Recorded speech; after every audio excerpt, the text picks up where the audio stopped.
boasts of the most comprehensive collection on the transatlantic slave trade in Nigeria.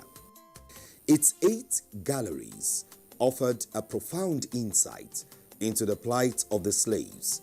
Hence, it is not out of place to see galleries dedicated to capture, facilitators, resistance, as well as punishment of slaves. The Mubi Family Slave Relic Museum offered further insight into the harrowing experience of the period. Situated within the Mubi family compound, still in Boyko quarters of Badagry, the museum consists mainly of the relics used during the slave trade, and that's between the 16th and the 19th century. The Mubi Royal Slave Relics Museum. This is where the shackles used on our forefathers during the slavery era since the 16th century.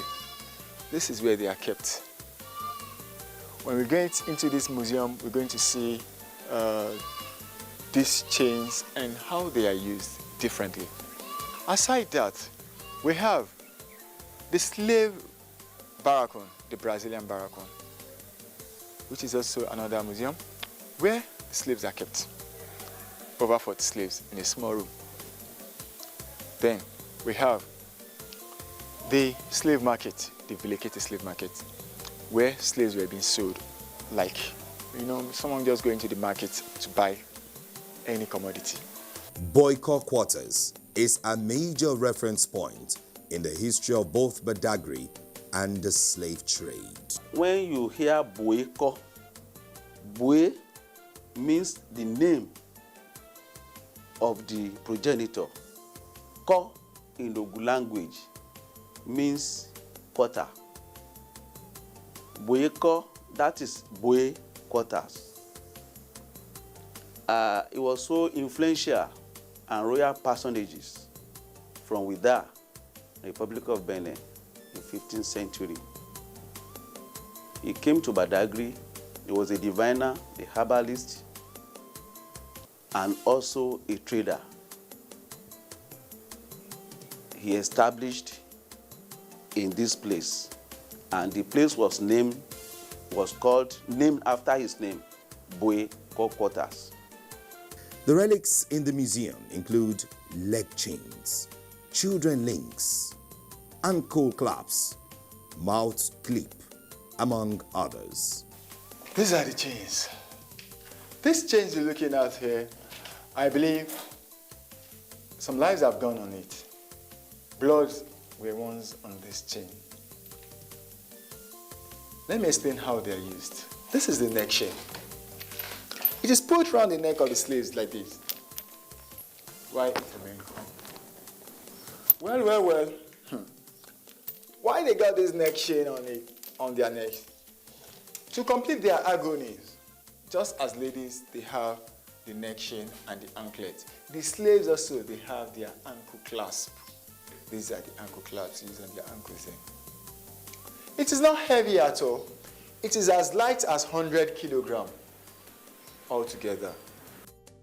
The plight of slaves in these days are underscored by the various items on display in the museum. The last on the chain is this dual purpose steel. It's called the branding iron and as the bone breaker as well. How is it used as a branding iron? Whenever a slave merchant buys a slave, let's assume his name is Setonji, like my own name. All right, what they do is this will be put into the fire, and once it's red hot, very, very red hot, they use it to inscribe the name of the master, that's Setonji, on the bodies of the slave. And that is how tattooing started. Tattoos are different from tribal marks, but then the slaves who have been branded with this, they have no option with what is left on their bodies, so they have to add some aesthetics to it, and now it becomes a fashion. Even people pay to get this. That the Mubi family was able to preserve all these equipments underscores the acknowledged roles played by their ancestors in both the slave trade and its abolition. Boye begat Prince Podowu. Podowu was a serious slave merchant. And Podowu begat Sumbu Mobi. Sumbu was a facilitator. And he also participated in abolishing slave trade in 1852 in Badagry. The Brazilian slave barracoon, which is located opposite the slave port, is a stark reminder of how the slaves were kept before their transportation to their various destinations. What we have here all over the world is called the Brazilian barracoon of Siriki Williams Abbas. And there's a slave museum inside called Siriki Abbas Slave History Museum. During the slave trade, this was where they kept the slaves. And there are 40 rooms in this compound. And in each of those rooms, they kept 40 slaves. Minimum of 1,600 slaves are kept here for 3 months before they are being taken to the point of no return island. A barracoon means a slave cell. The structure, which was declared a national monument in 1940, was built by the Brazilian slave merchants in the 1840s and is situated within the Siriki Abbas courts. The place served as a store for slave keeping in the olden days, but is now a mini museum housing some of the furniture and other relics belonging to Chief Siriki Abbas, a wealthy merchant of that era. There are 40 rooms in this compound. These two are an example of what a barracoon looks like here in Badagry. A room has 2 rooms. They kept 40 slaves in the first room, another 40 slaves in the inner room, making 18. The slaves urinate to themselves, they excrete to themselves. When the women have their menstrual cycle, they do it on themselves. Now, this is a picture of Siriki Williams Abbas. I told you earlier that Siriki Abbas could read, he could write. I made a photocopy of one of his handwriting for people to see what Siriki Williams Abbas' handwriting looked like. In the year 1895, the British made him the ruler of Badagry. Now, this portrait was taken in 1895 when he became the ruler of Badagry. That was him sitting down there, and a slave was carrying an umbrella over his head. The value of an umbrella in Badagry was 40 slaves. Now, this is one of the umbrella. Now, this was the same umbrella carried over the head of Siriki Williams Abbas in 1895. This was given to him in exchange for 40 human beings.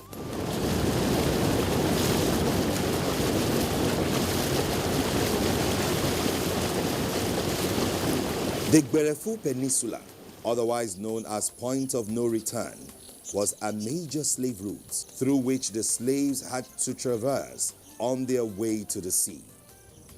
From the Lekete slave market, which opened in 1502, where most of them were sold for essential commodities like mirror, jewelries, umbrellas, liquor, among others, to the barracoon, where they are kept before the arrival of the European ships. The plight of an average slave was quite pitiable.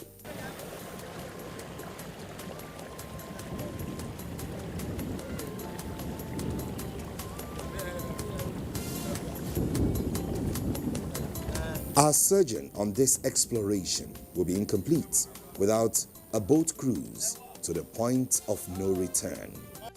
Behind me here, we have the well of attenuation. This well, the slaves were forced to drink water from it. Once you drink water from this well, you lose all your memories. It was charmed by our African chiefs then, just to impress the whites, and so that the slaves would not give the whites so much problems, so that they can just be calm or dull till they get to wherever they're taking them to. That is why the likes of Michael Jackson's and co, they can't really trace the exact place they are from, but they just have to remember that, okay, maybe they are from Badagry. The majority of people, they do their DNA right now, but they can only trace it down to maybe somewhere around Africa or Badagry. They can't say the exact place because why? Most of their memories have been drained in. They've been attenuated. From this well, once you take water from this well, it's just like the computer. You've been formatted, you lose all the memory. So it's what they begin to put into your brains that begin to come in. So till you get there. Once a slave has been made to drink from the attenuation well, his journey to the unknown can be fully said to have commenced in earnest. If you can see, look at the weather now. It's getting dark. And that is how the vision our forefathers had then. The slaves taken away. That was how their visions were getting darker, darker, darker, till it fades off in Africa then. Except for you, that you get to that unknown destination, which is the Americas now. Except for you, maybe you can see the morning, the dawn again. But when you get to this point, this is the last dark part which you're going to see. This is the point of no return. Once you get here as a slave, then you can never return back. It is only the whites alone who used to return. But, well, I will return now because it's no longer the slavery era now. I will return back home. I'm going to see the way back. But as forefathers then, once you face this beach, the ship is waiting for you. You are going into the Atlantic Ocean, not knowing where you're going to. This is the darkest part. The eventual abolition of the obnoxious trade opened a new vista in the history of Badagry.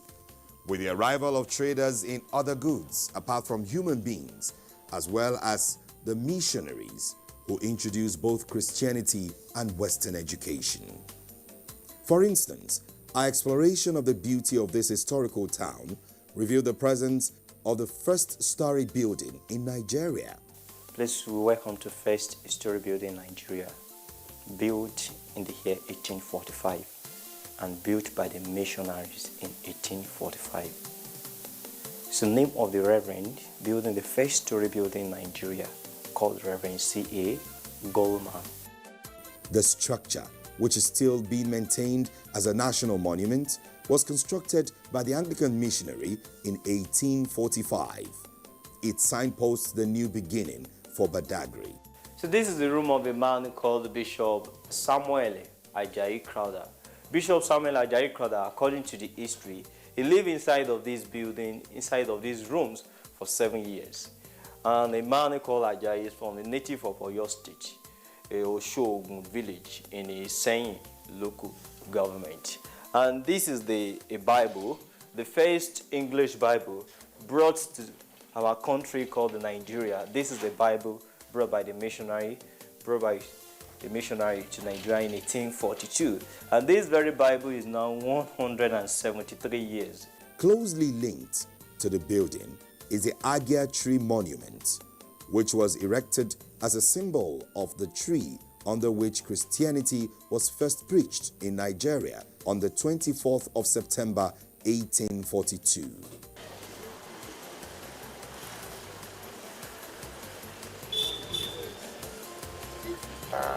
What we have here is a monument. But previously what was here was a massive tree called the Agia tree. It was believed Christianity was first preached at this spot. Let me tell you much more about the Agia tree. It was believed a Reverend Father by the name Reverend Thomas Birch Freeman arrived Badagry on the 24th of September 1842. His presence was so valued that he was taken down to this spot to preach the gospel. Fortunately, it was the first time Christianity was first preached in Nigeria. Another in a series of firsts scored by Badagry is the establishment of the first primary school in Nigeria in 1845. It is located first within the premises of the first story building in Nigeria. It was first called Nursery of the Infant Church. This is the room of the first teacher and the room of the first Western teacher. Established the first primary school in Badagry and the whole of Nigeria. The name of the teacher called Mr. Claudius Phillips. Mr. Claudius Phillips established the first primary school in Badagry and the whole of Nigeria. But the school that we're talking about, four of us established in this compound. The school four of us established in this compound by Mr. and Mrs. DeGraft established the school in this compound. But they named the school the Nursery of the Infant Church. It has since been moved to its permanent site at Posuko Quarters, with its name changed to St. Thomas Anglican Primary School. I want to say education kicks off from Badagry in the year 1845. And this is through the missionaries. And whatever I want to say at all, we can still link it to Anglican Church. And we have the church called St. Thomas's Anglican Church, Badagry. So the missionaries then that came, their mission was to bring this Christianity to the door of everyone. But at the same time, they now see that before they can express or before they can even understand us, something must go along with it. And that is where education came in. And this thing kicks off in 1845. At first, it started from the where the first story building was built. The district officer's residence is another tourist site situated in Badagry. Though undergoing renovation at the moment, the building, which was constructed in 1870, had attracted a lot of tourists over the years.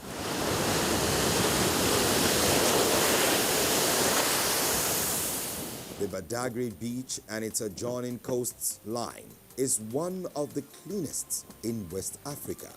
Hence, the attraction it offers to tourists from far and near. It's in line with this beauty that the state government is presently working to turn the entire shoreline into a befitting tourist destination. His Excellency Governor Abatunraji Fashola, he has done wonderfully well in Lagos State, most especially in Badagry. I have every fact to say so. Now, there was a concept by Lagos State government. I will refer to the concept and you will catch it. This is the concept of reclamation here. And you can see Lagos State government, Ministry of Works and Infrastructure, Alausa Ikeja, project reclamation of Marina Shoreline Badagry. Now, this is exactly the plan for the reclamation.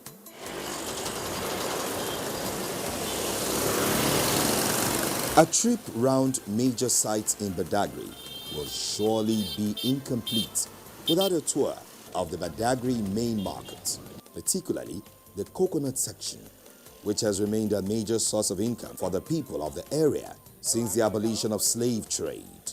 Indeed, Badagry is a major tourist delight any day. Its people are hospitable and industrious and are quite proud of both their historical heritage and their beautiful coastline.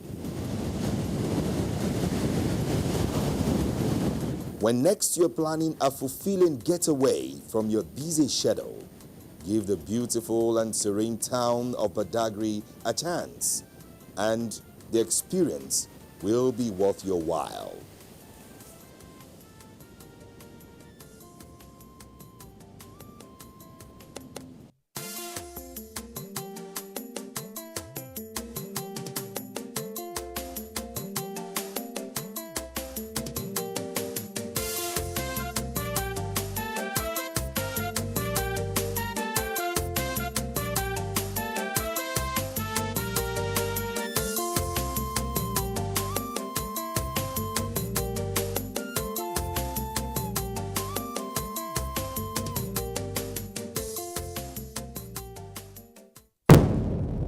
Information is power. Everyone wants power. So feel powerful with the NTA News mobile app, the one-stop information center. Real news at your fingertip. Be the first to report by uploading first-hand information on the You Report link, and be the first to know by simply clicking on any of the links on the sidebar for headlines, domestic and foreign news, economy, security, politics, sports, and more. Stream live on your smartphone and tablets and stay connected. It's pretty easy. Simply download NTA News app from your Google Play Store and you're good to go. NTA News mobile app, your access to real-time information.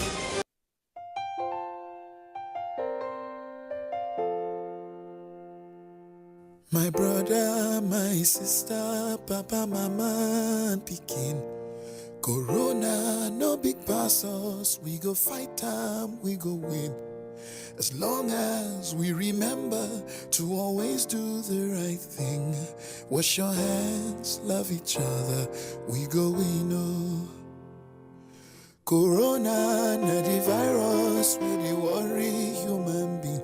E no get Lego, but e dey waka from person to person.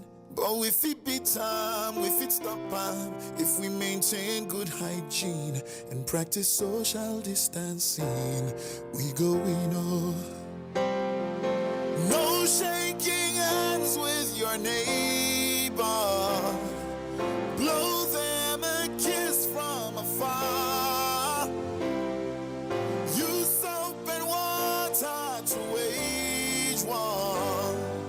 Let's show this thing who we are. We are special, we're courageous, we are awesome human beings. We dey super, we get power, we can conquer anything. If we hear word and obey laws and exercise discipline. Wash your hands, love each other, we go, we know.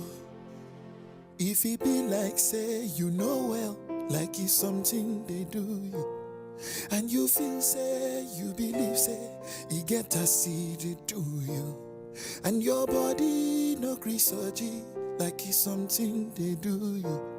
No let panic finish you, you go, we know. Self-isolate for the sake of all the people that you love. Don't go around spreading rumors, 'cause fake news won't help anyone. You are special, you're courageous, you're a caged human being. You too much, oh, you get power, you can conquer anything. Only if you hear word and obey laws and exercise discipline.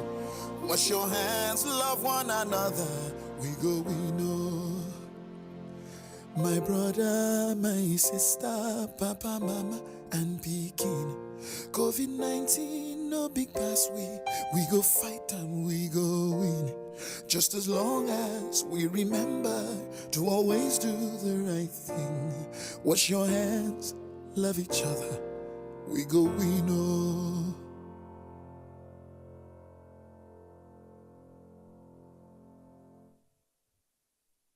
I never get this kind of thing, or I hear it.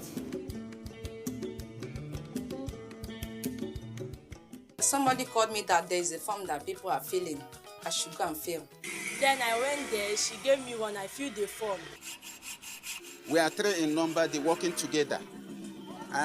We got form from federal government. After 2 weeks, I received a lot of 30,000 naira from federal government. I used the 30,000 naira to buy so many things like equipment. The money really helped me. The next week, I went to market. I increased my business. I thank my president who got touched to give us this such amount.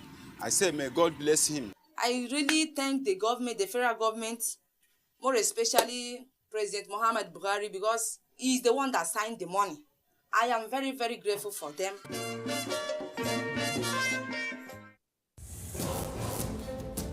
From dusk to dawn, 24 hours a day, NTA International is with you. In your living room, office, and everywhere, anywhere.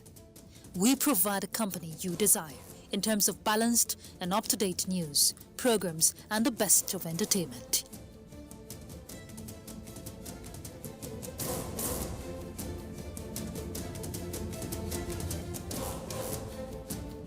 Tune in to DSTV channel 251, GoTV channel 91, Freeview channel 264, or live streaming via www.visiontv.co.uk. Application for iOS or Android. You can also see us on Facebook and YouTube for quality content on the go. NTA International, Africa's window to the world.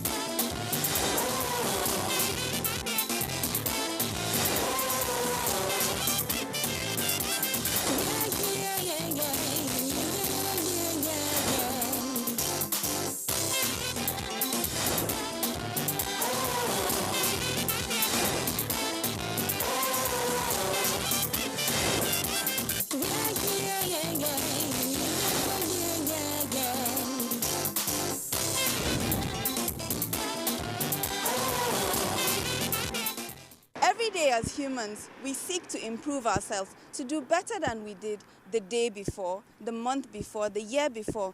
And we have to think about life as a circle. It's a circle of life. You have birth, you have growth, and of course, we all have to leave this earth one day.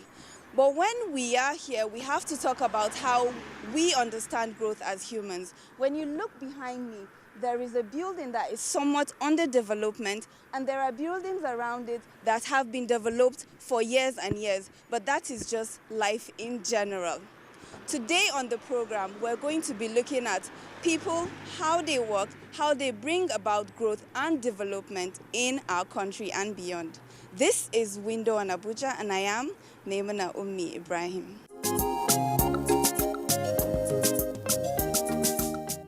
For a long time, we've had different types of development that we aspired to do.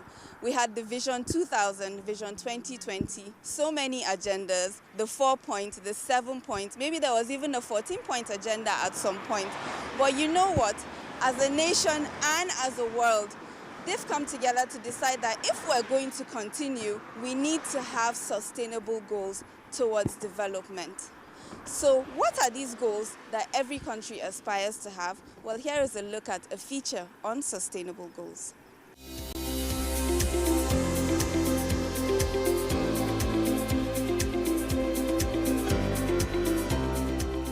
In September 2015, the United Nations made history when 193 member states unanimously adopted 17 Sustainable Development Goals, or SDGs, that serve as the centerpiece of its post-2015 development agenda.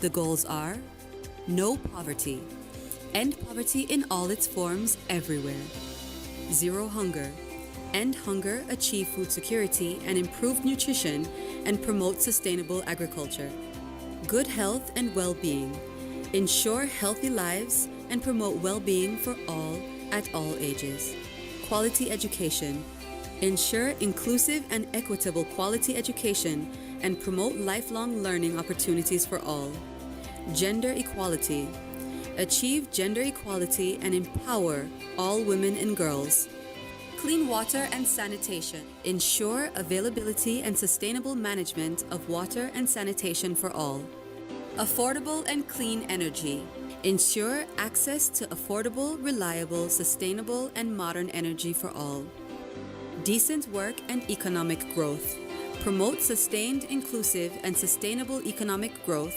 full and productive employment and decent work for all; industry, innovation and infrastructure, build resilient infrastructure, promote inclusive and sustainable industrialization and foster innovation; reduced inequalities, reduce income inequality within and among countries; sustainable cities and communities, make cities and human settlements inclusive, safe, resilient and sustainable; responsible consumption and production, ensure sustainable consumption and production patterns; climate action, take urgent action to combat climate change and its impacts by regulating emissions and promoting developments in renewable energy; life below water, conserve and sustainably use the oceans, seas, and marine resources for sustainable development; life on land, protect, restore, and promote sustainable use of terrestrial ecosystems,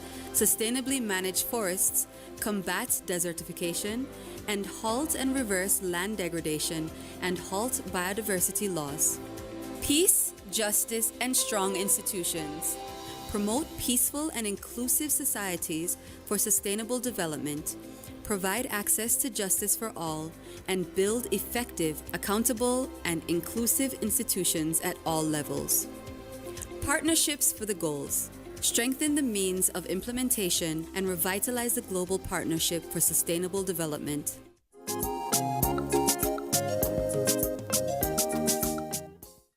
Methods, also known as AUDA, are there to strategize and show us how we can do better as Nigerians and of course in Africa. In Africa, their motto is the Africa that we want.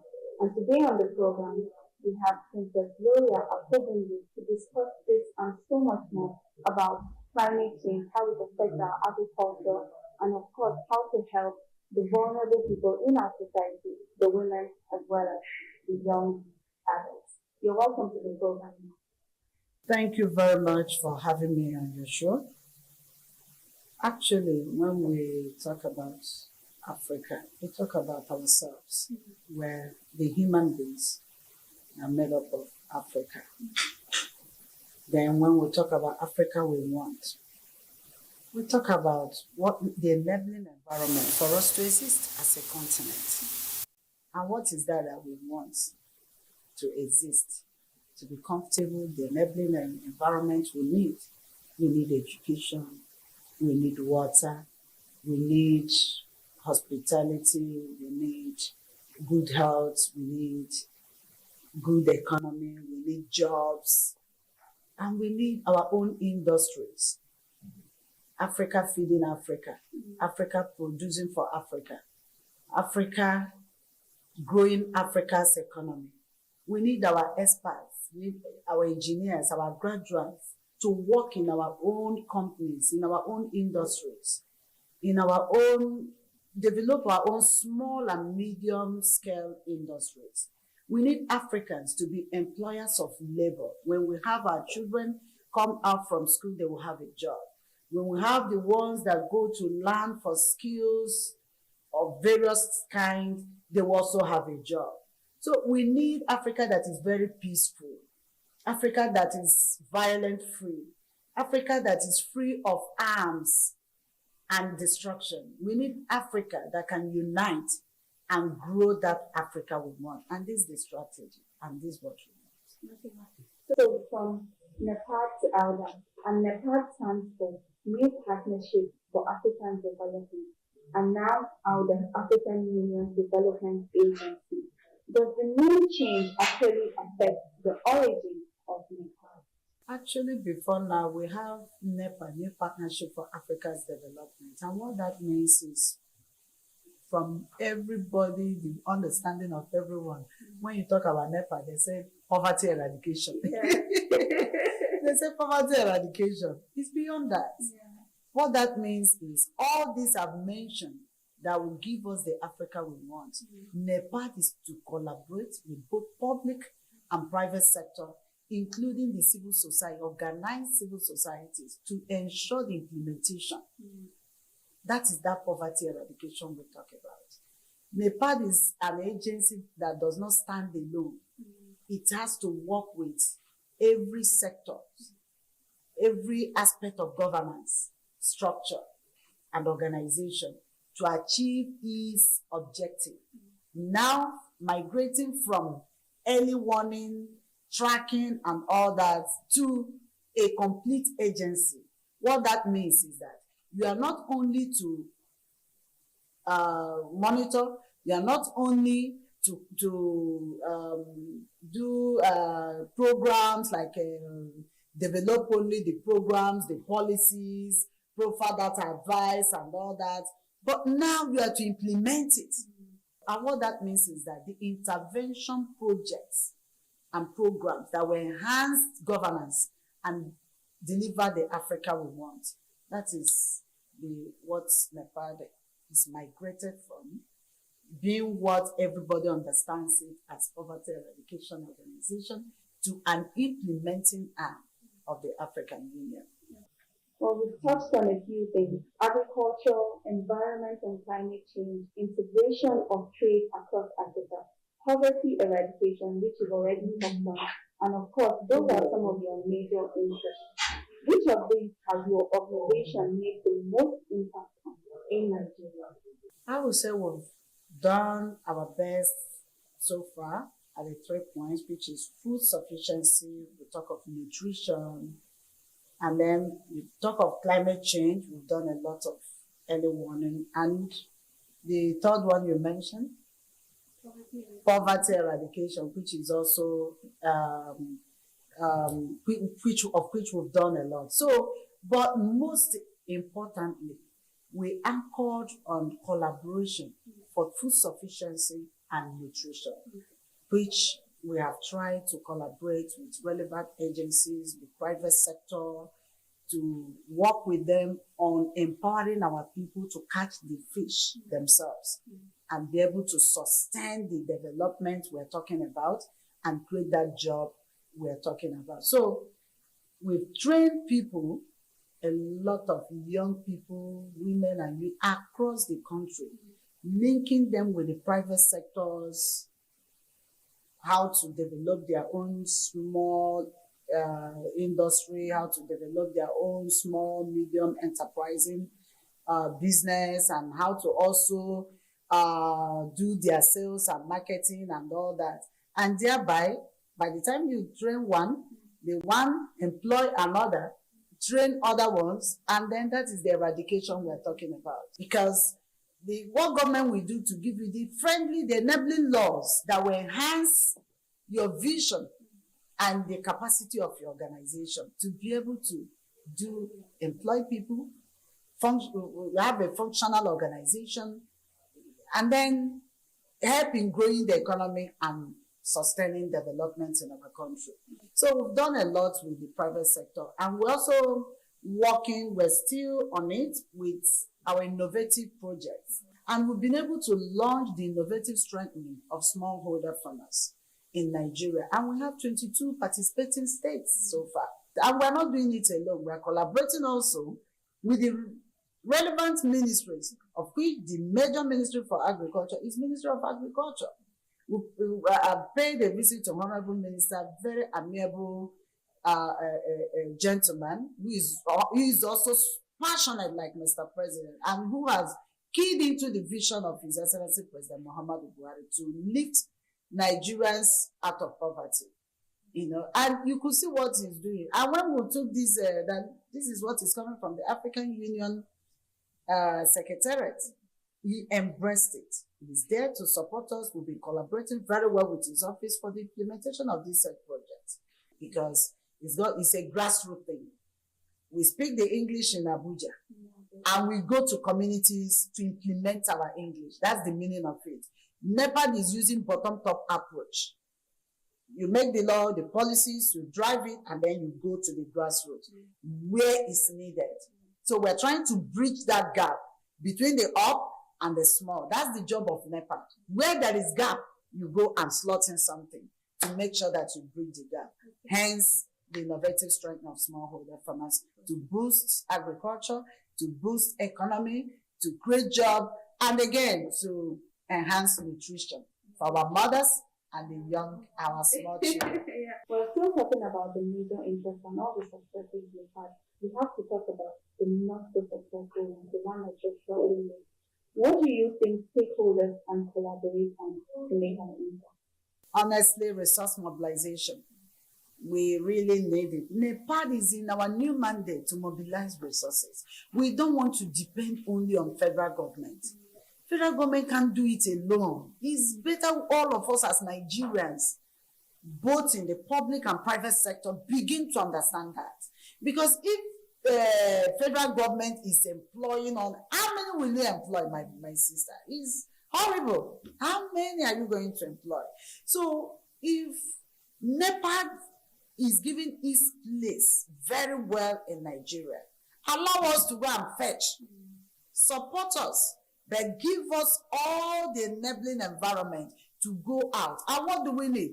We need our act.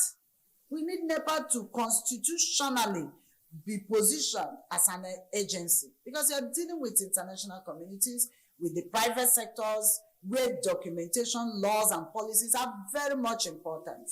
We need it. We need that backing. And then we need our grants to come so that we can have our logistics, have our money to do the needful before we look at where it's coming from. And most times this intervention project does not come in cash. They will come, even if you are bringing them in to do, for example, the innovative strength of smallholder farmers. It's a partnership program. The development partners, the private sector, the civil societies, and the and the government. So the public sector, the private, so you see, it's a teamwork. So we're doing it together, we're mobilizing the resources, and we're implementing our projects.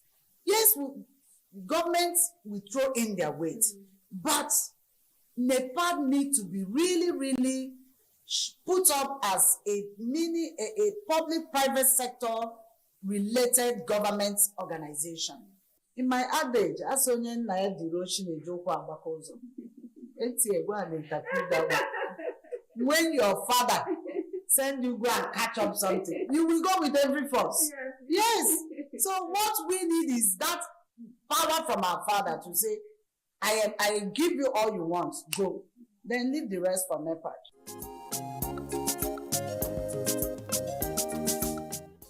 That was my interview with Princess Gloria Akobundu, the National Coordinator of AUDA NEPAD.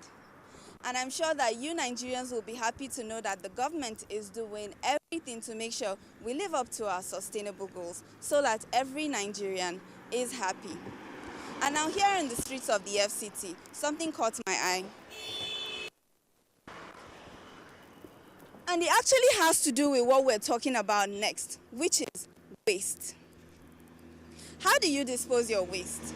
Do you know that we disposing our waste affects the environment and the climate, of course? The administration is doing a fantastic job to make sure that our waste goes to the right place. So let's learn more about what I've just told you about while I sanitize my hands and dispose of this appropriately.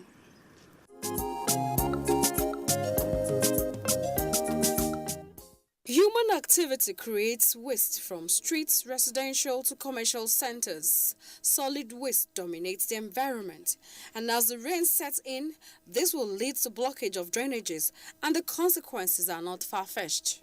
Talk of respect for environment. No, that's what they call environmental culture. That's what is being lacking in our society today. Secondly, if those who are in charge of keeping these things clean also sensitize the people to know what to do concerning taking care of the environment. The leather bag you throw out of a moving car, where does it go? Where does it end up? I can tell you that it comes back to haunt us. It's either in form of flooding, as you see, most places get flooded because our drainages are blocked by this waste, especially plastic waste. Bacteria and all forms of diseases find this as habitats. A visit to some locations in the FCT shows indiscriminate dumping of refuse. These unholy acts, environmentalists say, has severe impacts to the environment. Some residents say government should provide disposable bin to avoid drainages being littered. The entire city is concessioned to about 40 contractors who on daily basis go to premises, whether commercial or residential, to pick the waste from those areas and take them straight to our dump site. Benjamin Enwerem, a solid waste management expert with the Abuja Environmental Protection Board, says indiscriminate dumping of refuse remains a phenomenon in the FCT.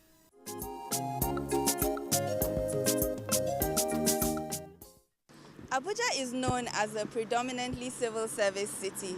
And so when you come across individuals that are smart and innovative in their ways of making money, you have to stop, give them kudos, and of course, bring it to you, the viewers, so you know what I'm talking about.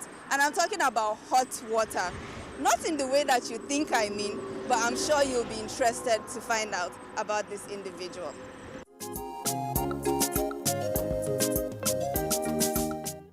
Abubakar Mohammed is a hot water vendor who sells hot water at the public convenience at Jabi Motor Park. This tank of hot water is what he provides for his customers every day to bathe with, especially now that the Harmattan is here and the need for hot water bath is high. Abubakar says the business is lucrative and he gets patronage from both travelers and residents of the neighborhood. And the business is very nice. Now to bath, we told him to come and use bath water to bath.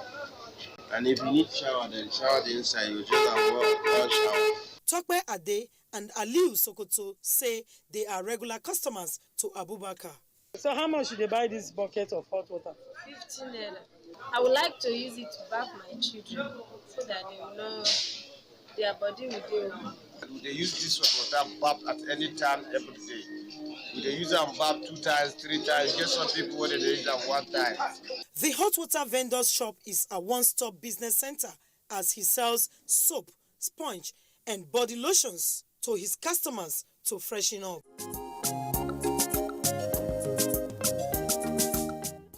I'm sure you enjoyed that wonderful story brought to you by somebody that was full of ingenuity. And let's just say that some secrets are best left in the media room. I love food. You know I love food, and I know you love food. I mean, who doesn't love food? But we are ever-growing population. We have to keep growing up with the trends and learning how we can continue being sustainable with our agriculture. Fish, which I love also, falls under this category, and how it has changed over the years and is building and exponentially being a better business idea. So here is a look at fishing. I think my...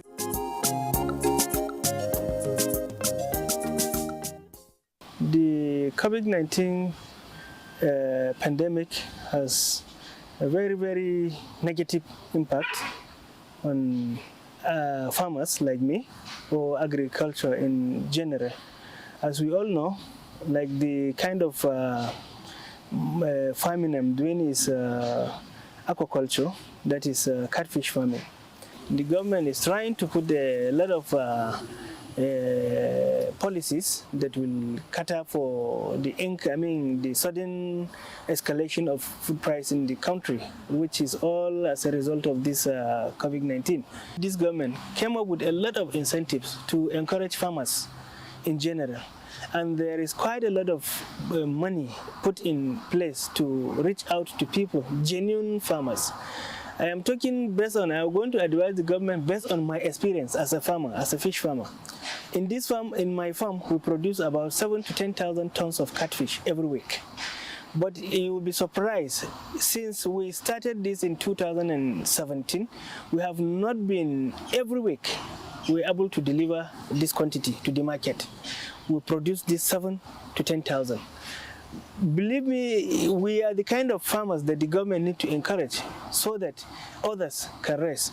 I have no access to any fund from government, and there's quite a lot of money given out to support this kind of activities. So government should not just rely on the paperwork, because most of the paperwork, it has a lot of requirements. At least I'm advising government to come up with a policy that will go and identify people and support them based on what they are doing or based on their performance, so that they can expand. For example, we produce 7,000 to 10,000 every week in this farm, but the market is demanding for about 20,000 to 25,000 every week.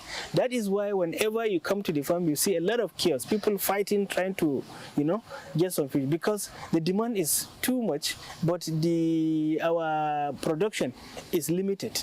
So, and we have a lot of potentials to expand. So this is where government policies should come in.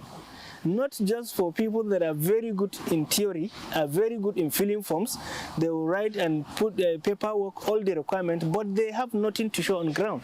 So I really want to draw the attention of government, especially farmers like me, that were able to do it on their own without any support. So we're calling for government to look at our kind of farmers. We are many that we don't have the strength to go and start writing lies, writing this, writing that. We believe in reality. That is why we're able to do with only our investment. So, and we are genuine farmers that require this input. We had a lot of billions, budgeted to support agriculture. I produce chunk part of the fish that is consumed in Abuja, but my farm has no any access to any funding or any government support. So, and we are still working, we are still doing the best we can. Even during the COVID-19 pandemic, we did not stop. We keep feeding our fish, to produce so that we can meet up with the demand. And thank God we are doing that. But I think the government have a good intention, but they should do more research in order to reach out to genuine farmers.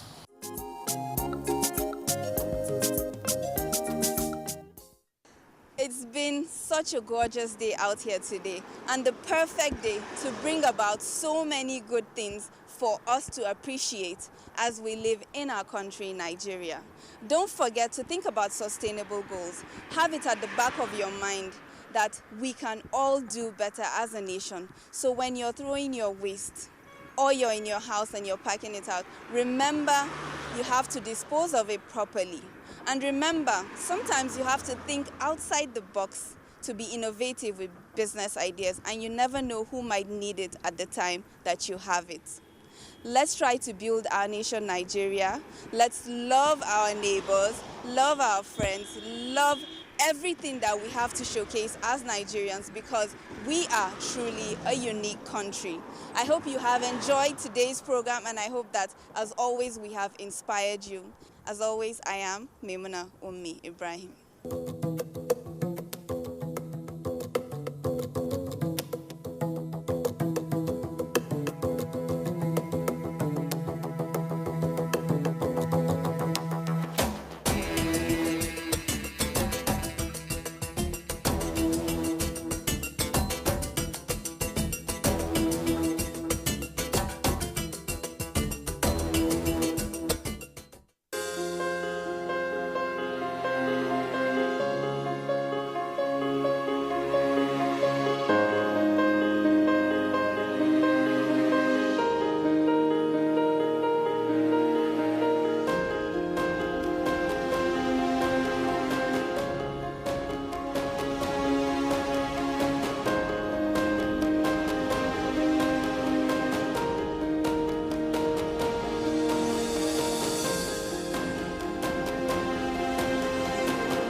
This vaccine is safe, and it has been certified safe and usable by NAFTA.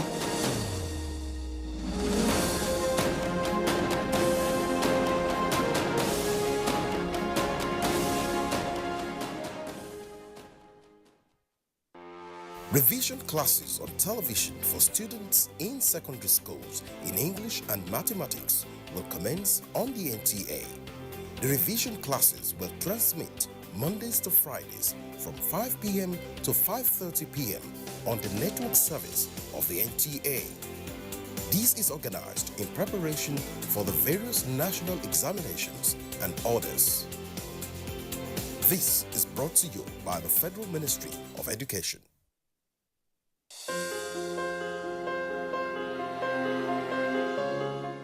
The vaccine offers hope for a safe country free of coronavirus. I urge all state governments, traditional and religious leaders to take the lead in the mobilization effort within their environment and spheres of influence.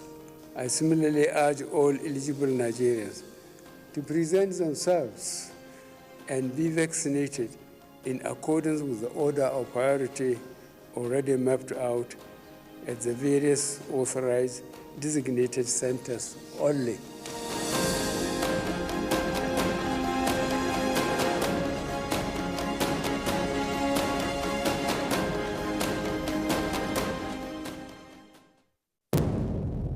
Information is power. Everyone wants power. So feel powerful with the NTA News mobile app, the one-stop information center. Real news at your fingertip. Be the first to report by uploading first-hand information on the U-Report link, and be the first to know by simply clicking on any of the links on the sidebar for headlines, domestic and foreign news, economy, security, politics, sports, and more. Stream live on your smartphone and tablets and stay connected. It's pretty easy. Simply download NTA News app from your Google Play Store and you're good to go.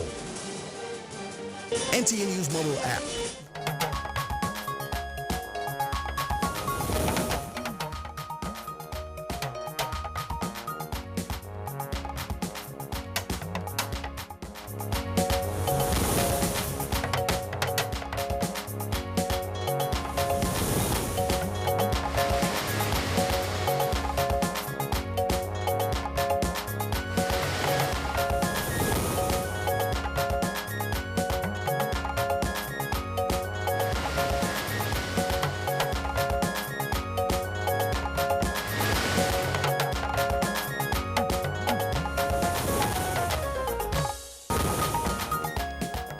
West African leaders suspend Mali from ECOWAS.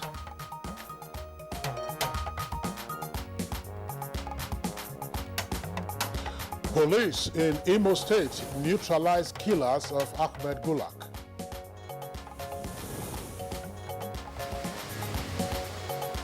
Fresh abductions in Niger State, including unspecified number of Islamia students.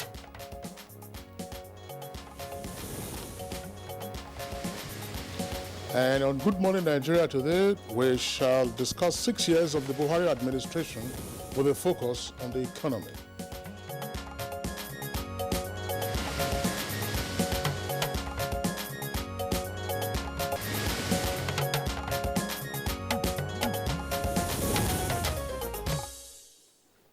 The Buhari administration at inception in 2015 left no one in doubt as to its desire to turn the fortunes of the economy around. Of course, Nadabo, now improving the economy was one of the major priorities of the administration. The other has been fighting corruption and addressing insecurity. But for an economy that is largely dependent on crude oil production and sales, the fall in global oil price at the time stood as a major impediment to economic growth. And indeed, Kingsley, the country did slip into recession in 2016, which prompted the drafting of the Economic Recovery and Growth Plan, ERGP, designed to serve as a buffer and terminate in 2020.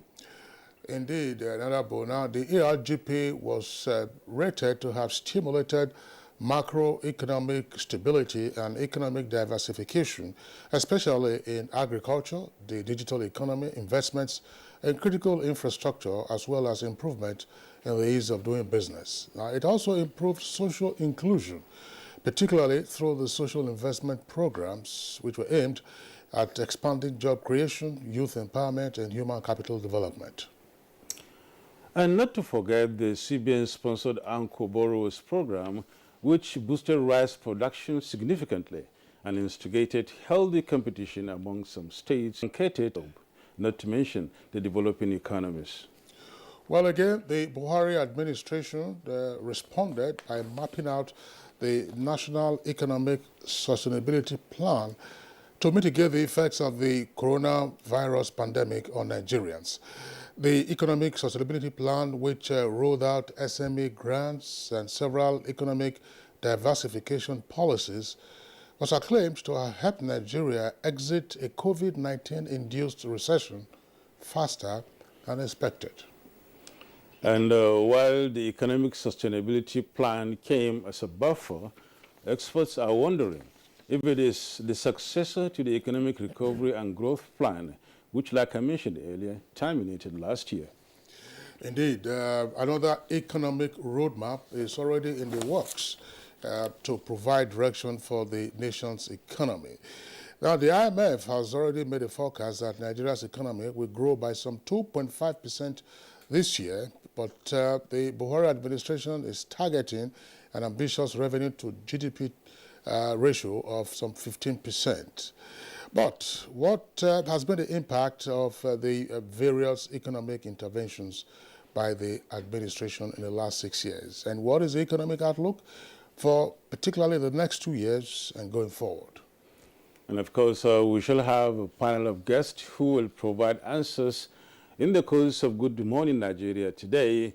And welcome to the program. I am Yusuf Nadabo Usman. And I'm Kingsley Osadolo. I join my colleague Nadabo to also welcome you to the program. We're broadcasting live on the network service of the Nigerian Television Authority, and we're right here in our Abuja headquarters studios. The complimentary segments of Newspaper Review and Business and others will come in the course of the program. In the meantime, let's join Ifeoma Ojinta for the highlights of the morning news. Good morning, Ifeoma. Good morning, Kingsley and Nadabo. Here is the morning news.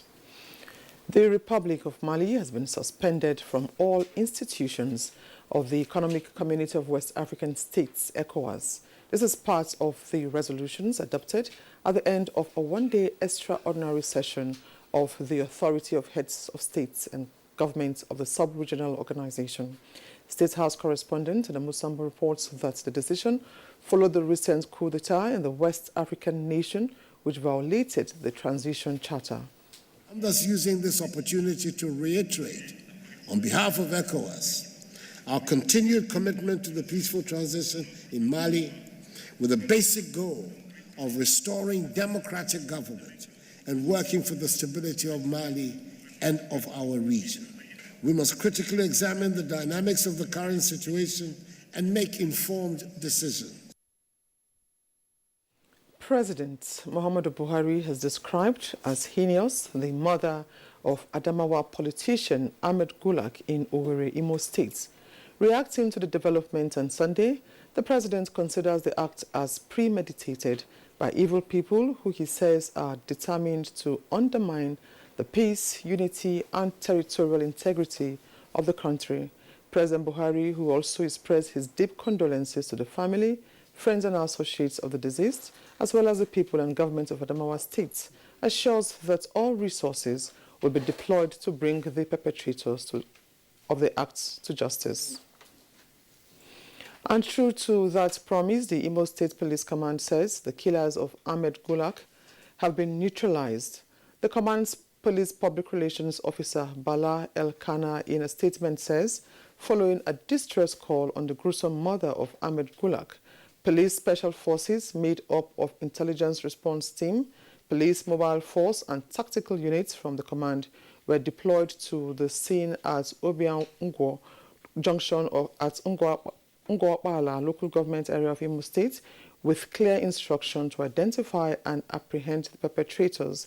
Eyewitnesses' account, especially the account given by the driver of the vehicle that was conveying Ahmed Gulak to the airport before the attack, gave a vivid description of the assailants and the vehicles they used in carrying out the attack. The assailants, who were said to have used a Toyota Camry 2005 model with silver color, Toyota Sienna 1998 model with golden color, Toyota Hilux with white color, and a Lexus RX 330 with golden color. The Imo State Police PRO says, having established the identity of the assailants and the description of the vehicles used in carrying out the attack, the teams further got details of the direction the hoodlums went, and with further leads, the team was able to establish the location of the suspects.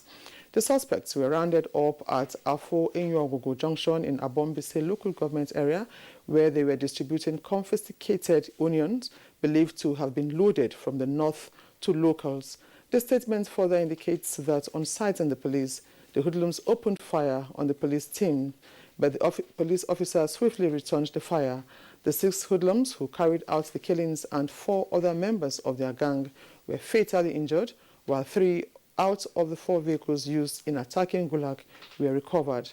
The assailants were identified as members of the proscribed IPOB and ESN. Items recovered also include 3 AK-47 rifles, 1 pistol, 5 AK-47 magazines with 92 rounds of live ammunition and criminal charges. Governor Abubakar Sani Bello of Niger State and Chairman North Central Governors Forum has expressed shock over the recent reports of abduction of innocent people by armed bandits in several communities across 3 local government areas of Rafi, Wushishi and Bida in the state. It is reported that armed bandits invaded Tegina community in Rafi local government area, shot 1 person dead and left 1 seriously injured, as well as kidnapped an unconfirmed number of Islamia students and teachers from Salihu Tanko Islamic School, alongside some passengers of a Sharon bus traveling to Mina. A statement issued by the press secretary to the governor, Mary Noel Baje, indicates that the gunmen on about 70 motorcycles attacked 17 communities in Wushishi local government area, where they shot several people, while some women and children drowned as they tried to escape across River Kaduna. The statement added that more than 10 people are reported to be receiving treatment at the Wushishi General Hospital, even as search is still ongoing for many missing persons from Babako, Tashangirgi, Kwakwagi, and other neighboring villages attacked by the bandits. Meanwhile, 11 children who were too small and couldn't walk among the kidnapped Islamia students were released by the gunmen, as reports also indicates that the IDPs of Central and Model Primary School, as well as Government Secondary School in Wushishi, are returning back to their communities following return of normalcy. Now, INEC office in Njaba, local government area of Imo State, has been set ablaze. Although no life was lost, the building was substantially burnt down, along with electoral materials and office equipment. The incident, which occurred this Sunday, May 30, 2021, brings to 42 the total number of INEC offices attacked nationwide since 2019. INEC, in a statement by its Commissioner for Information, Festus Okoye, regrets that attacking these offices is not in national interest and has the capacity of compromising electoral activities and credibility of the democratic process. And for an update on COVID-19, 30 new COVID-19 infections have been recorded nationwide within the last 24 hours, bringing the country's total confirmed cases to 166,315. NCDC records show that among the new infections, Lagos has 26, Rivers has 3, and 1 case was recorded in Kwara. Total cases so far discharged, 156,558, while the death toll is now 2,071. And that concludes the morning news. Good Morning Nigeria continues with Kingsley and Nadabo after this break. Recently, both the president and vice president demonstrated leadership by being among the first Nigerians to have the AstraZeneca vaccine administered to them on live TV for all in the country to see. Subsequently, many federal ministers, political leaders, and members of the Presidential COVID-19 Task Force have publicly taken the vaccine to follow in the footsteps of President Buhari and Vice President Oshibaja. To obtain it yourself, please go to the NPHCDA website. There is a link to click on in order to register and schedule your vaccination. In the meantime, please continue to wear face masks, wash your hands frequently, use hand sanitizer, and observe social distancing. This message was brought to you by the Federal Ministry of Information and Culture. The Honorable Minister of Communications and Digital Economy, Dr. Isa Ali Ibrahim Pantami, FNCS, FBCS, FIIM, cordially invites the general public to the virtual launching of the National Policy on Virtual Engagement in the Public Service and the virtual commissioning of 4 digital economy projects for a digital Nigeria. These are the Emergency Communications Center, Akure, Ondo State, Digital Economy Center, Delta State University, Abraka, Delta State, Digital Economy Center, Government Secondary School, Rigasa, Kaduna State, and construction of Digital Economy Center, Federal University, Gashua, Yobe State. The program is scheduled to hold as follows. Monday, 31st May, 2021. Time 11 a.m. Venue Microsoft Teams. Announcer Dr. Noyen Wachuku, Acting Permanent Secretary, Federal Ministry of Communications and Digital Economy.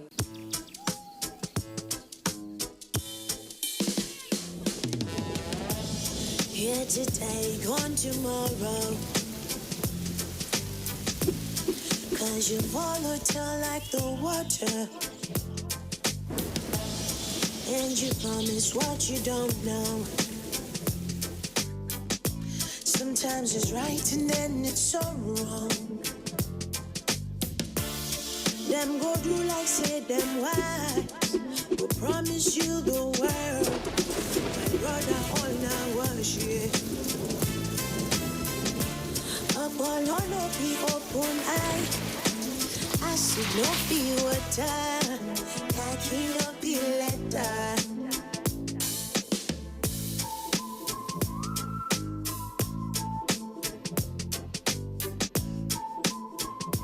Airtel, the smartphone network. Revision classes on television for students in secondary schools in English and mathematics will commence on the NTA. The revision classes will transmit Mondays to Fridays from 5 p.m. to 5:30 p.m. on the network service of the NTA. This is organized in preparation for the various national examinations and orders. This is brought to you by the Federal Ministry of Education. The Council of Our Fathers. My advice to these young people is please do not take us back to those harrowing days. You probably do not know what it is. Nigerian youths, let's build our nation together.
Well, it's Good Morning Nigeria on the network service of the NTA. Next is business news with Kunle Adeyeye. The central bank at its last monetary policy committee meeting retained the monetary policy rate and all parameters to support the fragile economic recovery and propel productivity. Moderate recovery has been recorded as the non-oil sector drove the GDP growth in the first quarter of 2021, with the agricultural sector contributing the largest. A capital market expert, Uche Uwaleke, said the Monetary Policy Committee of the CBN has taken the right decision. It was an attempt to balance the major twin challenge, that is facing the economy at present. What do you do in this circumstance? Do you raise the MPR? Do you raise policy parameters? Of course, that will end up rolling back some of the progress we've made in the area of, growth. The signal it sends out there is that of, consistency, that of stability, that of certainty. Okay, as opposed to a situation where you find a central bank, continuously tinkering with the rates. Okay, of course, that will signal, put a lot of uncertainty, in the system. He emphasized that subsequent decisions will still tilt towards strengthening the economy. With business news, I'm Kunle Adeyeye. Thank you, Kunle Adeyeye, for the business package. Coming up next for us is newspaper review.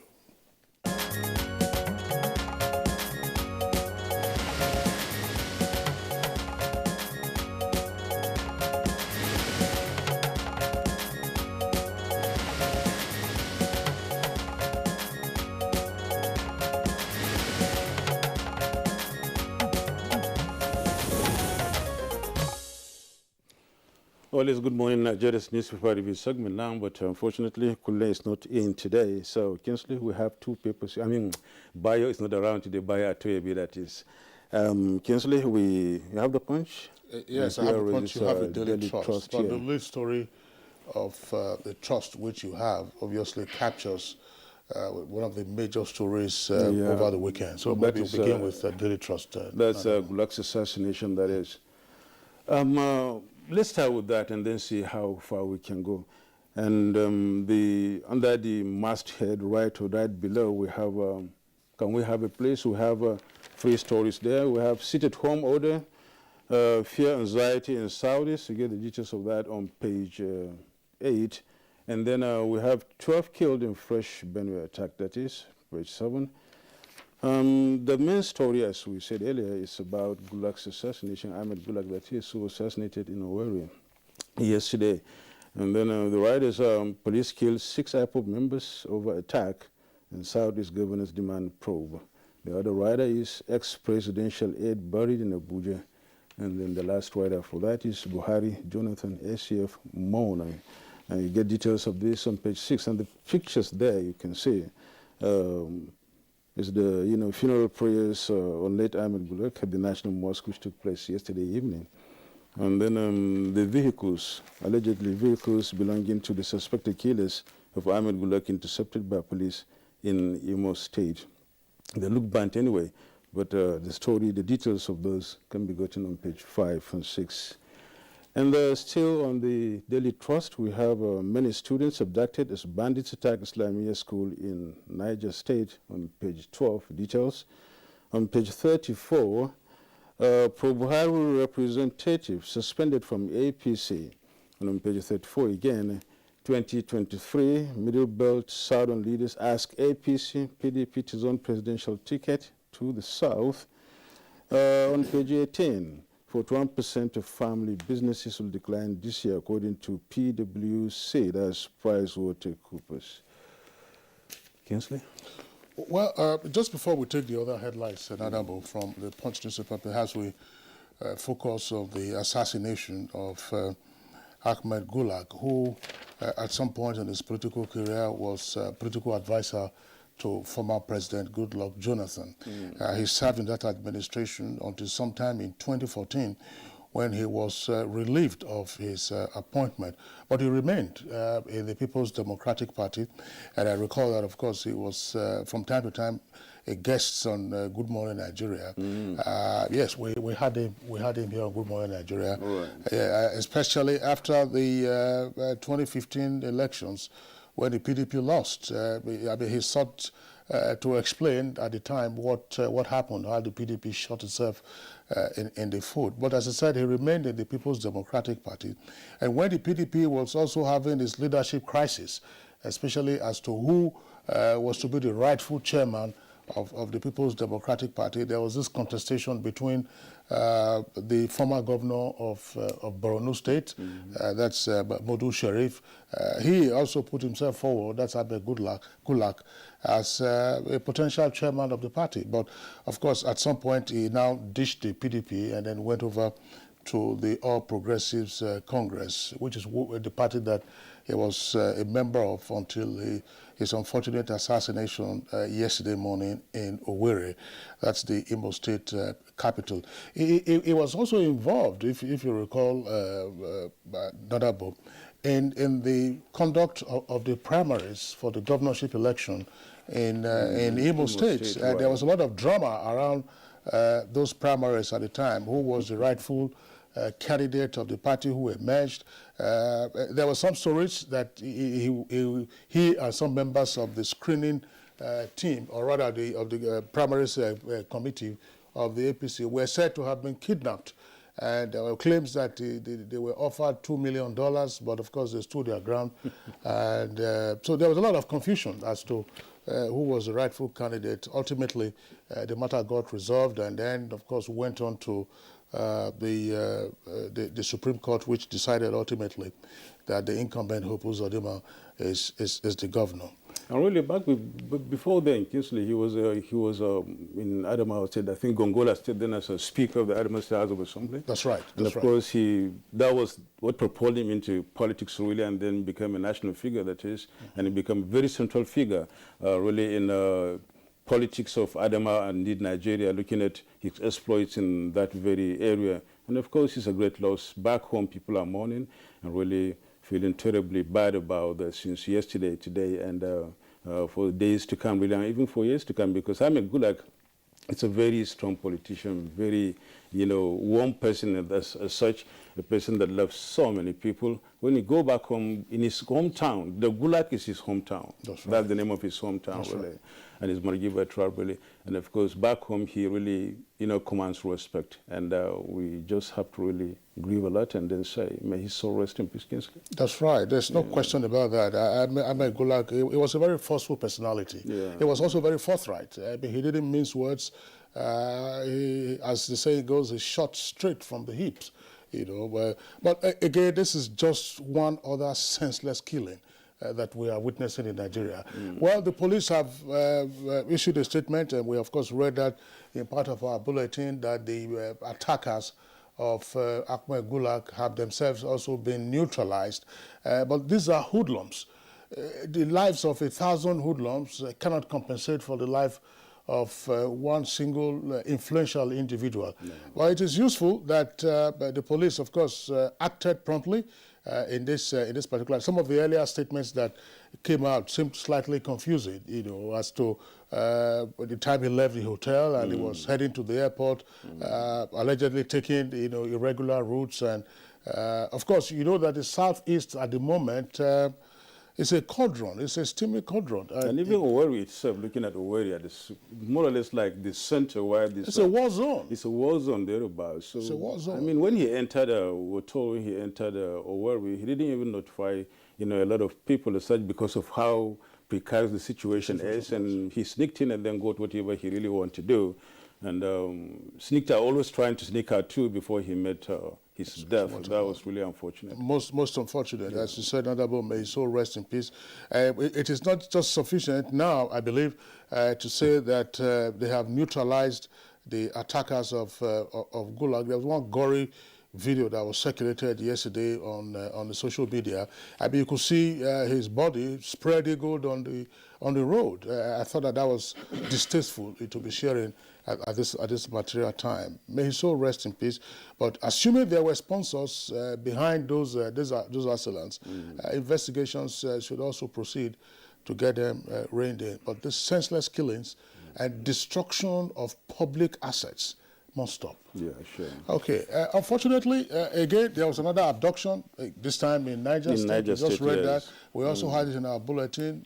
Bandits or kidnappers raided Tegina, where they picked up some pupils at an Islamia school. Well, this is some cruel humor, as it were. The kidnappers, sensing that 11 of their captives could not walk, they decided to have mercy on them and then release them. But of course, the others remain with them in captivity. This was obviously, I was thinking that one of the stories that we will be discussing this morning will be the release of the remaining students and staff of Greenfield University who were abducted in April and spent about 40 days with the kidnappers in Kaduna State. It's been a happy ending, but it's been a costly one according to the parents, as well as relatives of those who have been released. There are all kinds of claims. Some said they paid 150 million naira. Another account said they paid 180 million naira in various tranches to the kidnappers before the students and workers were released. In addition, they said they also purchased and handed over 10 brand new motorcycles to the kidnappers, bandits. And that's not forgetting about those that were killed, those the kidnappers killed before the release. That's right. There were 2 or 3 that were killed earlier on. Of them. Five were killed earlier on. Then here we are. Money is being given to the bandits, and of course, allegedly, some motorcycles, as you said, have been given to the bandits. Now, the investigations are very key here, Kinsley. Where have we gone to? I mean, since when this thing started, when they were abducted and all these abductions and the rest of them, we have not really gotten any information about the investigation being carried on. Is it still on? Have people been apprehended? What really happened? Nobody's hearing anything. What are we doing with ICT? That's to say, what use are we putting? Technology and all kinds of facilities that are available today. It's curious now because the Greenfield parents and guardians bought 10 motorcycles in addition to the monies they released. the week, I think it must have been a week or two ago now, a Sharia judge was also abducted in Katsina. Now, there is a report that the kidnappers are demanding not only just a ransom, but also demanding for brand new motorcycles and Android phones. That's a big question. I don't want to call it a $1 million question, $1 million question per se, but really the ICT thing is one thing to look at. I don't know what you're doing, because this, if vehicles can be tracked, right? I mean, why can't bandits be tracked? Because they use these, telephones and then GSMs and the rest of them. And why can't they be tracked? The questions have been there on the lips of so many Nigerians, Kingsley, and I think answers are yet to be found to date. Yeah, absolutely. Let's quickly take some other headlines from the Punch newspaper. That's the window page of the Punch. Above the nameplate says, rising debt service cost weighing on federal government's revenue. That's according to PricewaterhouseCoopers. Details can be found on page 23. AMCON drags 3,000 defaulters to court over 5 trillion naira debt. Again, that's the story we just discussed. Abductors invade Niger school, 200 students kidnapped, 1 killed. And 119 passengers from high-risk countries refuse isolation. This according to Lagos.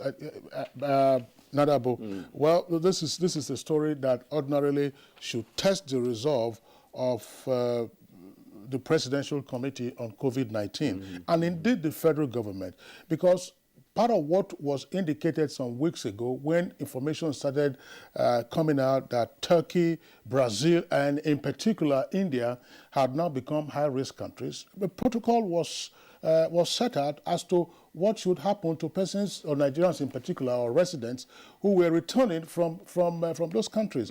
Now, the Presidential Committee has published a list of those persons who have tried to evade the protocol. And here Lagos is saying 119 passengers from high-risk countries refuse isolation.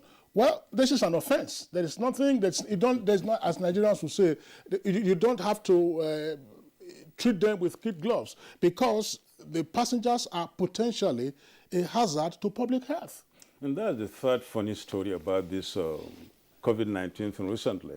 You know, when the first batch came in, we said they disappeared into the thin air, they could not be found. That's right. And another set came in too, and same story went by. And here we are with some who are coming in and then saying they refuse to be isolated. I mean, why is the law there for? Why is the law? If the law should take its course, I think nobody should be above the law, given the fact that these are issues that affect the generality of people. And of course, Nigerians are really at a precarious situation, especially about COVID-19. And looking at what happened in India, just look at the second wave, the spark of danger and the rest of them in that country. It was a result of some wedding which they went to. And then it was protocols were not followed. And after that, the whole thing just went haywire. It just became a catastrophe. To such an extent that a number of idol worshippers, were discarding, destroying their idols and saying, look, these idols couldn't save us. And then, of course, they threw them into the rivers. But more worrisome, anyone who saw the bodies that were floating in the rivers in India would say, look, this is some real danger. And there's also the duty on the part of the relatives or friends or associates of persons who have recently returned from these high-risk countries and are evading either isolation or self-reporting to the authorities. Why even evade in the first place? Absolutely. Why evade? That's the law. We have said that coronavirus, and the experts have amplified this, is not a social disease. It is not something for you to be ashamed of, to say you have corona. Nigeria has lost well over 2,000 persons to COVID-19. And so why then do you want to endanger the health of other members of the public? It's just all right, so very quickly, Nadabo, let's take the lead story from the Punch. Says States bank on PPP projects as cash crunch bites harder.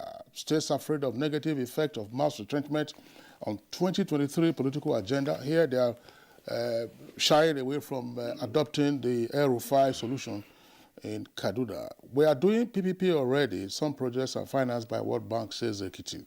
We'll fish out ghost workers, Bauchi. We are cutting down overheads, says Enugu. And NDLA busts Abuja drug syndicates, arrest 10, and 107 kg drug seized. You have other headlines there. It says 15 Abuja varsity final year students and 31 others expelled for misconduct. Atiku and others hailed Fintiri over Northeast First Overhead Bridge. Details of Nadabo, you are chuckling. Maybe you tell us why this is such a landmark achievement, overhead bridge in the Northeast. Details on page 32. Hisbah destroys 260 cartons of alcoholic drinks in Bauchi, and suspected herdsmen raid Ebonyi, Benue, and Enugu communities, kill 46. Gunmen abduct Nasarawa lawmaker, taken to Kaduna forest. That's page 8. ACF worried over Benue endless killings, false cover-up. So, Nadabo, tell us, what is so unique about the first overhead bridge in the Northeast? Well, I don't want to look at it from that point of view. I just want to look at it from why it was constructed, given the fact that it's strategically constructed at one area that is highly congested. The market is there, and then, of course, there are filling stations, there are schools, and it's a business area. So before the construction of the flyover Kingsley, it was really a congested area. Gridlocks have been there for long when you enter, especially anytime from 4, 5 when markets are closing to around 6, 7. It's rush really hour. Rush hour. Rush hour. And with this, I know the traffic will be eased now because those coming from the market area can just go down the bridge and then take their road. And of course, those coming from the airport and coming from the bank road can find their way as easily as possible into wherever they want to go. So it's a strategic, project that really deserves commendation from all Adamawa people and indeed from people living in Jamaica. Yeah, so this overhead bridge is in Yola, the capital of Adamawa State. Yeah, sure. Where the headline gives the impression that it's a prestige project. When the headline says that Atiku others hail Fintiri over Northeast First Overhead Bridge. From your explanation, the bridge has a strategic and utilitarian purpose. Sure. Absolutely. Yeah. So, all right. So that's it for our newspaper review. Unless you have other headlines for us to no, look not at really. At least very you can quickly. round up, yeah. Kidnapping incidents are still rife. We do hope that something gets to be done. All right. You're watching Good Morning Nigeria. We're live on NTA's network service. We'll take a short break now. When we return, we'll be dealing with the economy in 6 years of the Buhari administration and what to expect next. Dialogue, empathy, love, and unity.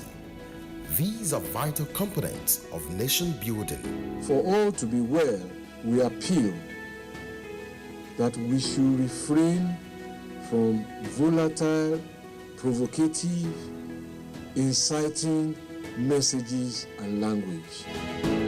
Let's build and not destroy.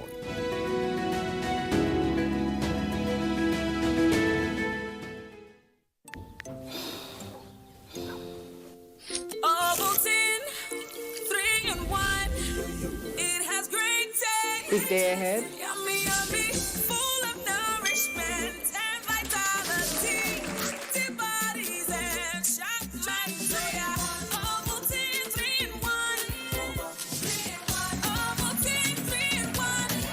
For your young mama. New Ovaltine 3 in 1. Smart choice for smart kids. City Hawks. Let's go, guys. Babe. Yeah. Would you please turn on your hotspot? Okay, there you go. My lady, play this ball.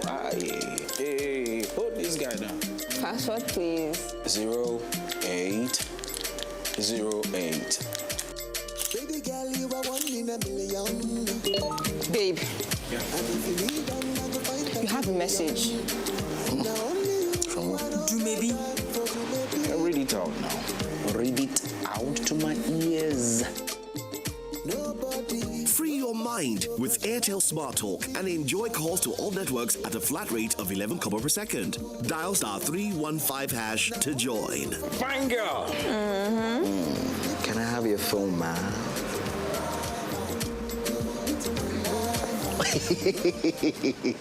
Airtel, the smartphone network. When times are tough, we know that as a mother, one thing you should never compromise on is your family's oral health, because they deserve the best. Oral-B, all-round protection. It's great value. It protects your mouth from harmful bacteria. and also protects you against tooth holes and gum problems which can lead to tooth loss. It strengthens your family's teeth and gives them all-round protection. So remember, protect their future. Oral-B for healthier, stronger teeth in just 1 week. Life can be very eventful. We curiously expect things to happen, even when we don't know what. Our human nature makes us like and repost lots of information. Some are unverified, inciting anger and hate. Sometimes innocently, other times the urge to break it first.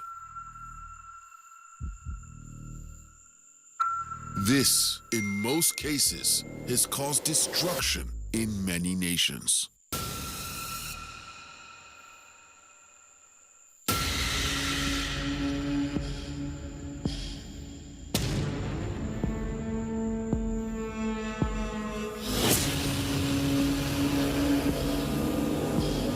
My culture preaches peace. My culture preaches peace. My culture preaches peace. Peace. Peace. Peace. Peace. My culture preaches peace. Even our religion Preaches peace. If our culture preaches peace,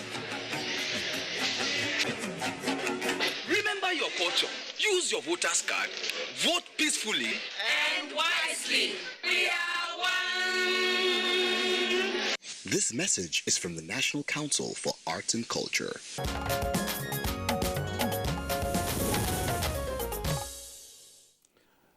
It's still a Good Morning Nigeria on the network service of the NTA. To begin our conversation, which is on the economy in 6 years of the Buhari administration, let's take this background report put together by Abdulsalam Jubril.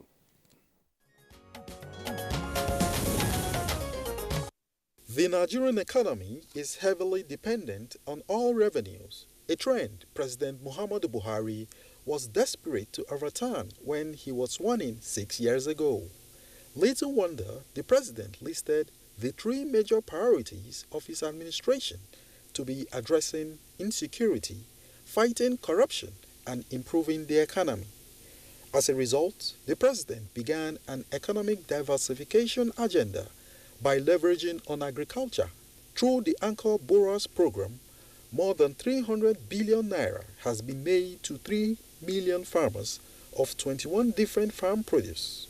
This gave rise over time to the rice revolution that made Nigeria make relative progress towards attaining self-sufficiency in rice production. The Presidential Fertilizer Initiative, launched in 2016, continues to deliver significant quantities of affordable and high-quality fertilizers to farmers nationwide, and the number of blending plants has increased from 3 at inception to 44. In 2016, however, the slump in crude oil prices led to the country slip into a recession in the second quarter, maintaining negative growth in all quarters of that year. In reaction to this negative growth, the Buhari administration developed the Economic Recovery and Growth Plan, ERGP, a medium-term plan for 2017 to 2020 to restore the country's economic growth. The ERGP tackled some of the challenges facing the economy by narrowing the parallel market premium, improving tax administration, anti-corruption efforts, and also the business environment. These efforts helped to steer the country out of recession by 2017. Also, towards cushioning the effects of the recession, the Buhari administration in 2016 launched the National Social Investment Program, the largest of such in Africa. Since exiting the recession, the country has witnessed 11 quarters of consecutive GDP growth. The GDP grew from 1.91% in 2018 to 2.27% in 2019.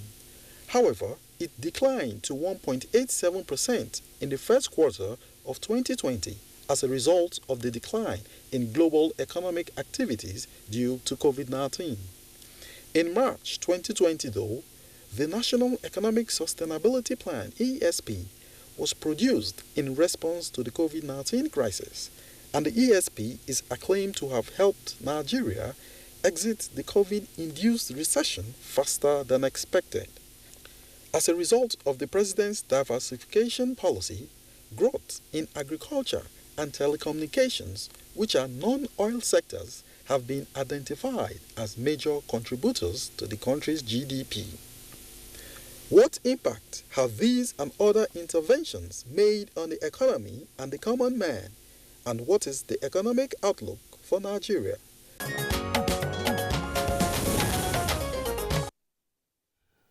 Many thanks, Abdul Salam Jibril, for that very elaborate backgrounder.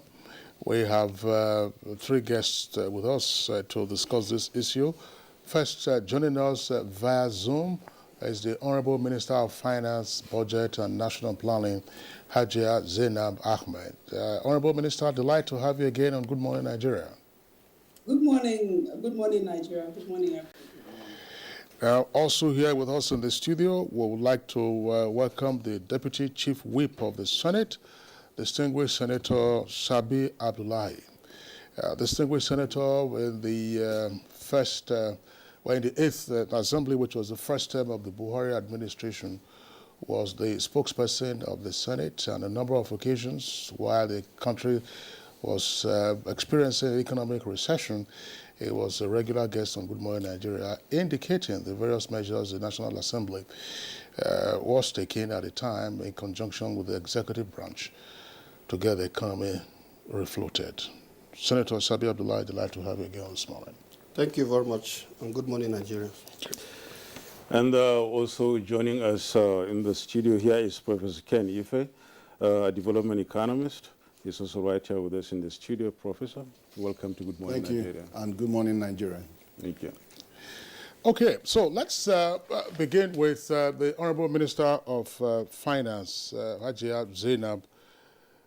Well, of course, you've been around in the 6 years of the Buhari administration, and in recent years, you've been fully in charge of handling the finance and national planning portfolio. Tell us, from your own perspective, what have been the high points and the low points in the management of our economy?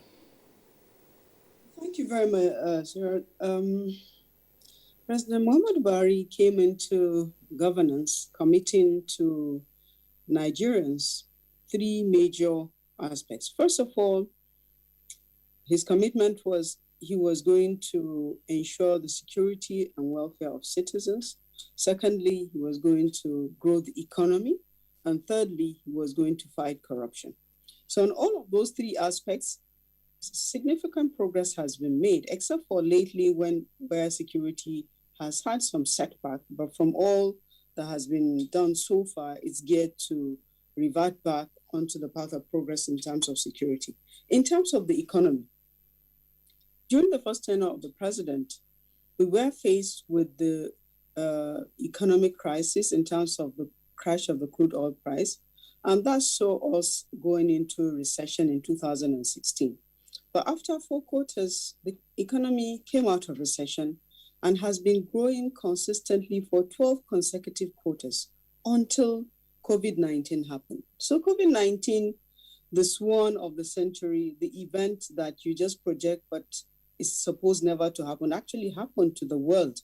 The whole of the global economy was in shock. Nigeria was not exempted. Mr. President took very swift measures to contain the health pandemic and also to steer the course of the economy so that the impact of the economy that we saw was going to be negative was very much mitigated. In the process of doing that, we set up the economic sustainability plan. Supported by the parliament, we have also been able to revert our budget year to January to December, been able to grow the size of the budget consistently, expanding government spending into the economy and therefore helping to replete the economy, put in place the National Social Investment Program that is one of the fastest growing social support programs in the world today, touching the lives of as much as almost 10 million people in various aspects, children being fed in schools,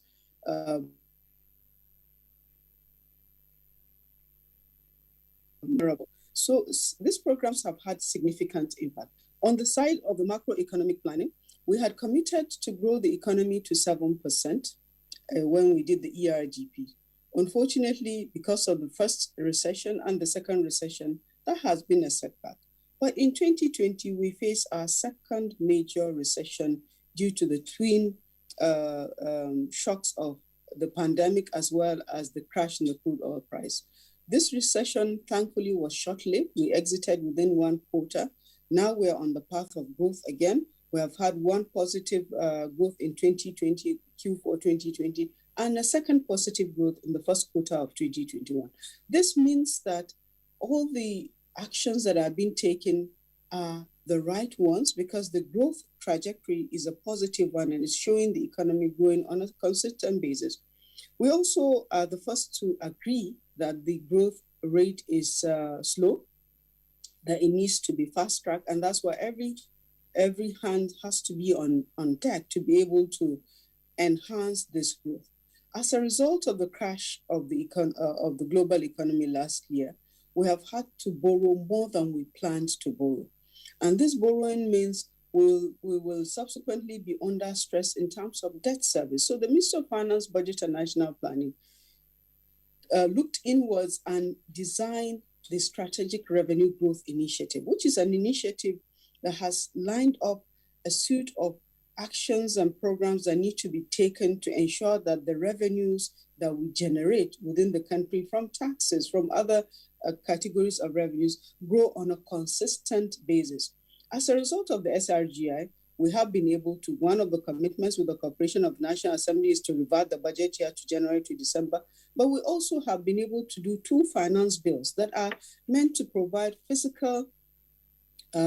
correct our fiscal laws, the various fiscal laws that we have, but also provide incentives on an incremental basis and helping us to actualize the targets and the focus of the plans as well as the national budget. It's been tough, but it's also been very beneficial. Mr. President has been very supportive. He gives us directives and the authority and the free hand to actually implement programs and projects. One of the programs that I've been leading is, and then I'll move into infrastructure from this, is the implementation of the Executive Order number 007. This is an executive order that we had put in place in the strategic implementation plan, and thankfully Mr. President approved it. It's an investment focused executive order. So the order gives investors within the Nigerian investment space to be able to use their funds to build roads and recover their investments over time from future taxes.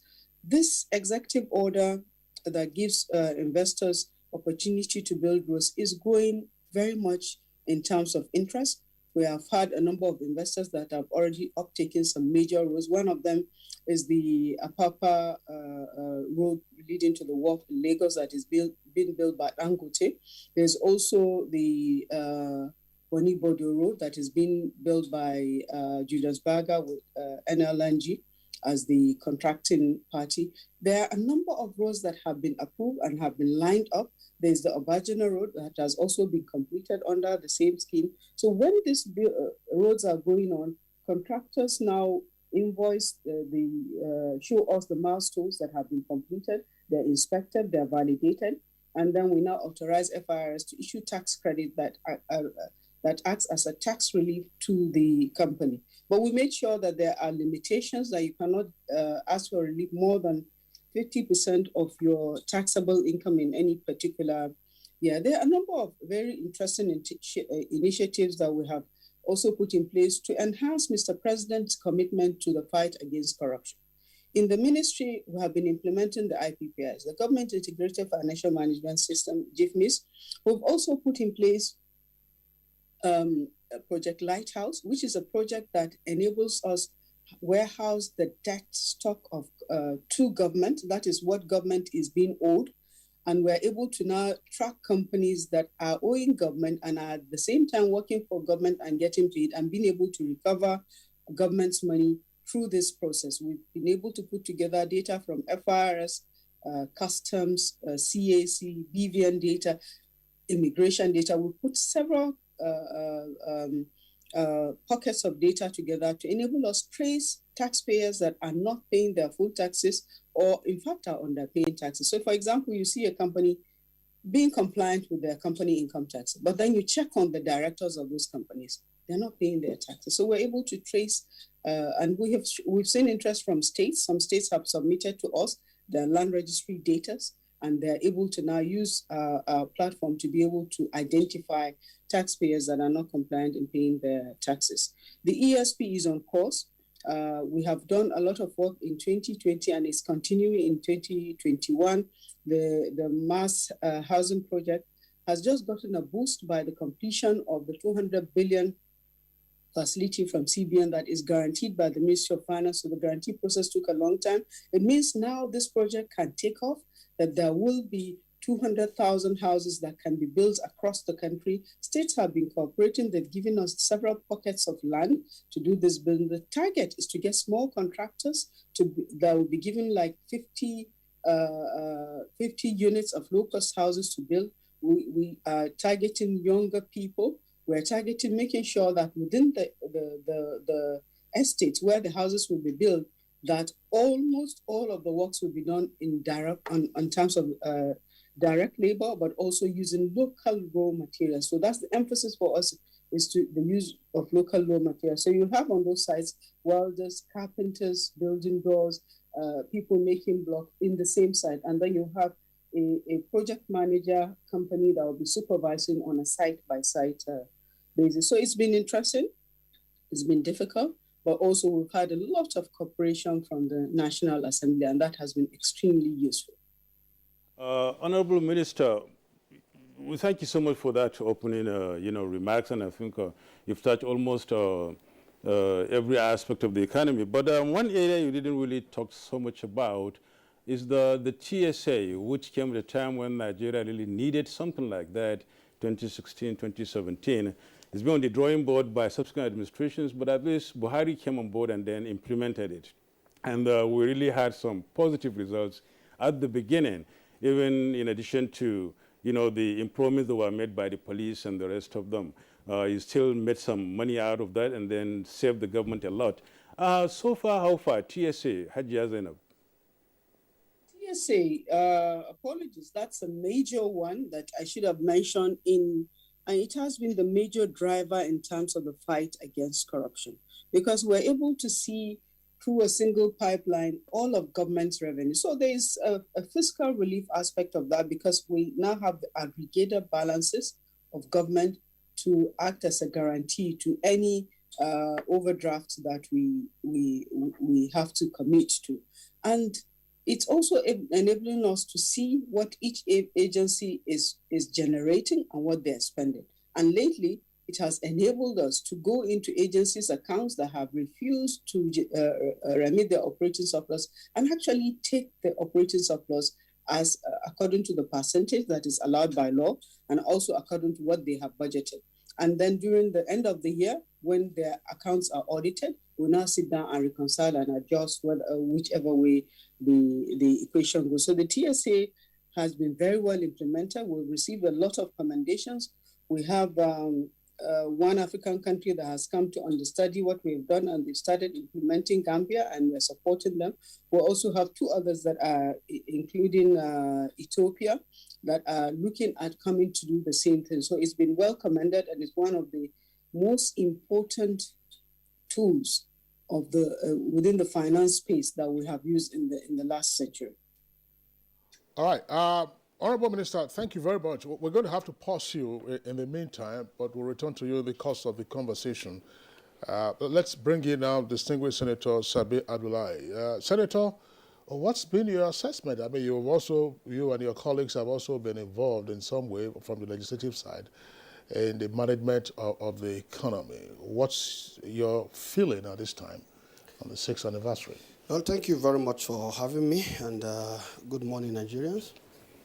Let me say that the opening statements by the minister is quite remarkable in the sense that it has touched on those very fundamental pillars of what has been happening between the executive and the legislature. For example, when the first recession came on board in 2016, we had a robust debate in the Senate then, and of course we came up with about 22 areas of suggestions to the executive. And I recalled by 2017 when Mr. President came to present his budget, he acknowledged that those 22 recommendations did help the thinking in the executive, which actually was the basis of how we're able to quickly get out of recession. And I remember one of the key areas that we noticed at that time was there was no handshake between the fiscal and the micro. And so within that context, we felt that, look, we just have to tell the executive, you can't be doing something outside, and those who are inside do not understand what is happening. There must be somehow, we must get a communication. And I think from what she has said, they really took it on board, and they were able to actually bring the two sides together, which has clearly helped in their management of the economy. Now, the other point I would like to say is we're equally worried about the issue of unemployment, the issue of poverty at that time. And we felt there should be some intervention. And I think that was what led to the issue of the social intervention programs and the subsequent review, because I remember the first time this thing started, the National Assembly was very critical. And they were critical because we felt if you are doing a social intervention program, your key guiding principle should be how well you target it. It must be well targeted. So the targeting was faulty, and I think you can see an improvement in terms of the targeting, even from the bouquet of the types of intervention in that particular scheme. So for us in the National Assembly, at all times, we believe we have a duty, and anytime we see that challenge, we go back to chamber, deliberate it seriously, come out with some package of recommendation, and we take it on. Now, the other aspect is, as much as we believe there are a lot of projects that should be executed, we asked ourselves, what is our revenue side? The revenue side and the expenditure side must always try to speak to each other. And I think arising from that, the National Assembly was concerned about the issue of, the payment into the consolidated revenue accounts. And I think on that note, even as we speak, there is a committee that is actually looking into that. And we realize that a lot of the MDAs are actually going beyond their operating, they're eating into the operating surplus. And we believe we just have to do justice to that. And I think the committee is still working, so I wouldn't want to say, much here, but I know they are working, and they've discovered so many things. We are seeing the loopholes, all the leakages, and the intendment here is for us at the end of the day to block those leakages, because we are convinced beyond reasonable that if we're able to do that, then even our level of borrowing can actually come down. The deficit in our budget can actually come down. So this much we are doing. And let me also say that within that context, some of the bills that we actually worked on, you remember the production sharing contract, the offshore bill, was one bill that has refused to see the light of the day. And immediately we came in this night assembly, that was the very first thing we said we must achieve. And we achieved that, and Mr. President signed that. So increasing the potential of our revenue generation. Now, the other aspect too that we actually dealt with is what the minister talked about, the finance bill, because we saw that the various, laws that are governing our financial sector seems to be either in conflict or they are actually one law is actually dragging another law.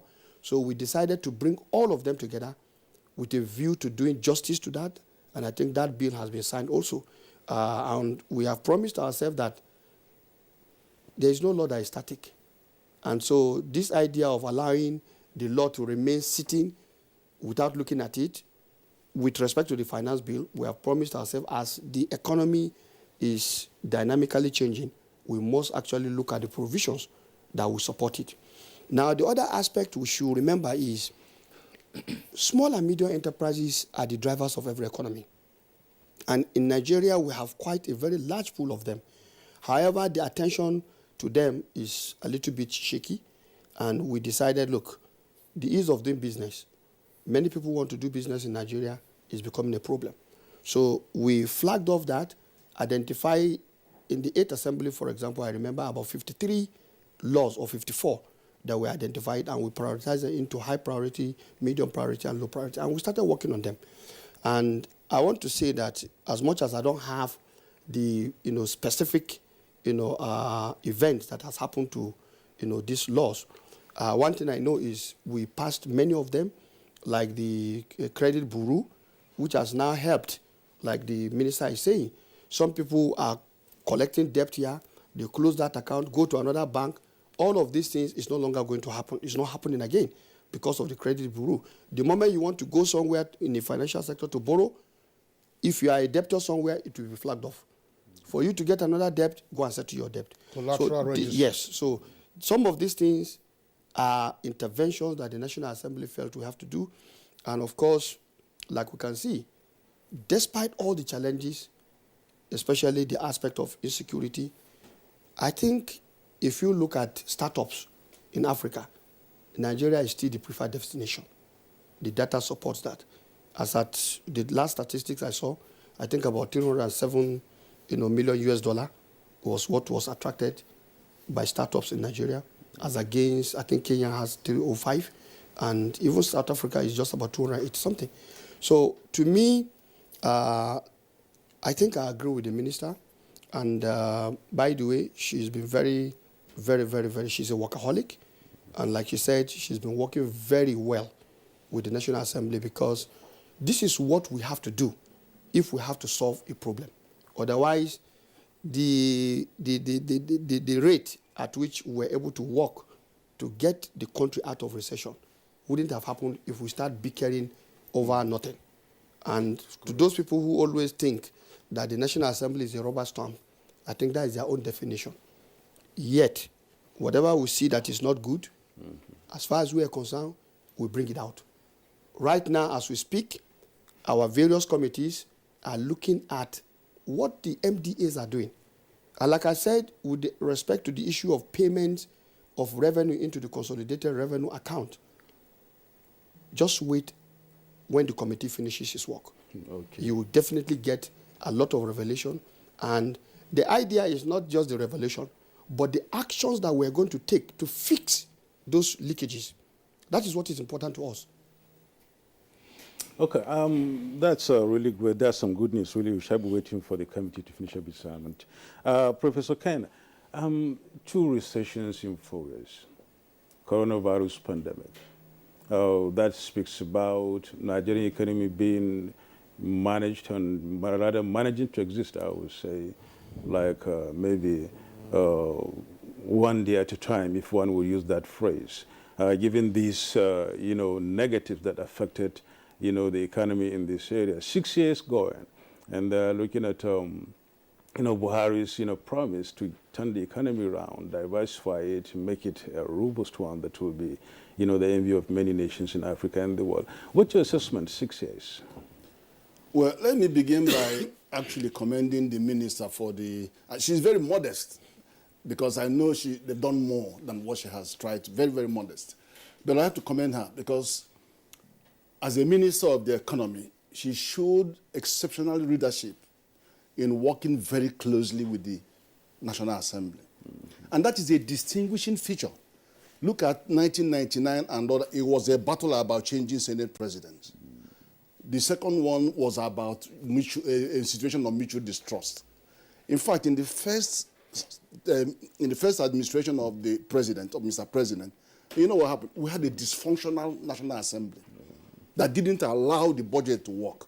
The budget cycle was decimated. You never spent more than 6 months of any budget. So it was a show of shame. But look at this second term. We have an active and proactive relationship between the executive and the National Assembly. And you could hear our colleague reeling out things that they are doing, not even waiting to be prompted. Their program of work showing great sensitivity and reaction to the matters before the package. So I commend both houses. But first of all, there are three things that strike me about how we have managed the economy. One is that, if you remember when we had the first recession, we ran to development partners and they said, look, give us a plan. And until you have a plan, nothing happens. And we produced economic recovery and growth plan. And every MDA had marching orders on what they have to achieve. And with that plan, we quickly exited recession, though it took 3 quarters or more, 4. Then the second wave, we quickly had a plan, economic sustainability plan, and the monetary authorities came with a plan. And because you work with a plan and specific target, is a point of mobilization of resources. And that you could see how we quickly exited. Just one thing. Now, the third thing is the alignment and coordination between monetary and fiscal policy authorities. And this is something I've always spoken to the minister about. And she listens and she does her best. If you see how coordinated both policy frameworks are, that one enriches the other. You see the quantitative fiscal and monetary policy response to COVID-19.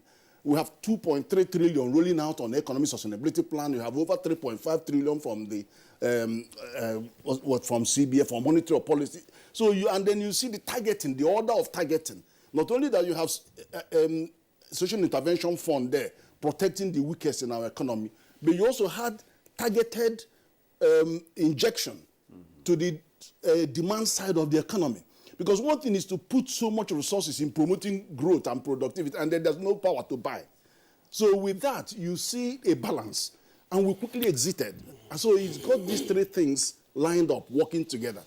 But let me come to the area where most people forget the context. When you want to compare things, compare like to like, and then identify the context. First of all, for many, many decades, the problem facing us in agriculture is that whilst we are the biggest producer of food in Africa, and then one of the 5 in the country, in the world, as according to FAO, 30 to 70% of what we produce never make it into the food chain. The production system that we inherited up until a few years ago has been a subsistence agricultural system, too antiquated and without flow of investment. Now, you now have an Anchor Borrowers program that changed all that, transformed our subsistence farmers to commercial farmers in a well-organized and orchestrated value chain approach, where from 10 to more value chains, but you now have all these people having access to finance, over 4 million of them, without having to find a collateral. They just brought in technology, biometric bank verification technology, and then geo-mapping of their so-called 1 hectare, 1 man, 1 hectare, and you have a diffusion of fund.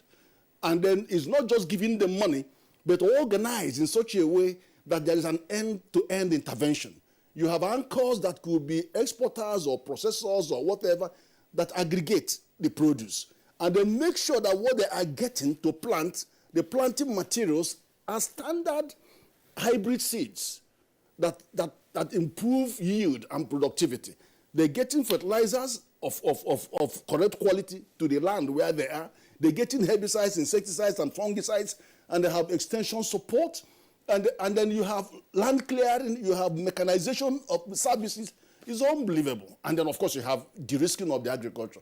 So you now have an organized system, a production system that integrates those your subsistence farmers who are now commercial farmers into national and global supply chain. I mean, we haven't seen this, for goodness sake. And we hear so many revolutions, green revolution, all that, but we haven't seen a fundamental restructure of our agricultural production system.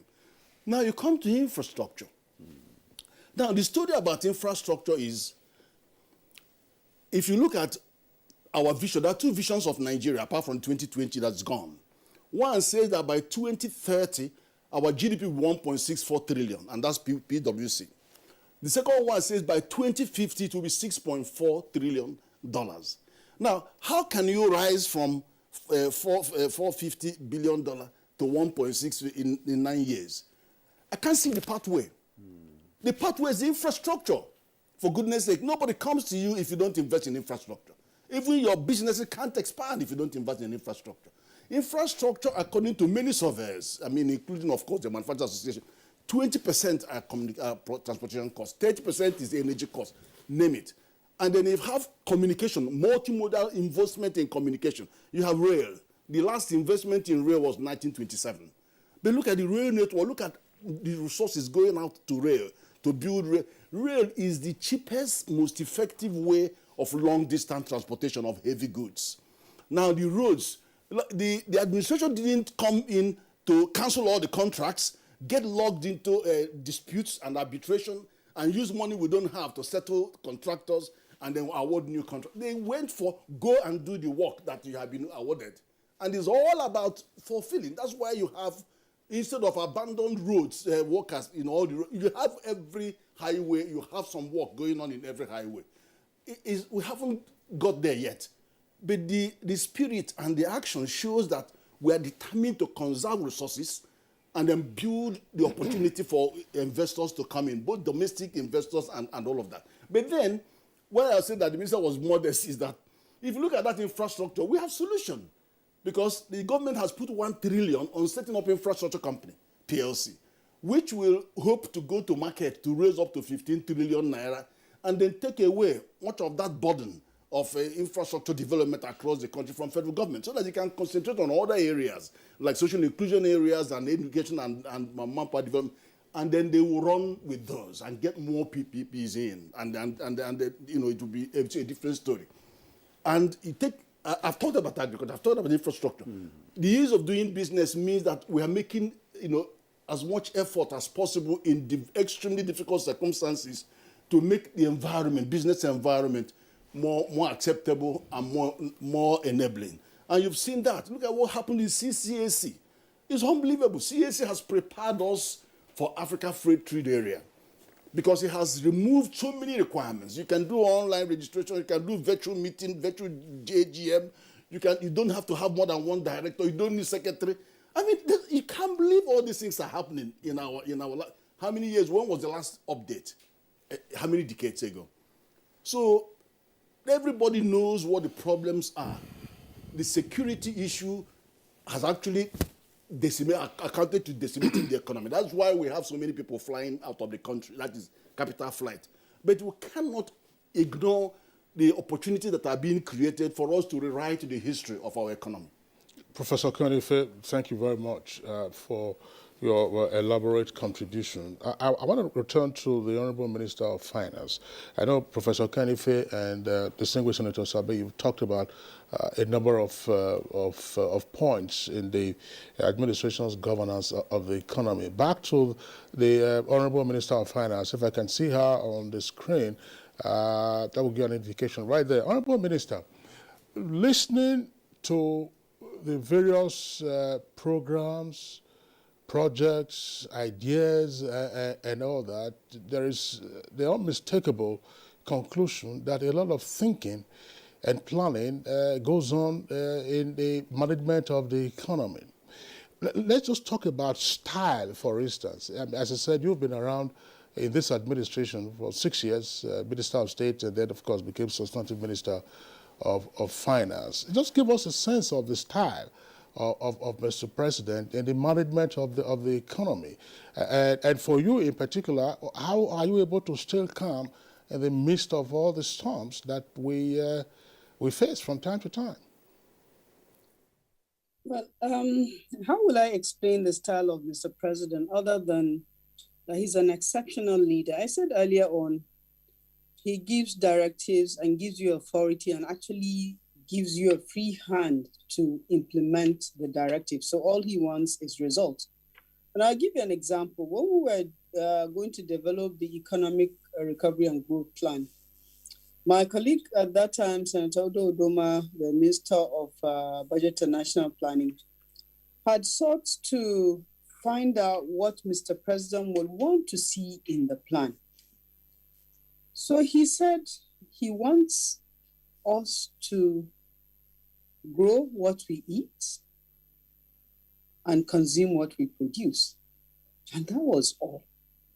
So that to us meant that we had to make sure that we have agriculture and food security, that we have to develop manufacturing and also support micro, small, medium enterprises so that they can grow and increase productivity in the economy.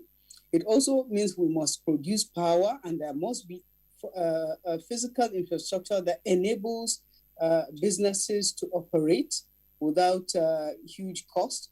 It meant several things. So he gives you a directive that is very basic, but the more you think about it, it just keeps growing on a daily basis. Such directives just continue to grow.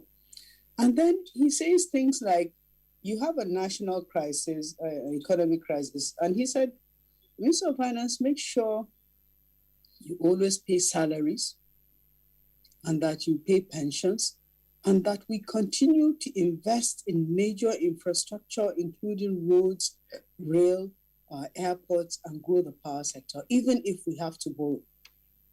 He sometimes cracks a joke and says, I have a wide shoulders as long as borrowing is concerned, but where the borrowing is for major physical infrastructure. So Mr. President is very, very supportive. He's very firm in his directives, and he's actually very consistent. He will tell you the same thing again, which means when he gives you a directive, it's not by chance. You have an interaction, he gives you the same directives again. And he gives you the free hand to implement these directives. As for how I have been coping, I will say by the grace of God, but also by being focused. The challenges are multifaceted, and the economy is a large one. The Nigerian economy is still the largest economy in Africa today. And it is only the Nigerian economy that went into recession and exited within one quarter. Very little credit is being given to us in terms of the quality of work that we've been doing. If you look around you across the country, we have never had our infrastructure developed to the level at which it is today. It's not by a flux. It's a lot of planning and hard work, and also a lot of careful choices. So a lot of times we make choices and we have to take decisions, and at any point in time for us in finance, somebody will be happy, somebody will not be happy. But we just still stay focused and be very, very patient with everybody, because we know everybody's mandate is important. But where you have resources that are limited, you have to prioritize how you use those resources. So on a regular basis, we check our funds, what is available, what are the things that are lined up that we have to do, and we make choices. And we make sure that the choices we make, they're defendable anywhere, and that those are the right choices for the greater good. Thank you so much, Honorable Minister of Finance. Before we go to Senator Sabi, let me dwell a little with you. Professor Ken Ife, you talked about so many things, infrastructure, agriculture, and how lots of other sectors that really were really positive. And I didn't hear you speak about power. And that is talking about, strengthening energy behind production, behind, investors really willing to come in to really invest, and having to bring down the cost of production, and, how things could be made easier for the producer and the manufacturer in this country. Because the stories are positive, but had there been enough power, we would have been much positive than it is. No, I mean, I couldn't say everything, given the time constraint. Yeah. Now, the issue of power is tied to too many things. One of them is, of course, is resource availability. Let me just tell you one that really annoys me. Why will a country like Nigeria, that is the biggest producer of crude and gas in Africa, be the biggest importer of refined products?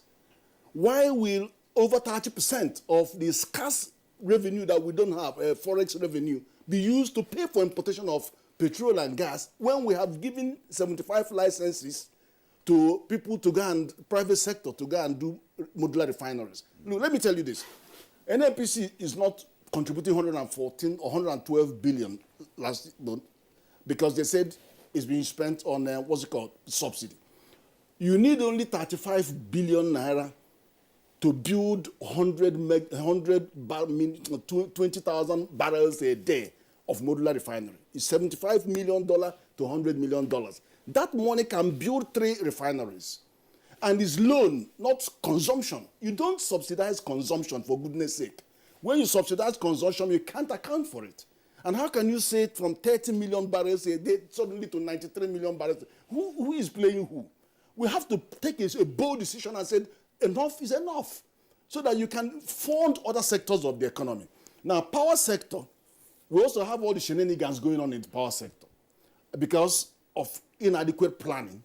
Because you plan to have all this production, but you didn't plan for the gas that was going to go there. Now, let me tell you this. To do a train, you have to bring a plan. And that plan, when you're going for funding, they want to see commitments, forward commitment of about 25 years of the gas. People would have bought the gas. And then if you go and look at the contracts, international contracts, if you fail there, the penalties are in billions of dollars.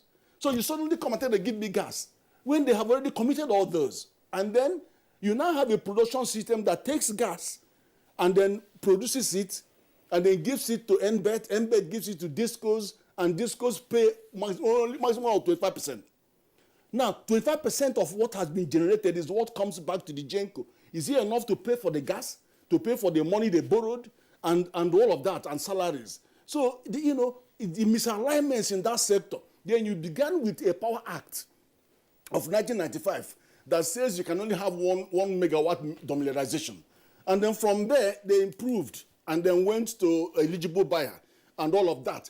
Now, you now have a new generation of end-to-end investor in power sector. That's why it's like Siemens coming in here. Deep pockets, and then I can do it from end to end. And then you now liberalize that market.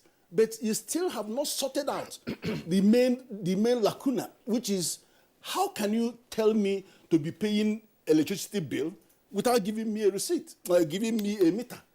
And then you have so much tension there. And then there's no incentive for the discos to just go and put the meter. Because, let me tell you, the major thing that I was one of those that was considered for the Minister of Power by Jonathan. And I had done my work for 6 months. And I was going to go on my knees to beg, please, don't take this 3 billion you are getting from these people for buying your 49% and then go and use it to pay salaries. Go and borrow money from Central Bank, for goodness sake. Put this money back and tell all the GENCOs and DISCOs, borrow against this and double the network capacity. You will get traction immediately. That 5,000 megawatt will go up to 10,000 megawatt within a year. But for them to have borrowed to their hilt to pay, and then you're killing them to go and find more money to invest, is just a recipe for disaster. And I knew it was coming. And I went and told the minister, Nebo, a day when he was announced, said, Minister, if you don't succeed in getting the president and CBN governor to do this, I will be with you here. In the next 10 years, you will still be saying the same story. And it's just how it played out. How can you? What they will do is that they strip the assets. They will refuse to meter the network. Because when you meter the network, everybody pays only what they have. And if they can't generate, then they can't. So it's just a recipe for disaster. But renewables are coming in. Finance mechanisms, including climate finance, are also being triggered. And I think the future looks a bit brighter. Because with now private sector generating 3 times more than what the public sector generates in energy, this approach and intervention programs supporting the solar programs, all that stuff would open up the space. And that is where I can see anything different happening in the power sector. Professor Kenny Faith, thank you very much. I'm not sure if we're going on a short break immediately, but so that our director is just informing us now that we're having to take a short break. I would like, when we return from the break, I'll get back to the Honorable Minister of Finance to speak on some aspects of what Professor Kenny Faith has raised, and then the National Assembly's role in all of this. Keep watching. That's Good Morning Nigeria on the network service of the NTA. My name is Nancy Oyedia Orom. I'm AIT correspondent. I've been covering the Presidential Task Force on COVID-19 the last 1 year. I just took the jab, the Oxford AstraZeneca vaccine, and it was seamless. And I was opportune to take these vaccines with the SGF, the ministers. So I want to use this medium as a journalist for someone who has experienced COVID in the last 1 year. I want to implore media houses, broadcast industries, let's join hands together to propagate the good information out there for people to believe in these vaccines. That's the only way we can have health immunity and also achieve the projection and target of Nigeria come 2022. Well, I must implore all Nigerians to go out there, register on the Primary Healthcare Development Agency website. These vaccines are free for all Nigerians. Go to the website, register. It is free for you and I.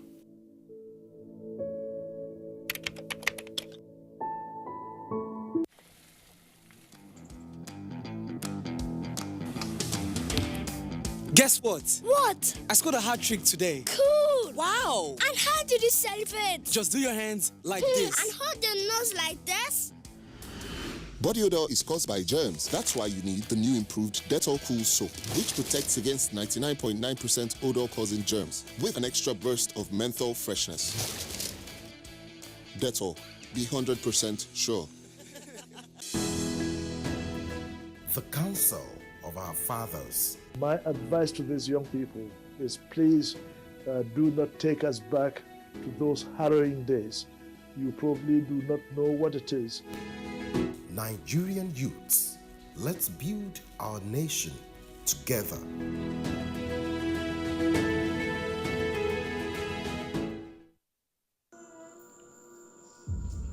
Life can be very eventful. We curiously expect things to happen, even when we don't know what. Our human nature makes us like and repost lots of information. Some are unverified, inciting anger and hate. Sometimes innocently, other times the urge to break it first. This, in most cases, has caused destruction in many nations.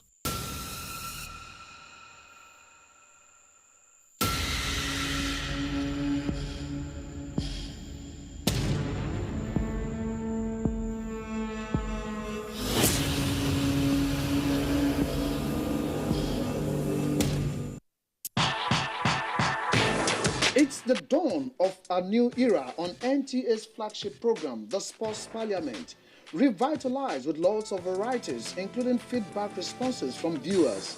Sports Parliament, the weekly sports show that exposes all the intrigues in the Nigerian sports sector and projects an agenda on the way forward for Nigerian sports.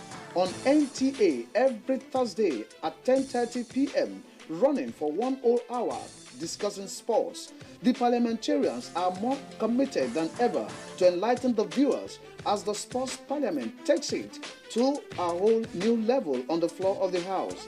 Keep a date with the Sports Parliament as motions are moved every Thursday on the floor of the House. Mr. Speaker, with his gavel to harmonize sports resolutions.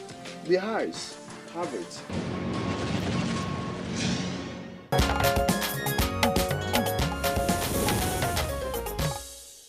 All right, you're welcome back here. It's still Good Morning Nigeria on the network service of the Nigerian Television Authority. Let's return to the Honorable Minister of Finance, who is still with us via Zoom, Hajia Zainab Ahmed. Honorable Minister of Finance, it's obvious from what we've heard and what we have seen that the linkages between the fiscal and monetary authorities, that those linkages have now been very well established and are running, but are still, of course, day-to-day matters to deal with. But a while ago, Professor Kenife was also raising some very pertinent questions, issues. And these are matters that have often engaged observers of the Nigerian economy. Because when you look at the knock-on effect of some of the gaps or the misalignment, then you ask yourself exactly what is happening. And this is why I would like you to also make a pitch here as to what has been done and what could further be done.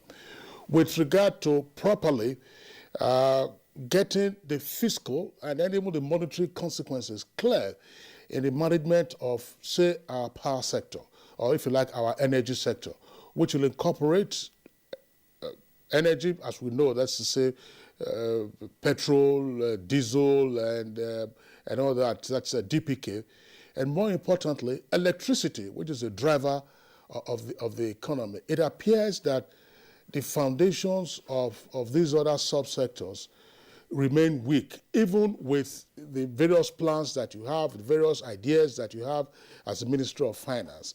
How much interministerial collaboration it's ongoing so that we can get out of the consequences of the poor performance, obviously, of this energy sector?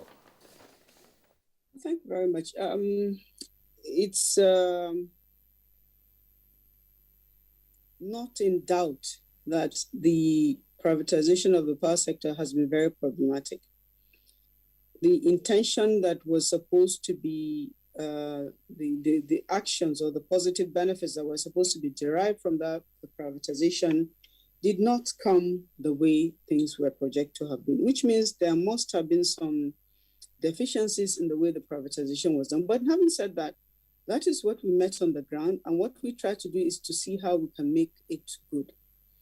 In the first administration, the president has put in place the power sector recovery program, which was anchored about reviewing the PSRP with a view of how to refocus the sector on the fiscal side, and also how to raise fresh financing and infuse into the power sector.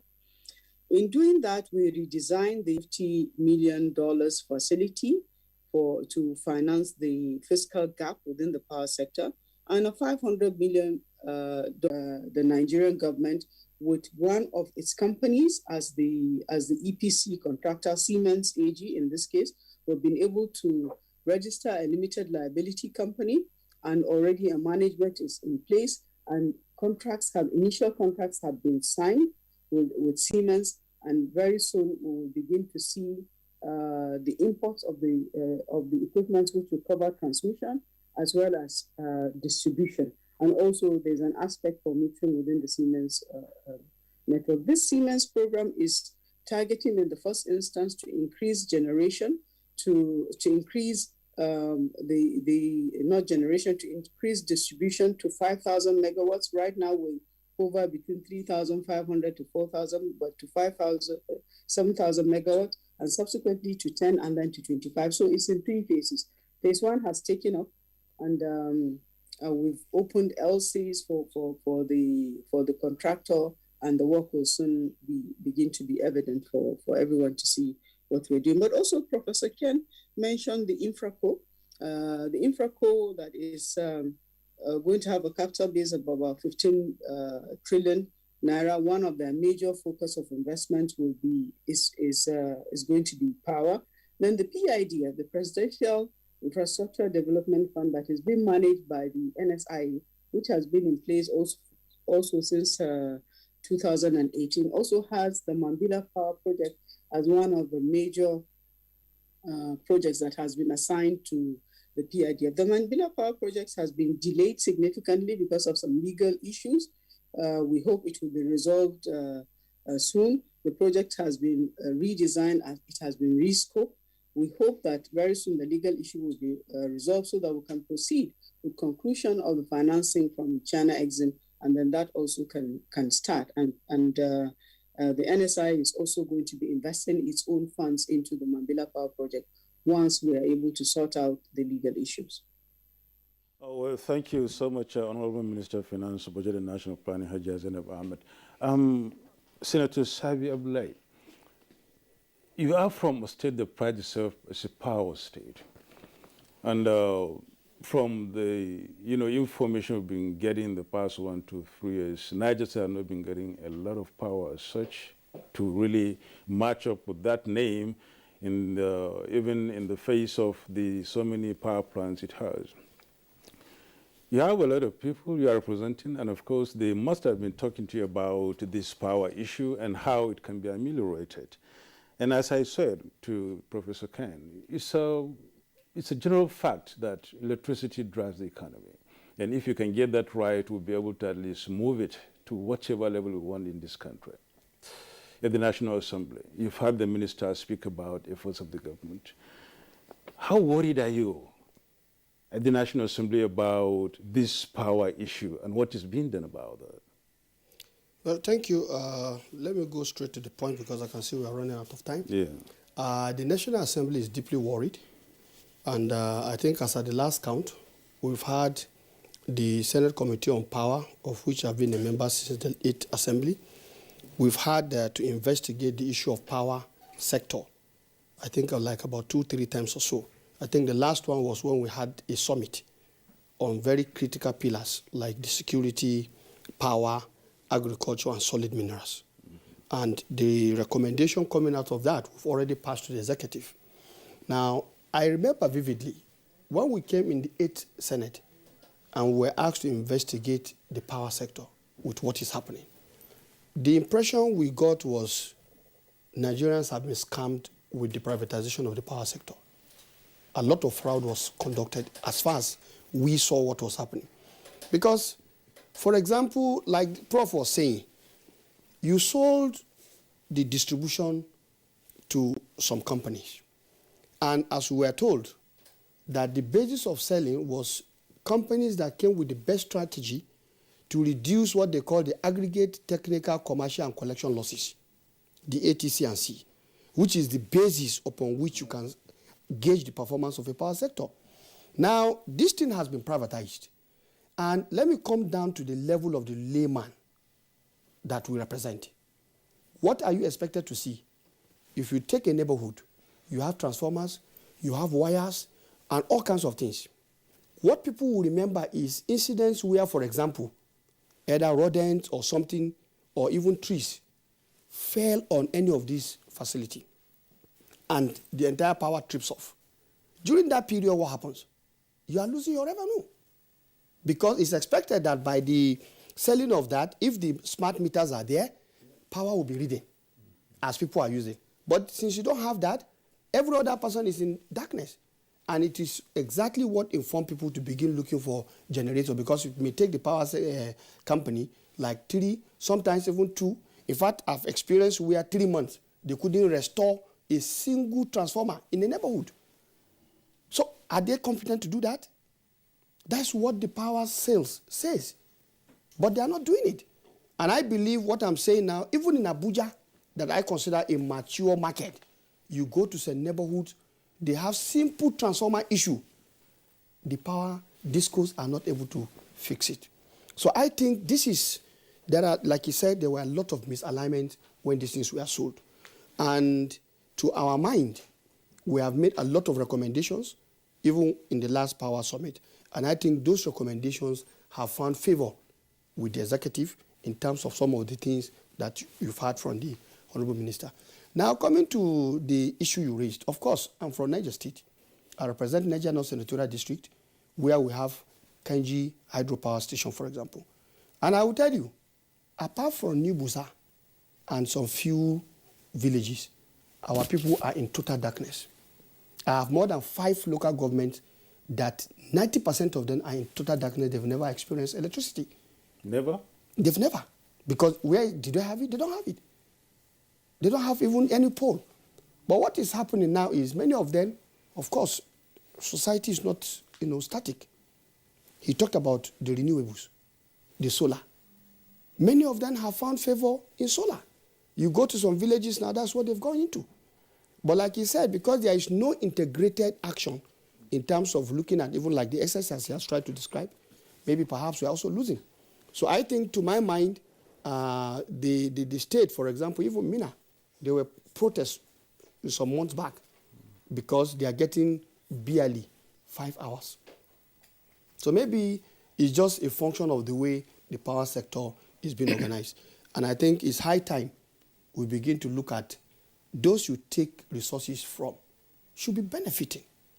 That is justice. So it is right if we say, as far as Niger State is concerned, there is a lot of injustice being done to our people with respect to the issue of power, because you've described it. We're the power state, and yet we don't have power.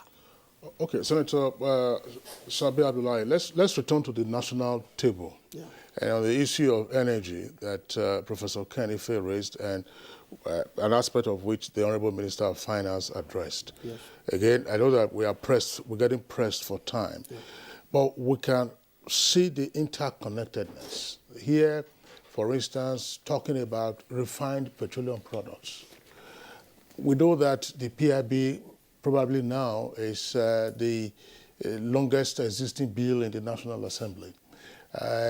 We have heard that it might be a silver bullet to help us solve a number of these issues, but by the time we begin to unpack the consequences of what we see, our inability to refine petroleum products, the fact that if today you say, look, take out subsidy, assuming there is still subsidy, and fuel prices go up, you can see the knock-on effect almost immediately on prices and thereby inflation. And then, of course, the fact that people have less disposable income.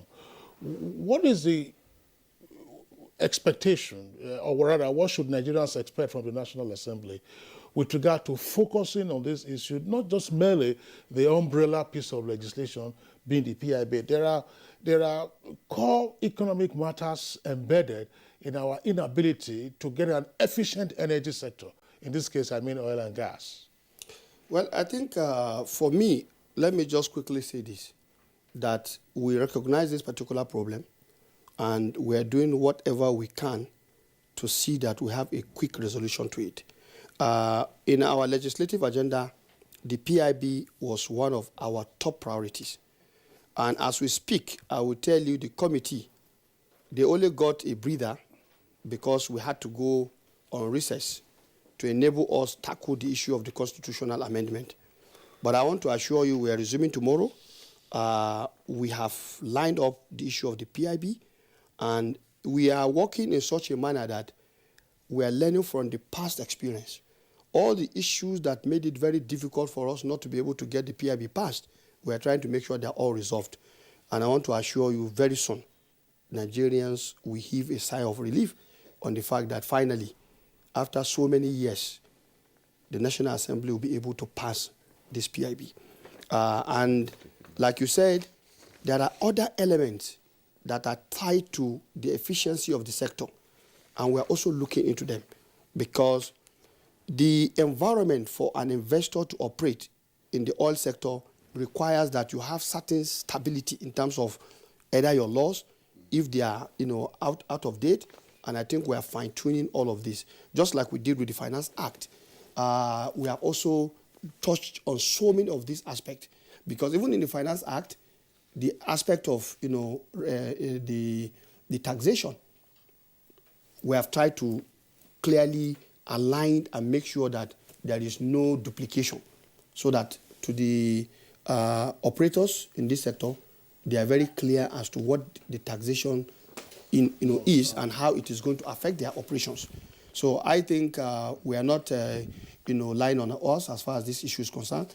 We are trying our best, and I believe that as far as I'm concerned, for example, the PSC was supposed to have been reviewed more than 20 years ago. Nothing happened. Okay. And when we came on board, we said, no, we have to do it as a national duty. Right. And I think we did that, and everybody is also already seeing the impact on the economy. Oh, that's great. Congratulations, Senator Sabi. Congratulations, National Assembly. Thank you very much. Nigerians have been following us on this program. Of course, some tweets have come in. We will try to go through them at least before we round up. Let's get started with Usman Banu Kantu, who said, for the layman, when there is high cost of living, then the economy is not well. And when there is low supply with high demand, the inflation is bound to happen. So insecurity, that is, challenges in the last 2 years have been affecting the economy, and the only way out is to tackle the vices squarely.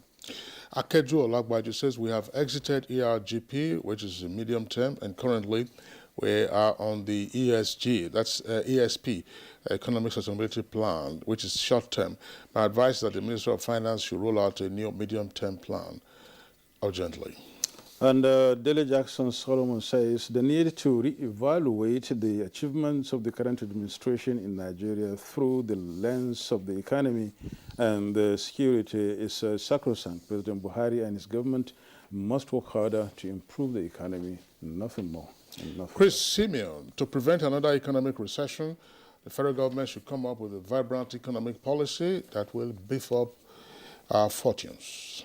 And lastly, Ibrahim Tudu-Wan says if the federal government's economic sustainability programs like Empower, housing programs, survival fund, SME support, youth investment, and other national agri loans are not executed to the latter, we may nosedive into recession again. I think God forbid that, really.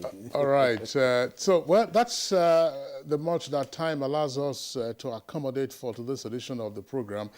Honorable Minister of Finance, as you very well know, we always call on you from time to time. You were with us exactly a week ago, along with other ministers, discussing the outcome of the Paris summit.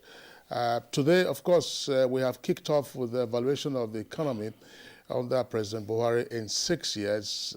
Obviously, we haven't touched on several other aspects. So we'll be returning to this in the course of the week to actually discuss impact to real sector and all of that, and what is relevant, and citizens' responsibility as well in efficient management of our economy. On that note, Honorable Minister of Finance, Budget and National Planning, Hajia Zainab Ahmed, would like to appreciate you for being with us today. Thank you for having me. Thank you. Okay. Also here at the studios, distinguished Senator Sabi Abdullahi is the Deputy Chief Whip of the Senate. Thanks a lot for being our guest this morning.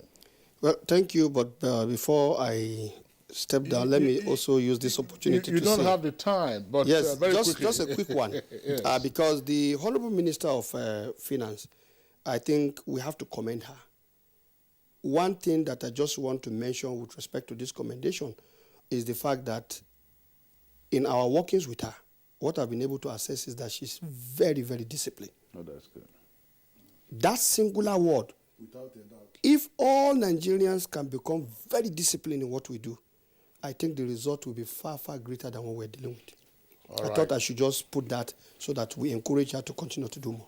Thank you very much. Thank you very much, Senator Sabi Abdullahi. I hope that the Honorable Minister had not hooked off from the conversation. If she had that commendation, that should, of course, be very heartwarming for her. Thank you. And then also development economist, Professor Ken Ife, always a delight having you on Good Morning Nigeria. Thank you. As I said, there are many areas still for us to cover so that we have a sense of where we're coming from, where we are now, and then where we are headed. We know that Nigerians talk about their spending power today and pressing economic issues, but of course, when you listen to the frameworks and what is rolling, you can begin to see how you get a fit into all of that. So that's it for us on Good Morning Nigeria today. Thanks for tuning in. As usual, we're back tomorrow, same time, 7 in the morning. Until then, take care of yourself. I'm Kingsley Osadolo. And I am Yusuf Madabusuma. Thank you so much for watching. See you tomorrow.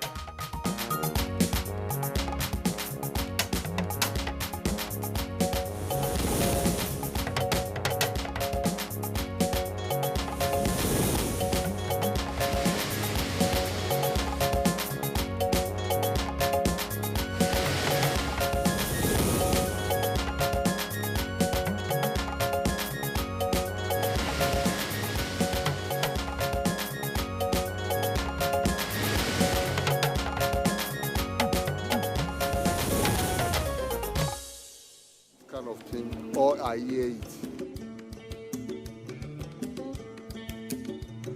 Nínú ẹgbẹ́ la wà tá a ti gbọ́ formation tíjọba tó ń ṣèrànlọ́wọ́ fáwa télọ̀ wọ́n nítorí COVID-19.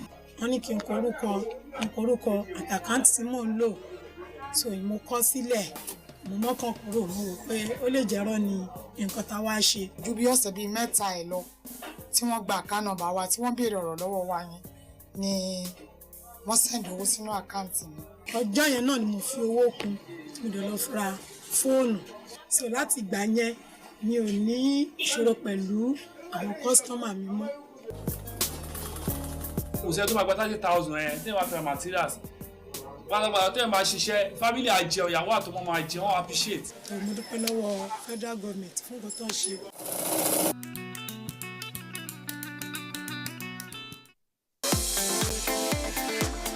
From dusk to dawn, 24 hours a day, NTA International is with you in your living room, office, everywhere and anywhere. We provide the company you desire in terms of balanced and up-to-date news, programs, and the best of entertainment. Tune in to DSTV channel 251, GoTV channel 91, Freeview UK channel 264, or you can download www.visiontv.co.uk. App for iOS or Android. You can also see us on Facebook and YouTube for quality content on the go. NTA International, Africa's window to the world. You can follow us on all our social media platforms: Facebook at NTA Network News, Instagram at NTA Network, Twitter at NTA News Now, YouTube at NTA News Online, or visit www.nta.ng. For live streaming, visit www.nta.ng/live. Now, you can stay updated on the go, be it on your TV, iPhone, laptop, or iPad, or download the NTA mobile application from your Play Store or App Store. NTA, you can beat the rich.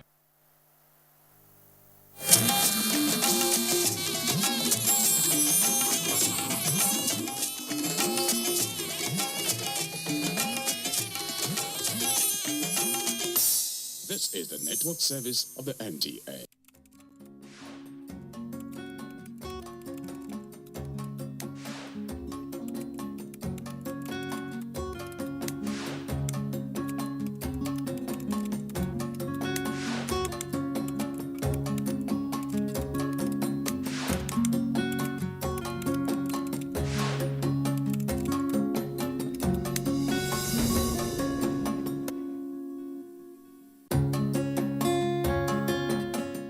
Hello and welcome to Thoughts for the Week.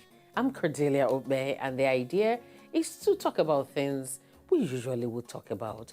This time using proverbs, wise sayings, fables, you call them any name from around the world.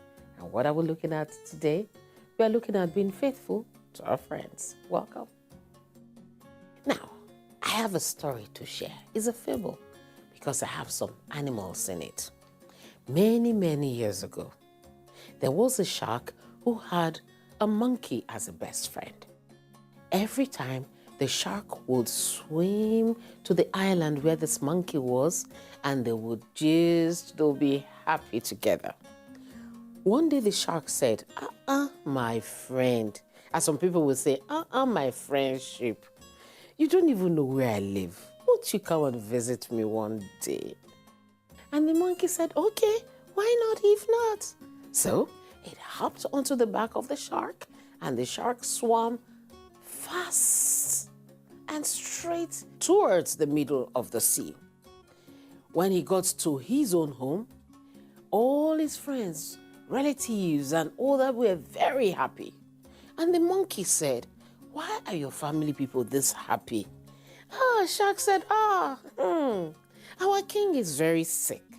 And they say we need the heart of the monkey to take care of him.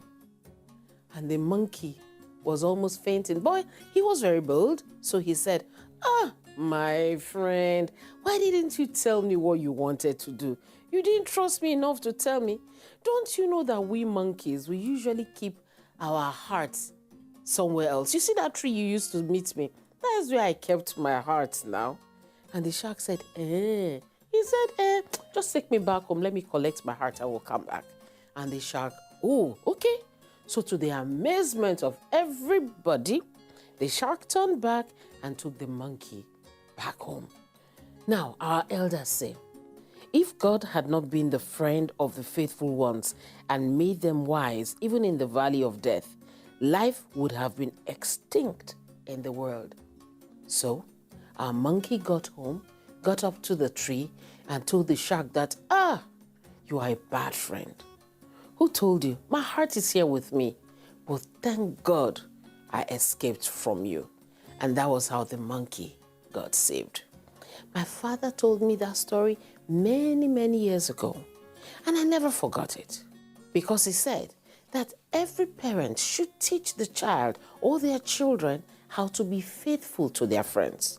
When you are faithful to your friends, somehow, when they try to plot evil or anything bad against you, somehow you have a means of escaping. It may not be the case all the time, but posterity would hold it dear in its heart, knowing that you have been faithful to your friends. That story is a story we should share every time, because every day it seems as if things are getting worse. People don't trust each other anymore. Whose fault?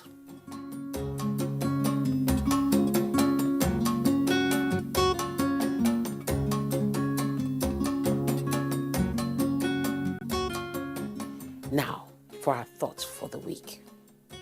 Are you a good friend? Or are you a friend who is deliberately leading other friends into evil traps just because you want to make your own ends meet? Are you teaching your children to be faithful to their friends, but at the same time to be very, very wise? Think on these things till we meet again next time. Take care of yourselves, my friend. My name is Cordelia Obe. I'll see you next time. Bye-bye.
The central Nigerian city of Jos is home to a bubbling creative industry that's introduced many talents to the mainstream.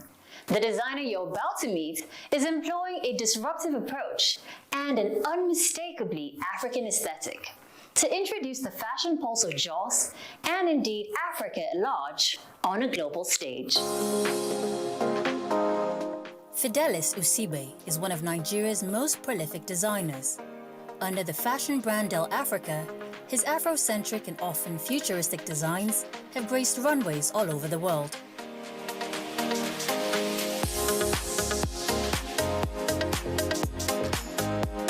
It started from just learning from my mom. She's been a tailor all her life, and I made up my mind to go into this full time.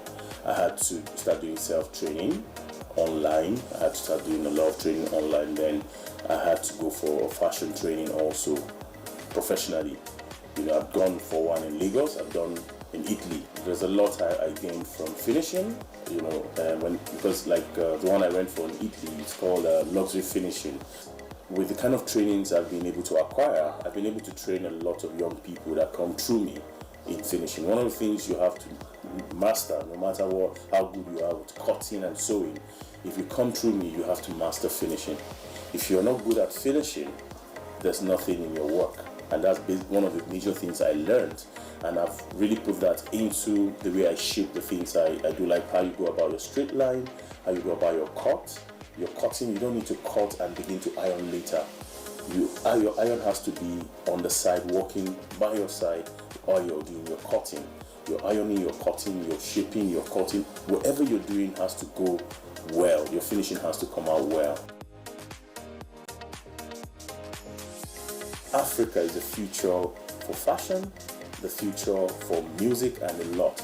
I remember when I started showcasing the Adire and the African concept, people always ask, are you sure people will like this, people will appreciate this?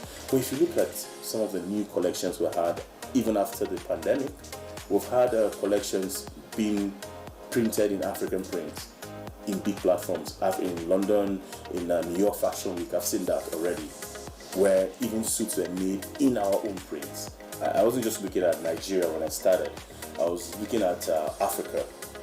you know, starting from Nigeria and extending to Africa and other parts of the world. Mind you, it will always be made in Nigeria. Even on the label, it's a Nigerian thing, a proud of Nigerian product. But the whole concept is not just about us here in Nigeria. The idea is to sell what we have from here, to show people how creative we are and the things we do. What do we really have here in Nigeria that is our own thing? And one of the things I know we have is adire. And I started working, I learned how to do tie and dye. It got to a point that I was doing tie and dye, my fingers were black. I came back and I had to make designs from those adire, and I showcased them in Seychelles. And I was excited about the way they welcomed the designs. And imagine wearing a suit made in adire. There's so much pride in that. I've showcased my brand in London, I've showcased in Italy, I've showcased in Germany, I've showcased in most parts of Africa, Namibia and Tanzania. There are lots of places I've showcased, and for me the pride is taking what I do here in Nigeria, taking them outside with so much pride, and walking on runways where I never imagined in my life.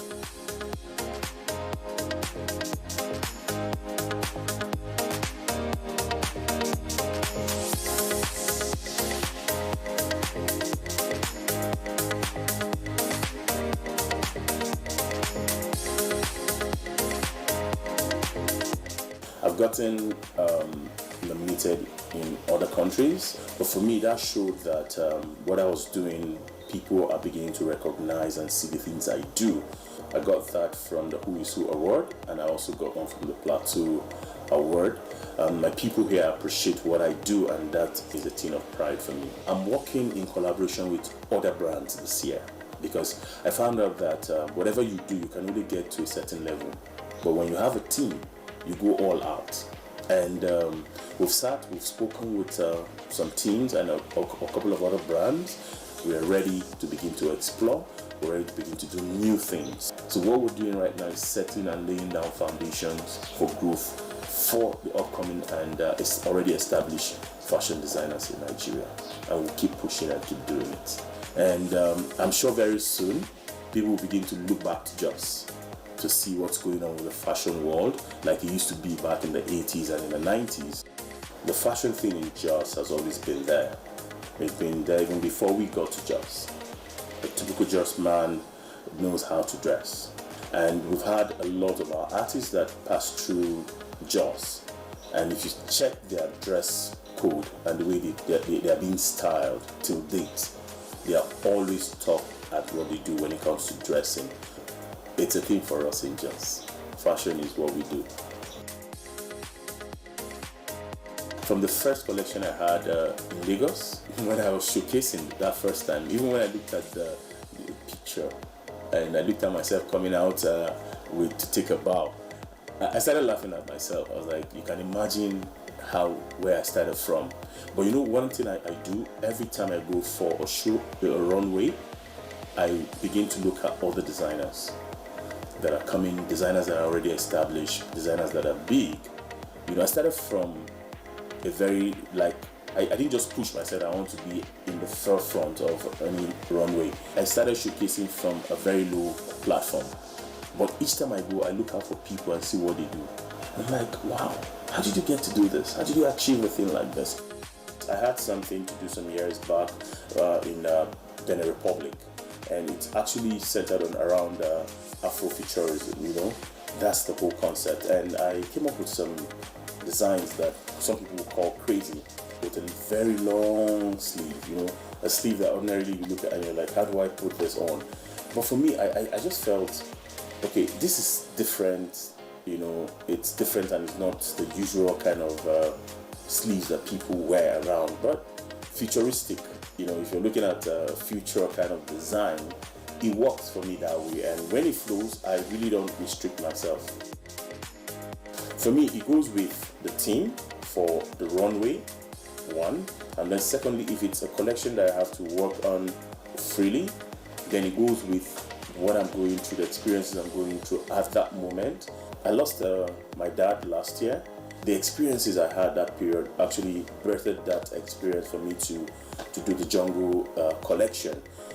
For the collections people know me with, they are mostly patterned stuff.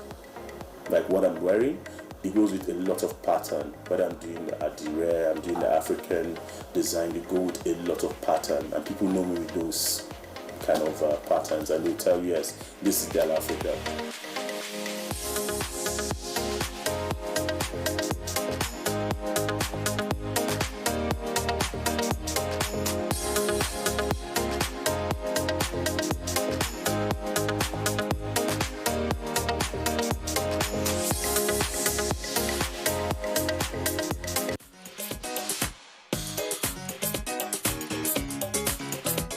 It's a new release from luxury handbag label McNeesey.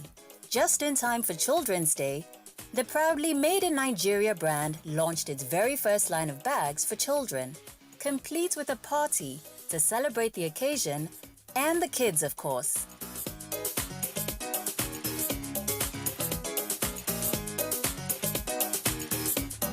In the 10 years of McNeesey, a lot of moms have wanted different bags for their kids, and obviously not just different bags, but affordable bags for their kids. So coming up to Children's Day this year, we started having crazy requests for handbags for children. So I decided to have a children's line. And not just have a children's line, go back to the drawing board to make it also affordable. So obviously you've seen the bags that we launched for the kids. We didn't just launch bags for girls, who normally are the ones they make bags for. We made sure the younger boys and the older boys had bags, and also the little girls also had bags. So obviously we're launching this lovely bags. This one is for kids from about 2 up to like 6-7 years old. Then this is for boys same age. Then this is for older boys, say from 8 years to about 13. And this is also for older girls. And if you see this bag, you can see they are quite spacious. Obviously, we've made fun colors. Kids these days obviously love to have fun color bags. So I'm actually happy as you see them coming into the store today. They are not picking the regular black bags. They're going for the nudes, they're going for the pinks and all. So I'm happy we did this because obviously a lot of parents want their kids to have bags to look trendy. But the fact that a lot of people are here, you can see what's going on, supporting our brand made in Nigeria for Nigerians and obviously to export around the world. The much-anticipated event launched 4 collections of stylish handcrafted bags for kids, keeping with the brand's unique tradition of Nigerian names for its bags. So these bags were named after the kids that did the photo shoot for us. So this one is named after Cheesy. This is the Cheesy Micro Kids Sling Bag. This is named the Somkene Boys Pouch. And this is the Nodebe Boys Pouch as well. So this is for the bigger boys. And this is the Lenye Girls Sling Bag. The inclusive collection made sure no one was left out of the fun. Boys and girls were all smiles as they rocked the adorable variety of colorful bags. We decided to make sure we had something for kids. So when moms come in to shop for themselves, they're able to pick up something lovely for the kids to make them very dressy and happy. So the kids are happy, especially the younger boys who don't normally have bags made for them. They're really happy, and I'm just happy they're splashing out with colors.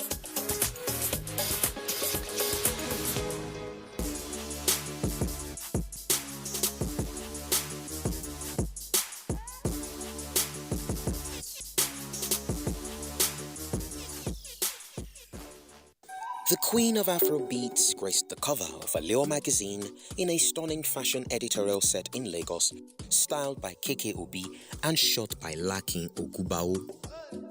Sporting looks from fashion brands like Lagos Space Program, I Am Esigo, and Inyosi. Tiwa Savage, the star, insisted on a true-to-life look for the shoot, even refusing to edit out any blemishes. She also revealed her favorite beauty spot in Lagos, as well as a surprising revelation that she hasn't put on foundation in 2 years. At home, running errands, even for photo shoots including this Aleo cover shoot, not a single drop was applied. She said this beauty advice came from supermodel Naomi Campbell, and now her simplified makeup routine relies on just blush, powder, liner, and lips.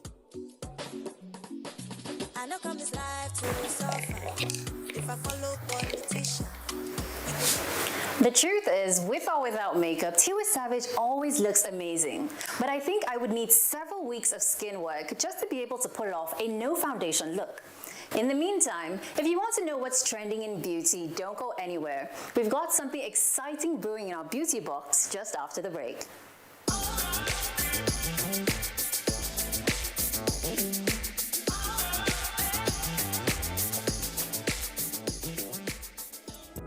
premiere of Eyimofe, translated as This Is My Desire, was welcomed at the Ebony Life Place with a bevy of celebrities, fashionistas, Nollywood aficionados, and dignitaries striking poses on the red carpet.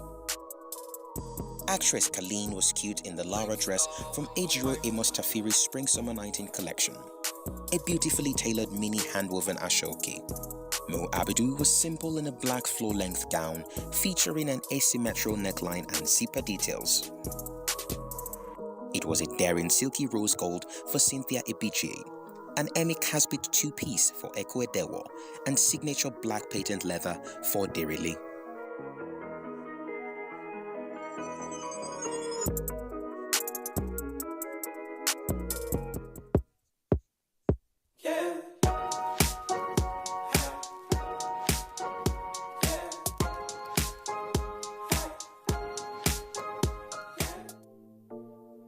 Say goodbye to focusing on either your eyeshadow or your lipstick. The trend for bold monochromatic makeup is back. In case you're unfamiliar, monochrome makeup is the art of matching the shades you wear on your eyes and lips, and can sometimes mean wearing the same color blush as well. It is particularly popular on the red carpet, when celebrities want their makeup to complement their gowns. Matching makeup trends have come and gone in many variations.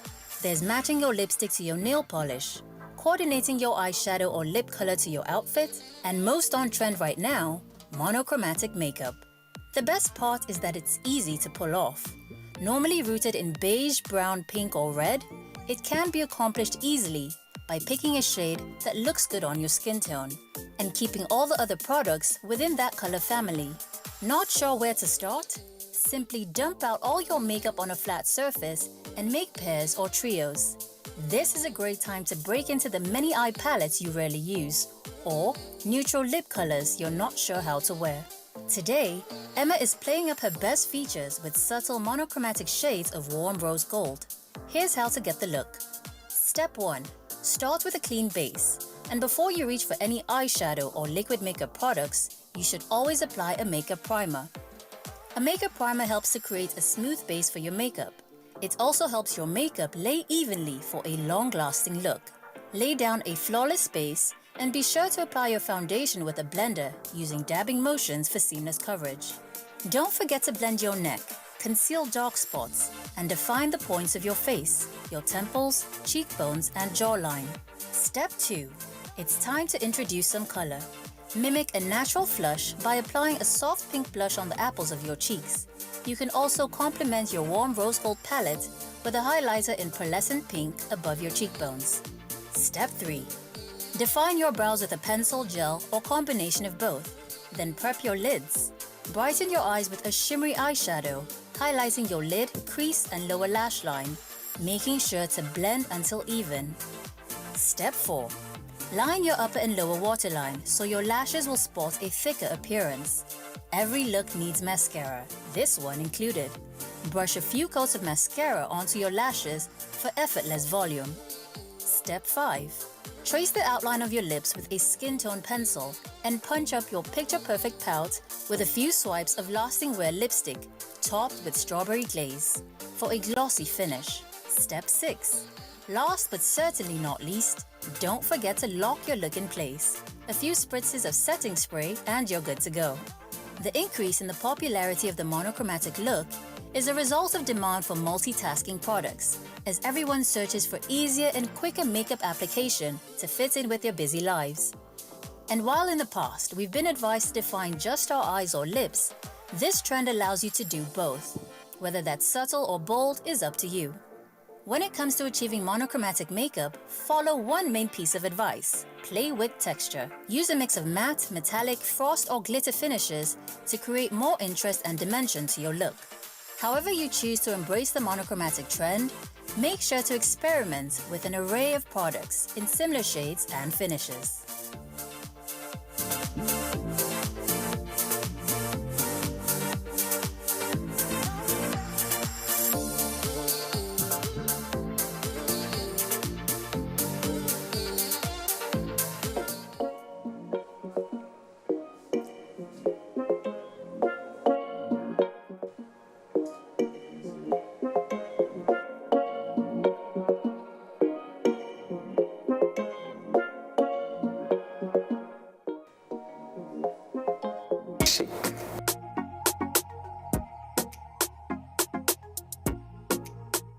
and exotic island vibes.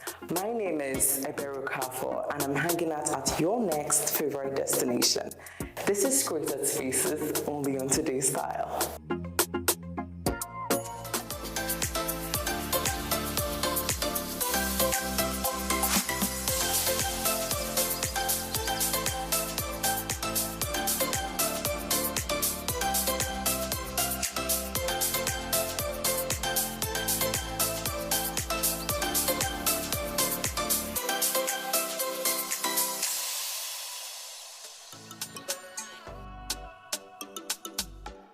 Tribe Afrique has seamlessly curated 3 very distinct spaces under one roof.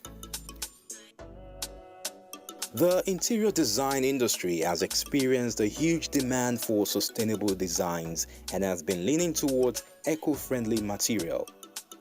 The village setup here achieves this sustainable design through the usage of materials that have the minimum amount of environmental impact.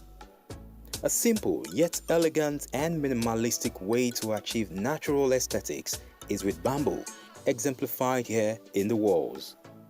Go further with attached roof of palm fronds, a jute back ceiling, woven baskets for the light fixtures, tables and chairs, and pillars of rope. With the whole bamboo thing, the woven mat and all that, we're going for like the village setting kind of thing. You feel like you're actually at home, you know. It certainly achieves a home feel, as the hand-woven place settings and colorful Ankara cushions are another nice touch that completely nail the thematic setup. Colorful fabrics aren't only present in the decor. Staff uniforms employ use of hand-dyed Adire fabric in line with the Afrocentric theme. We try to infuse culture and all that. So that was the idea behind the whole African print. Moving indoors, the idea of luxury is expressed in a lot of different ways, with polished hardwood finishes and design choices focused on rich textures, lush color palettes, and elaborate lights. Sometimes all it takes is a single, well-chosen and well-placed piece of decor to give a space a luxurious look. We have the lightings, the flowers, then of course the setting, it just, gives you that vibe like you're in a different environment, like the upscale feel. Then it's back outdoors for a tropical cabana paradise aptly titled Tribe Island. Here, bamboo walls, rope pillars, and a jute back ceiling strike a familiar foundation, while the tropical aesthetic builds upward from there with vibrant foliage trailing the walls and light fixtures. The feel out here is quite different from the other sections. We're going for fun, You come out, you relax, you can basically be yourself. This poolside haven is also home to one of Abuja's most Instagram backdrops. But don't take my word for it, the pictures speak for themselves.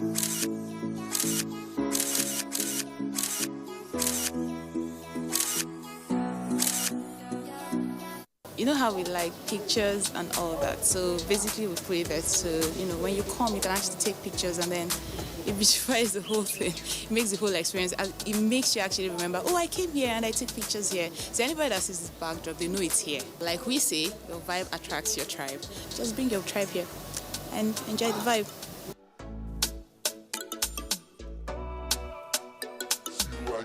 Glamour, runway, style, fame. She likes gossip.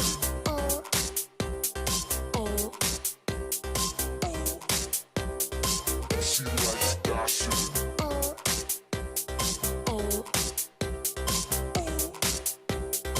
She likes gossip.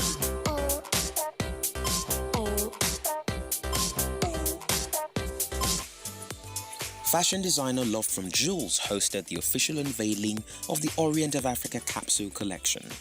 The much-anticipated event, which took place at the Monarch Center, witnessed a slew of notable personalities, celebrities, fashion designers and media who gathered to experience a world of high fashion glitz and glamour through the eyes of Nigeria's renowned creative. With influences from an artistic lens, the new collection merged the elegance, grace and artistry of the Orient with the strength, power and determination of the modern African woman. In case you missed our last runway event, Abuja's Fashion Night showcased new collections from the capital's vibrant fashion scene. Models turned heads in looks from Hopez Designs, Lori Mel, Zion Shine, and Asha. Curated by international runway model Hopez, the runway for charity was an eclectic array of sophisticated menswear, elaborately detailed gowns, bright fabrics, and Caribbean-inspired pieces. You certainly can't put a price tag on exciting new experiences, and we've got a whole lot more of them in store for you, same time next week.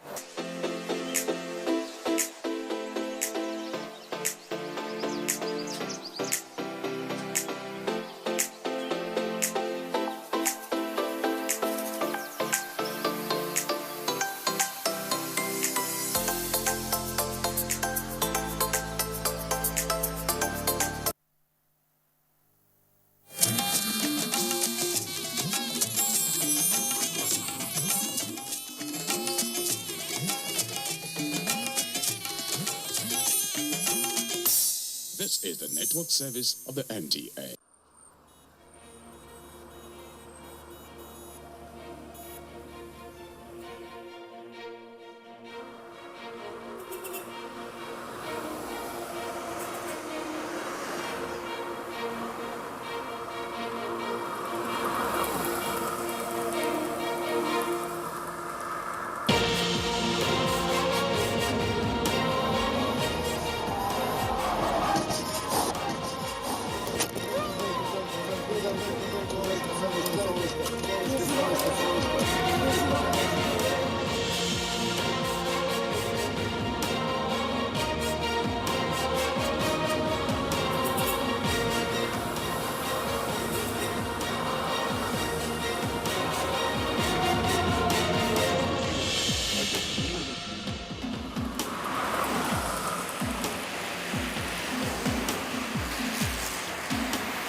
Roads are a vital part of development in any country.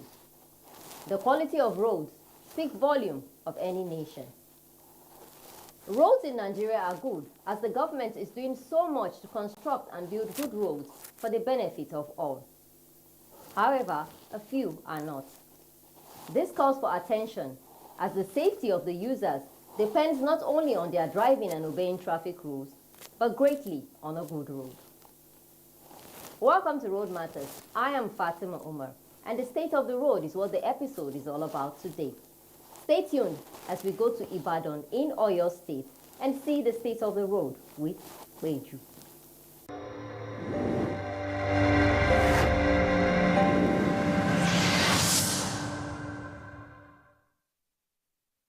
Good road network is the cardinal objective of any good administration, be it federal, state, or local level. However, the condition of these roads leave much to be desired because of the neglect and poor attitude of motorists in Nigeria. To ensure safe driving, drivers are expected to think safety first by respecting the rights of way of others, identify black spots, be cautious during bad weather, and slow down on wet roads. Many believe this will guarantee safe driving and safety on our roads. Somebody that is driving, they have to put in interest in the driver because to have to do mistake. If you want to park, make sure that hunter and everything, their eyes be very clear where he is driving. Look outside mirror and look inside mirror. Look left and right. You cannot just park anyhow. At least before you are given a driver's license, one should have gone through some certain rudiments of driving. So if one can abide with that, I think our road will be a bit safer. More so, one should not drink while driving. Those little things that our people do not take into consideration. receiving calls or making calls while driving. All these are dangerous. So if one can maintain discipline, road discipline, then our road will be safe. Those people that are selling something in this road, they don't care about motor. Even if you see fair come like this, they will just say safe and free. There's no agency in Oyo State that I call for any program that concerns road safety that does not answer. So we have a good synergy. We work together as one. As earlier stated, some of these roads are not well maintained. Drivers need to keep speed limits, cut out distractions, pay more attention, and remember to put their seatbelts on to avoid accidents. Safe driving can be more guaranteed when government is alive to its responsibility in ensuring that there are no potholes and bad roads. In addition, the roads must be free from traders who put their wares or goods by the roadside, and commercial drivers who park at different spots along the road must be checked. If all stakeholders adhere to basic rules, maintain law and order, and law enforcement agents check the poor attitude of drivers on our highway, safe driving will be a phenomenon and be enhanced in Oyo State and our nation, and cases of accidents will be greatly reduced.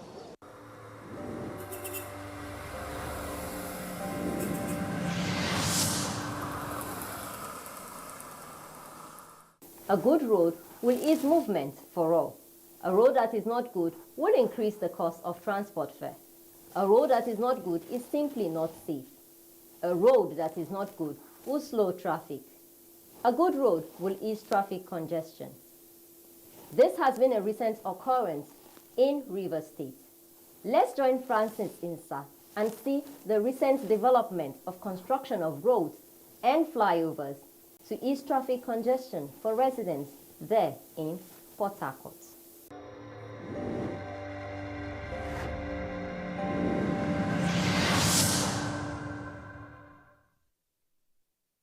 Traffic congestion is a common occurrence in most big cities in Nigeria. However, in Port Harcourt, the capital city of Rivers State, there seems to be some sign of relief as the government is putting in place measures to make sure that traffic congestion becomes a thing of the past. As you can see, I'm standing at the popular Rumola flyover located at the Aba Road, which actually links Port Harcourt to the eastern and southern part of Nigeria. And from my observation, construction work is ongoing. Sooner or later, residents are going to benefit from this innovative road network.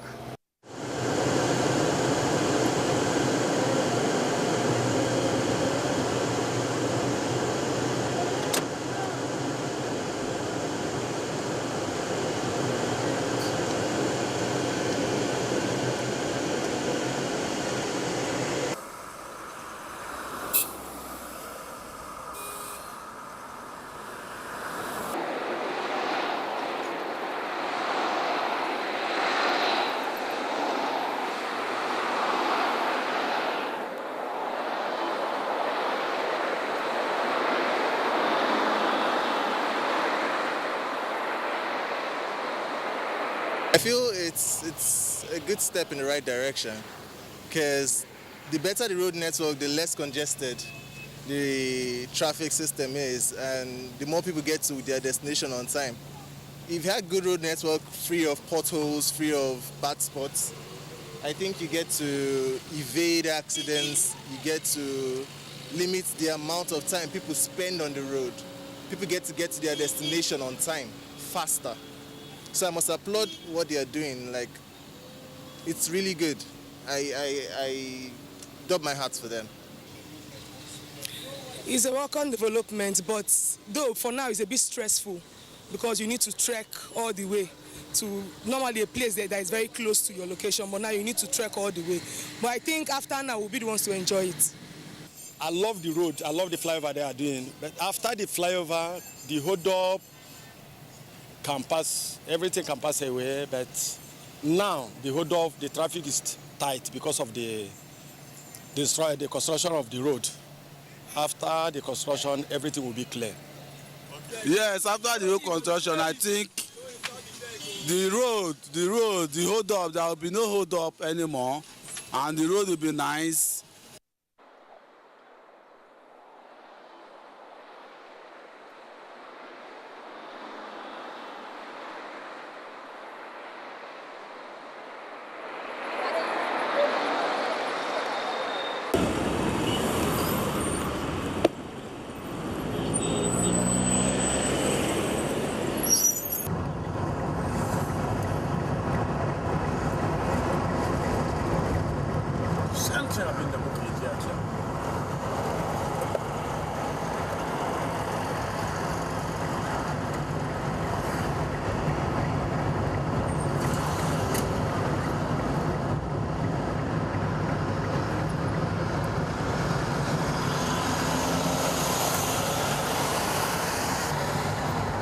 Here is a recently commissioned Rebisi flyover.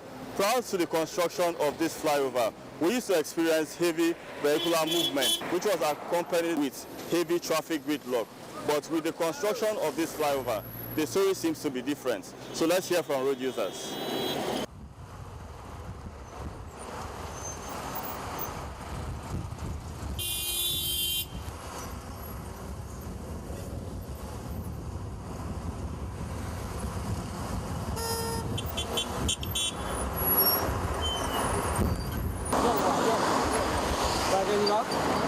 The flyovers are so far commissioned, especially this of Garrison and Rumola. If you get to Rumola now, you see Rumola has taken a different shape. And if you look at Garrison, Garrison have changed from what Garrison was. And those of us who stay in Port Harcourt here and do our business in Port Harcourt here, we see things changing. Now, after this flyover development, you will see that there will be no traffic jam again. You see that of Rumola as at the completion, and that of GRA. When these two flyovers are completed, you will see that there will be no more traffic jam.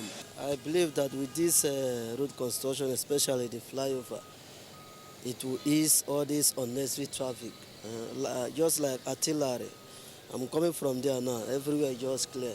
Those that want to take up are free to take up. Those that want to take down are free to take down. So it's a nice thing. I believe if we continue like this, especially other areas, that the roads are bad, like East-West Road. If you look at that area, although it's a federal road, and you do something about it, I believe all this unnecessary traffic will be over.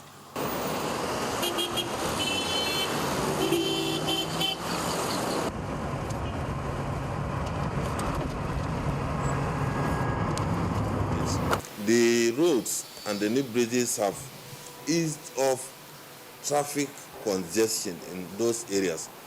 When I assumed duty, the whole town was virtually or practically locked down in terms of traffic movement, and before you can go, you have to be circumventing, you find your way. It was very, very difficult. Now, from here, you can easily get to Rumoba, you can easily get to all the other places, and new constructions, new roads are being done, and new bridges. The people of Rivers State and Port Harcourt in particular should be happy, and they should take advantage of it. Even the governor himself has sounded a serious warning to those kind of people. He has sounded a serious warning to the communities around those areas that this is their project, they must take charge. So we as a Federal Road Safety Corps, we are complementing, we use this kind of a medium to talk to the motorists to ensure that, because there is no city that can develop without good roads. Economic activities are open up when there are good roads. Ease of doing business gets better when there are good roads. You can imagine the Port Harcourt city with the Ports Authority, they have two of them and all those things, if there are no good roads. Before you can move something from One down to Port Harcourt city, it will have taken a longer hours than necessary. But now somebody can quickly go. That is to tell you that it is helping the city and the state economically to boost, so that because all other things, and when construction were going, you agree with me, there are so many people that the person that is selling pure water and the person that is selling food, person that is selling iron road and this thing. So now it behoves on us, we the traffic management, we the motorists that are applying the road, to ensure compliance of traffic rules and regulations. It takes one thing for a road to be smooth. It takes another thing for you to now be overtaken by that event, the smoothness of the road, to make you to go and do other things. And you must remember, if you do anyhow, the law is there to catch with you, not to do anyhow, but to apply the punishment in accordance with what is in the regulation of Federal Road Safety Establishment Act.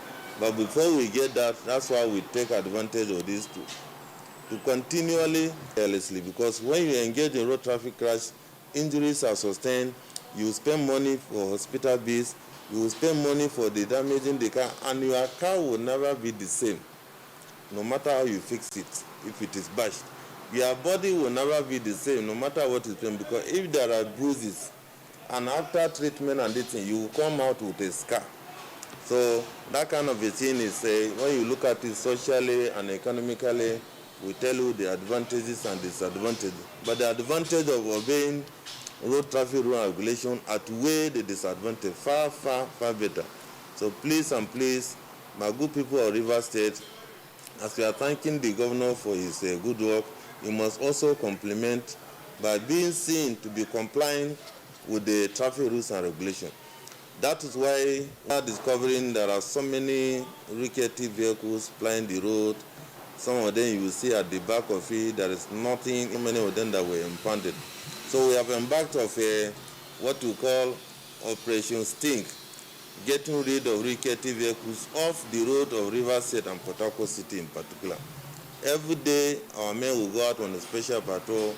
They will apprehend and impound certain number of vehicles. And when those vehicles came, it's not all about what they are going to pay. We talk to them.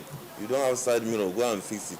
Your rear lights are nothing. This morning I was talking to somebody, how do you expect? And people always come with excuse when they do that kind of a thing. They say, how much is this person getting? He's just managing life. But you can't manage life, because there is only one life in this earth. It is either you manage it well, or you leave it behind you. In recent days and recent weeks, we have not recorded those kind of accidents. Except petty cases. Now what we mostly witness is obeying traffic rules will make our roads safer.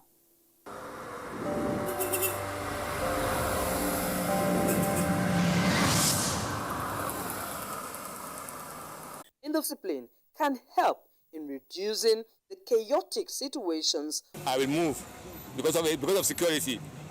And be disciplined road users.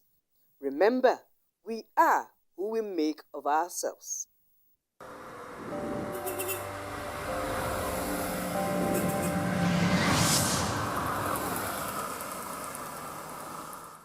The safer the roads, the better for the users.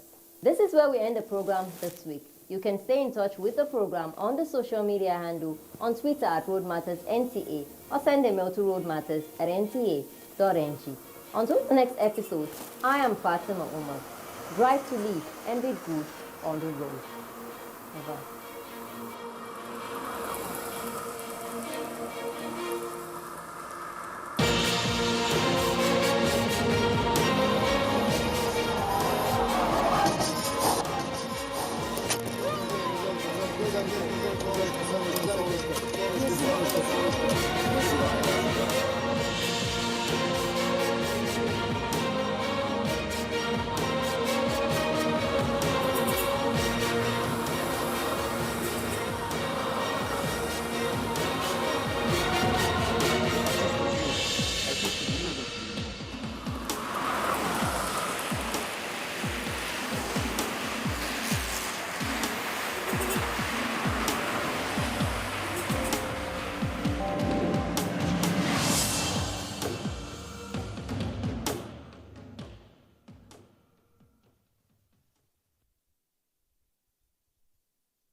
The leaders of tomorrow.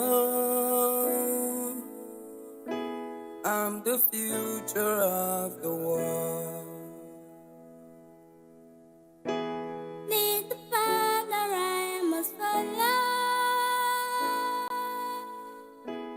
Be the hand that I can hold. Yeah. Keep your prejudice aside, so I can spread my wings and fly. I'm the seeds that you should sow. Nurture what and let me grow. I'm the children of the world. Yeah.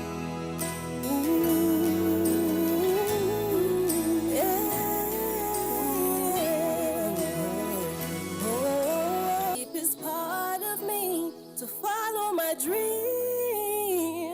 to be who I really wanna be. Teach the truth and let me learn. Oh, like the fire that I yearn for. With desire, let me burn.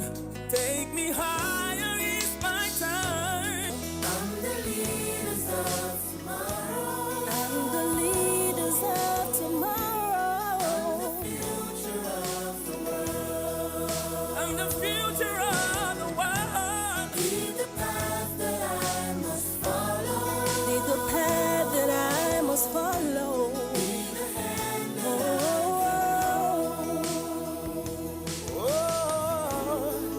Keep your prejudice aside,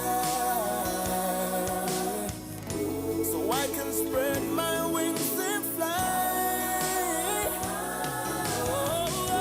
I'm the seeds that you should sow. Nurture what and let me grow. I'm the children of the world.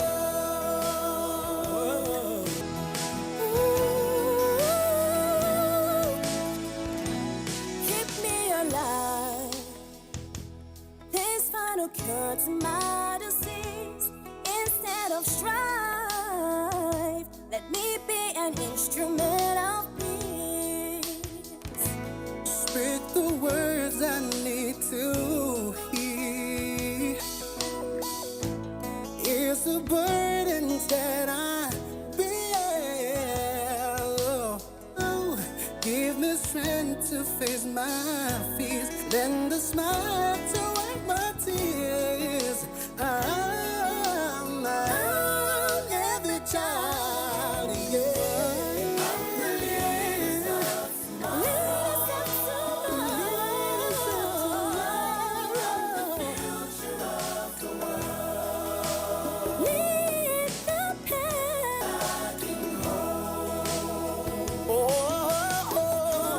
keep your prejudice aside, so I can spread my wings and fly. I'm the seeds that you should sow. Nurture what and let me grow. I'm the children of the world. Children sing. I'm the leaders of tomorrow.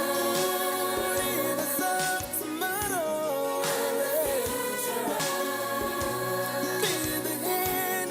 Be the hand that I can hold. Spread my wings and fly.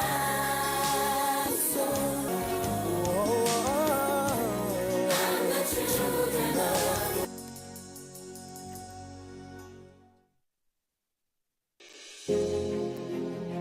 There is a lot of fake news and report circulating, especially on social media, on the coronavirus.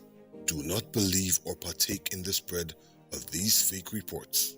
If it is not on the official website or news from the Nigerian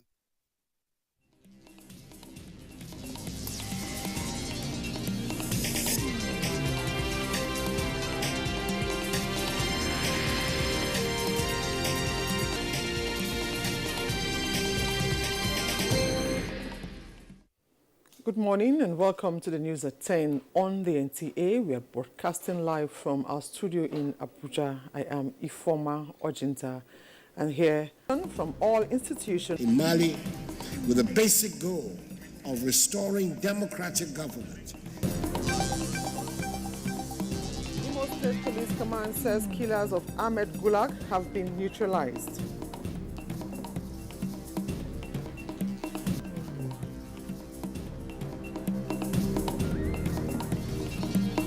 Government's drive to open up nation's economy with state and private sector deepens as Ibom Deep Sea Port gets approval.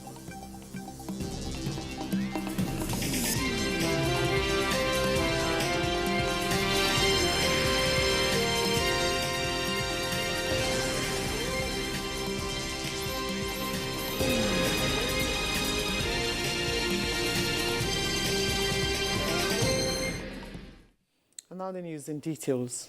The Republic of Mali has been suspended from all institutions of the economy of the Authority of Heads. That decision followed the recent coup d'etat in the West African nation, which violated the Transition Charter.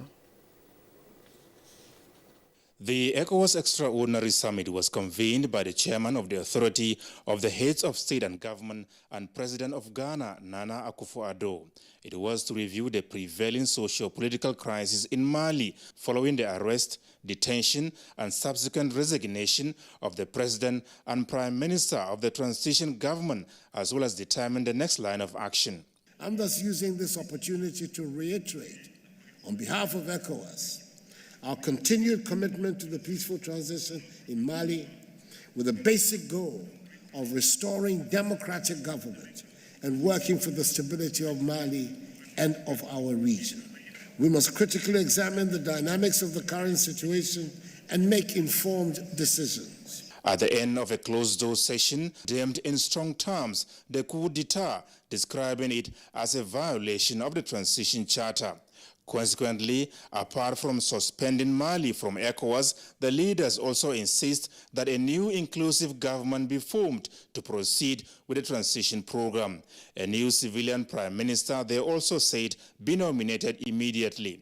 The summit reaffirmed the need to respect the transition period election be absolutely maintained. The ECOWAS leaders reiterated the earlier decision that the head of the transition, the vice president, and prime minister should not be candidates for the election. And apart from resolving to accompany the transition process in Mali, the leaders urged the international community to support the country towards the successful implementation of the transition program. They went to Mali within 1 week. President Buhari has since returned to Abuja. Adamu Sambu, NTA News. Of Adamawa reacting to the development on Sunday, some mother of Gulag of our country. Let me warn, expect to go free. We will deploy all resources at our disposal to ensure that such callous and criminal elements are brought to justice. End of quotes. Finally, President Buhari expressed his deep condolences to the family of. Meanwhile, sympathizers have been trooping the residence of late Ahmed Ali Gulag in Yola, a chieftain of the All Progressives Congress who was murdered in Owerri by unknown gunmen. Bilkisu Abubakar reports. Okay, I'm afraid that report is not ready, but we'll bring it to you in the course of this bulletin or subsequent bulletins. Now, moving on, the chairman of the Southwest Governors Forum, Rotimi Akeredolu, has described the killing. A statement signed by the governor said the killing of the All Progressive Congress chieftain was very shocking and disturbing. The statement said the perpetrators of these heinous acts are enemies of this country whose contrivance is meant to mislead, confuse and destroy elements sponsoring and undertaking terrorist acts. The statement admonished governors in the southeastern states, meanwhile agencies, to unravel the motive of states, while on F expressed deep shock over the killing of Gulag, describing the incident as barbaric and unwarranted. He extends his condolences to the APC family, the government and people of Adamawa State, as well as the Gulag family, and praised God to grant the soul of the departed eternal rest. In the same vein, the All Progressives Congress has expressed shock over the killing of Barrister Ahmed Gulak, an APC Chief Prevention Planning Committee of the APC security agencies to leave. This was made a distress received by the Imo State Police Command on the gruesome murder of Ahmed Gulak. Police Special Forces, made up of Intelligence Response Team, Police Mobile Force and tactical units from the command were deployed to the scene at Obia Ngwa Junction at Ngwa local government area of Imo State, with clear instructions to identify and apprehend the perpetrators of the act with a view to bringing them to justice. Eyewitnesses' accounts, especially the accounts given by the driver of the vehicle that was conveying Ahmed Gulak to the airport before the attack, gave a vivid description of the assailants and the vehicles they used in carrying out the attacks. He says, having established the identity of the assailants and description of the vehicles used in carrying out the attack, the teams further got details of the direction the hoodlums went. With further leads, the team was able to establish the location of the suspects who were rounded up at Afo Enyo Junction in Abombise local government area of the state. The statement further indicates that on sighting the police, the hoodlums opened fire on the police teams, but the police officers swiftly returned the fire. The 6 hoodlums who carried out the killings and 4 other members covered also includes of live ammunition and criminal charms. The assailants were identified as members of the proscribed IPOP and ESN. The police commissioner, Imo State, Abutu Yaro, commended the gallant effort of the team and admonished them to continue to protect the public space.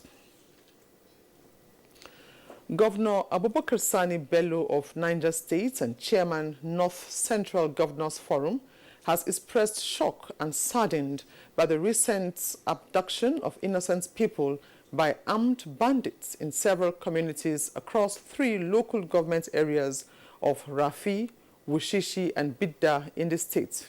It is reported that armed bandits invaded Tegina community in Rafi local government area, shot 1 person dead and left 1 seriously injured, as well as kidnapped an unconfirmed number of Islamia students and teachers from Salihu Tanko Islamic School alongside some passengers of a Sharon bus traveling to Mina. A statement issued by the press secretary to the governor, Mary Noel Baje, said the governor was outraged over the escalating level of banditry in the state, while reiterating his emergency call on the federal government for prompt intervention. Reports also have it that the gunmen on about 70 motorcycles attacked 17 communities in Wushishi local government area, where they shot several people while some women and children drowned as they tried to escape across River Kaduna. The statement added that more than 10 people are reported to be receiving treatment at the Wushishi General Hospital, even as search is still ongoing for many missing persons from Babako, Tashangirgi, Kwakwagi, Fakara, Ndiga, Buzu, Akari, Kalakala, Agwa, and Gwangizo, Samia, and other neighboring villages attacked by the bandits. The governor assured that the Joint Military Task Force have been mobilized and are already tracing the tracks of the criminals for possible isolation and ambush. Governor Sani Bello further appealed for calm and restated the strong resolve of the state government to continue to protect the lives and property of the citizens as a matter of utmost importance and priority.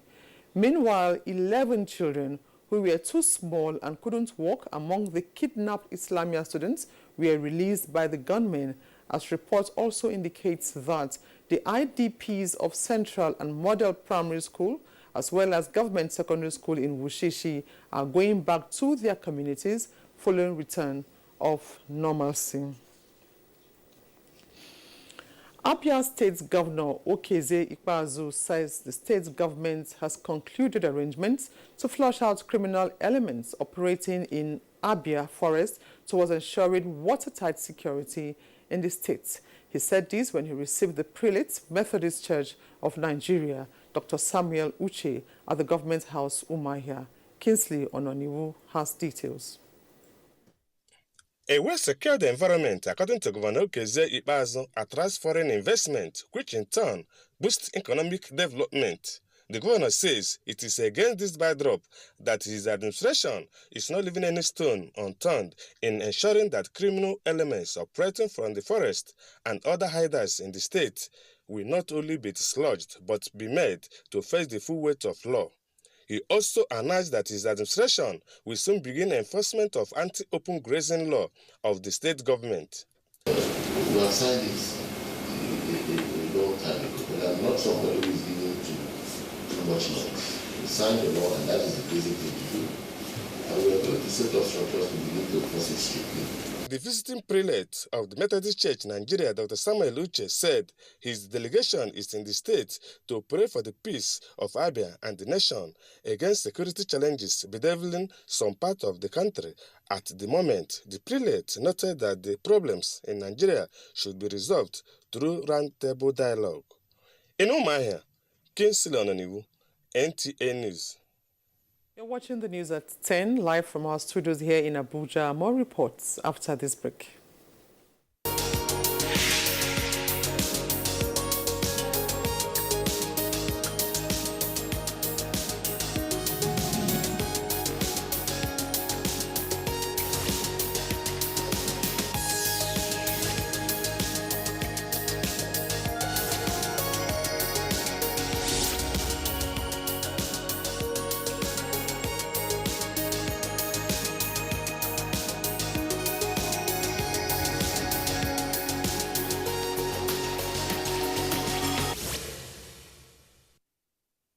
Staying with us. Now, the Pan-African Parliament has completed decontamination of its premises after a reported case of COVID-19 infection and is ready to reconvene plenary on Monday. Clerk of the Parliament, Vipia Harawa, in a statement dismissed media reports that COVID-19 vaccination and PCR test of the 6th Parliament, Nigeria's Senator Bala Ibn Allah is cleared to contest for the office of the Vice President for the West Africa Caucus. The Bureau is made up of President and 4 Vice Presidents, each representing the 5 regions of Africa. The statement adds that in line with COVID-19 protocols, all precautionary measures have been reinforced to minimize risk of new infections during the ongoing ordinary session. And for an update on COVID-19, 30 new COVID-19 infections have been recorded nationwide within the last 24 hours, bringing the country's total confirmed cases to 166,315. NCDC records show that among the new infections, Lagos has 26, Rivers has 3, and 1 case was recorded in Kwara. Total discharged cases so far are 156,558, while the death toll is now 2,071. INEC office in Njaba, local government area of Imo State, has been set ablaze. Although no life was lost, the building was substantially burnt down, along with electoral materials, office equipment and furniture. The incident, which occurred this Sunday, May 30, 2021, brings to 42 the total number of INEC offices attacked nationwide since 2019. INEC, in a statement by its National Commissioner for Information, Festus Okoye, regrets that attacking these offices is not in national interest and has the capacity of compromising electoral activities and the credibility of the democratic process. The federal government's drive to open up the nation's economy is waxing stronger with the encouragement of states and the private sector to the ease of doing business. Already, the Akwa Ibom state government is pushing for the execution of the approved Ibom Deep Sea Port. Kelvin Samuel, who has been following up the project, has an update. Ibom Deep Sea Port, which is expected to help decongest Apapa gridlocks and reduce the cost of importation of goods into the country, will on completion be the deepest seaport in West Africa. The $4.6 billion seaport project, which according to Akwa Ibom State government is capable of employing about 300,000 youths, is already attracting investors from across the globe who are indicating interest to be part of the economically viable project. Stakeholders gives more insight on far.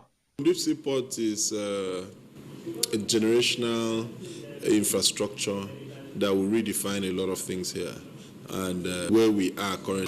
The view to the free trade zone.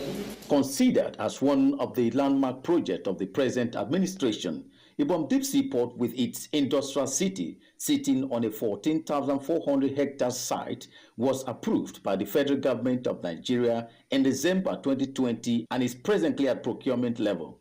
In Uyo, Kevin Samuel, NTA News.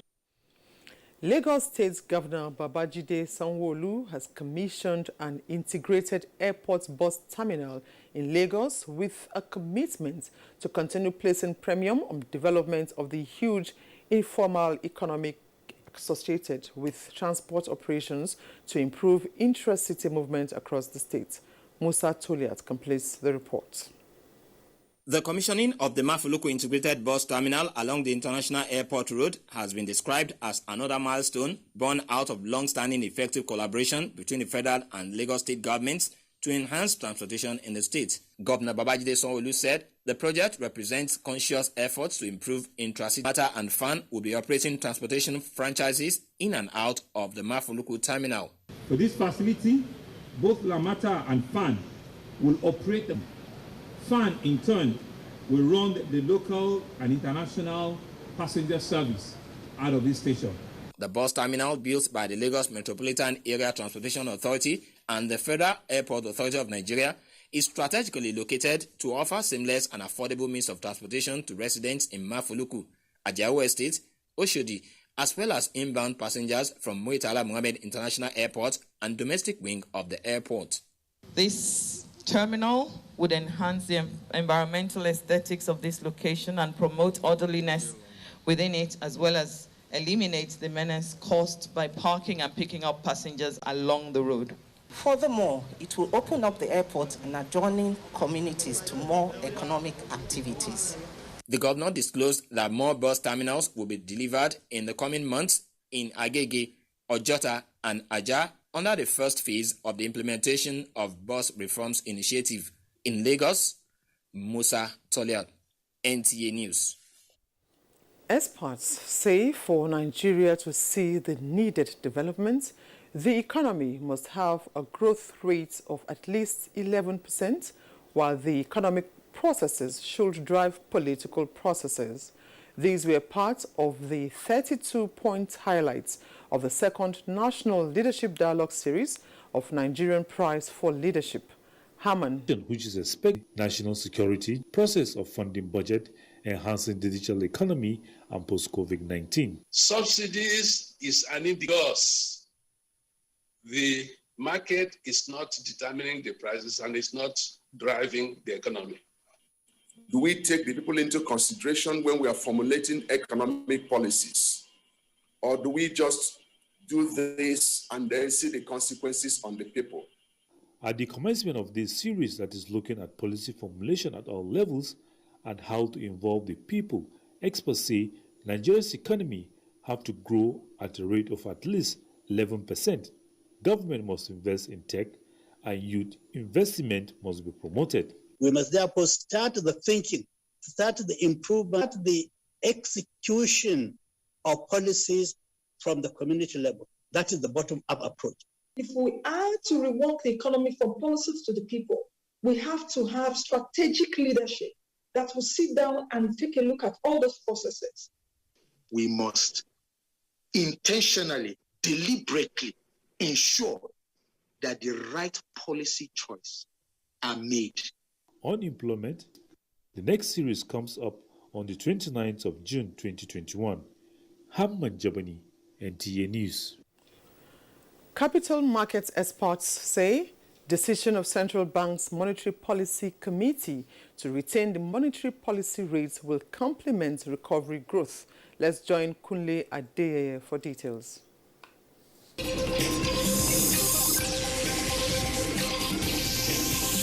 The central bank at its last Monetary Policy Committee meeting retained the monetary policy rate and all parameters to support the fragile economic recovery and propel productivity. Moderate recovery has been recorded as the non-oil sector drove the GDP growth in the first quarter of 2021, with the agricultural sector contributing the largest. A capital market expert, Uche Uwaleke, said the Monetary Policy Committee of the CBN has taken the right decision. It was an attempt to balance the major twin challenge, that is facing the economy at present. What do you do in this circumstance? Do you raise the MPR? Do you raise policy parameters?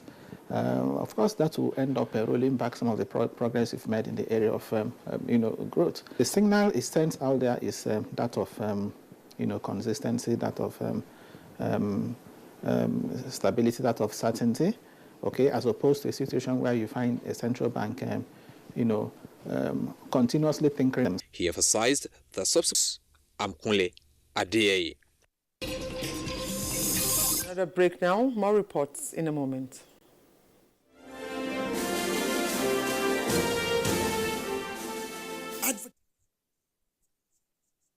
I never get this kind of thing, or I hear it.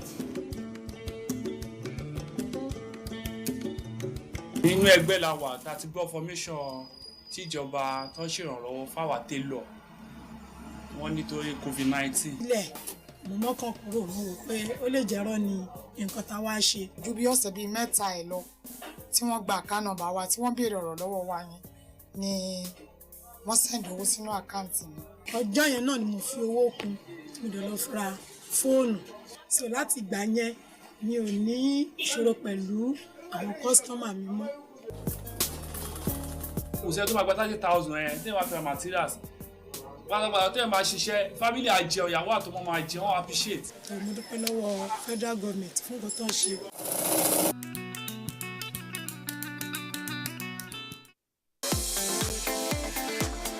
From dusk to dawn, 24 hours a day, NTA International is with you in your living room, office, everywhere and anywhere. We provide the company you desire in terms of balanced and up-to-date news, programs and the best of entertainment. Tune in to DSTV channel 251, GoTV channel 91, Freeview UK channel 264, or you can download www.visiontv.co.uk.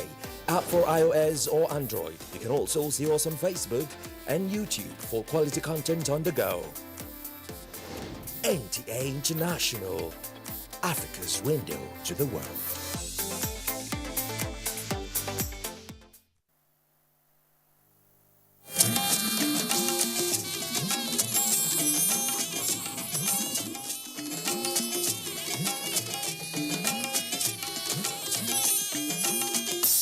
This is the network service of the NTA. You will have to jump off a cliff just knowing that you will not crash.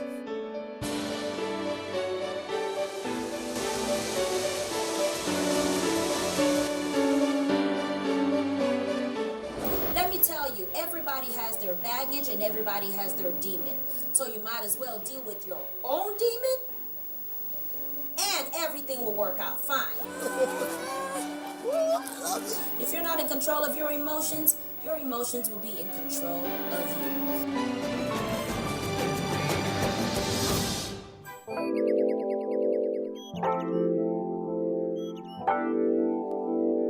When I meet people who put themselves first, I try to understand the reason why they are putting themselves first. Is it because they are being selfish, they think I'm not good enough, they feel I am inferior to them, or they're trying to improve on themselves? It is pertinent for every individual to put his or herself first. You know, it is only when your tank is full that you can carry passengers. I personally see it in two phases. Now, there's this phase that everybody knows and everybody just clings to. That is you being selfish, not considering other people's opinion. You're trying to feel that the world evolves around you. That is just one phase of putting yourself first. There's another phase of you trying to improve on yourself. Yourself first is mostly important because you can't give what you are not. So you have to build the you in you to be able to give it out. Improve yourself. Is there a goal you want to achieve, or you're doing it because you feel I'm the best? Every other person's opinion does not count. So it depends on the reason. So it can be good, it can be bad. It just depends on the reason and individual differences. It doesn't mean that you don't consider others. I do put myself first. Most times, not always, I put other people too. Because, in life, there's no way you can totally put others first before you. Because you find out that you get hurt most times when you put other people first. But people don't tend to see, no matter how far you say, I've gone to this extent to put you first in this thing, they don't see it. Some persons actually put themselves first without even knowing it. They just do it unconsciously. Like it's just something they just do. Some persons don't even feel that other people exist. So people put themselves first for so many reasons. Maybe because they feel they are the best. Maybe because they feel some want the glory. This person did this. Just the fame and all. People will see you as either greedy, this person, or proud, or self-centered, or pompous. So those are the disadvantages you will see in putting yourself first.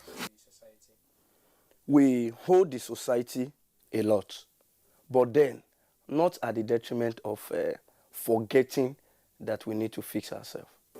For you to judge a society, you must judge individuals first.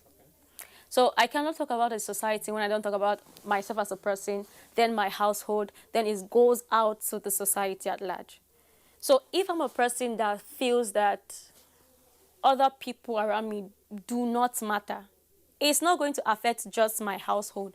It's going to tell on every other person that comes across me or I come across, and it's going to tell on the society.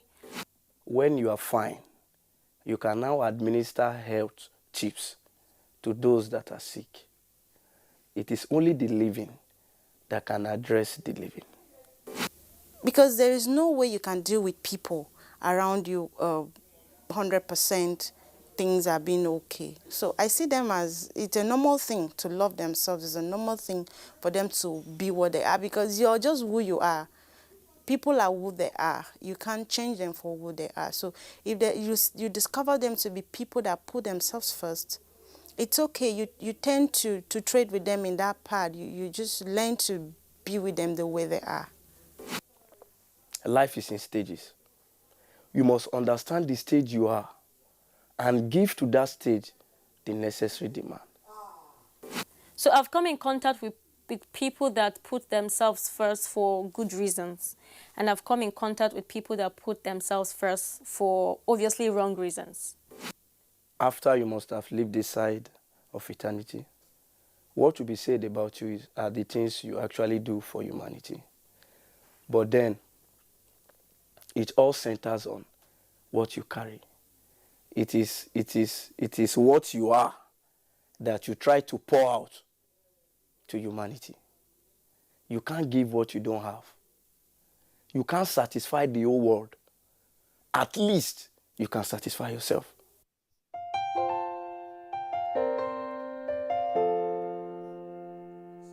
My brother, my sister, papa, mama, and pikin. Corona, no big pass us. We go fight time, we go win. As long as we remember to always do the right thing. Wash your hands, love each other, we go win, oh. Corona, na the virus, we dey worry human being. E no get Lego, but e dey waka from person to person. But we fit beat time, we fit stop time if we maintain good hygiene and practice social distancing. We go win, oh. I am Elizabeth Abai. I am here to talk about facts. There is so much misinformation and distortion out there, especially on the social media. All it takes is just a click and the fake news goes viral. However, here in NTA, we deal with facts. My job is to go out there and comb for factual news and information, just the way it is, all in the interest of the nation. I'm Naja'atu Tijani. Here on the NTA, we present only the facts, verified. Beware of fake news, don't be a victim. Stay tuned to the NTA. Especially at this time of the coronavirus pandemic. My name is Nnamdi Ojipo.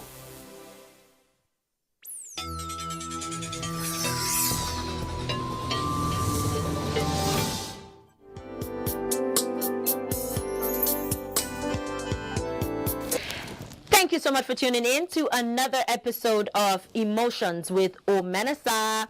This is a show where I encourage you and I enlighten you and I remind you that if you are not in control of your emotions will be in control of you.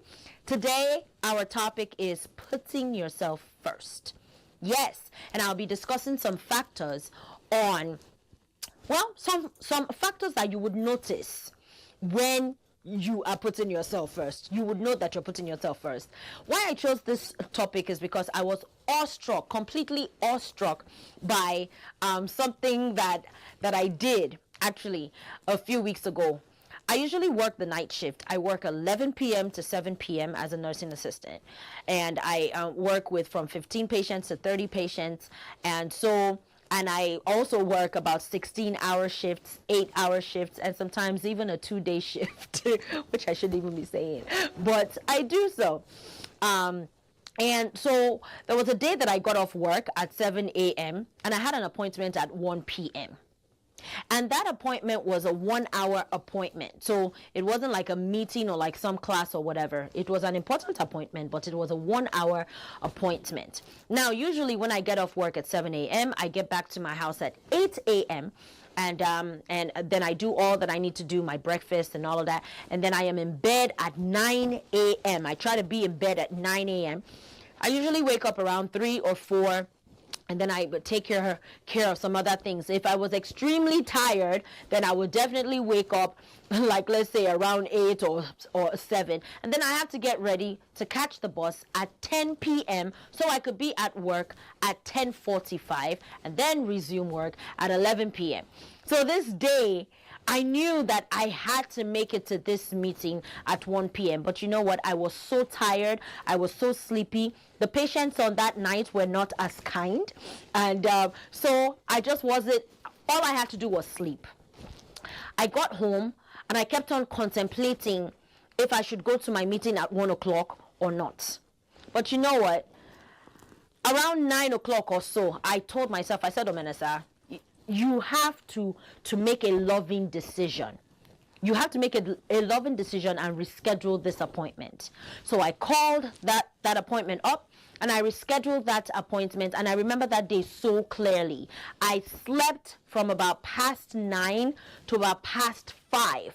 And I was so rested and my night shift was like, it was a breeze. And that's because I was rested. And so there were 3 things that I noticed when I did this. I noticed 3 things which all has to do with putting myself first. So I'm going to come back and I'll let you know what those 3.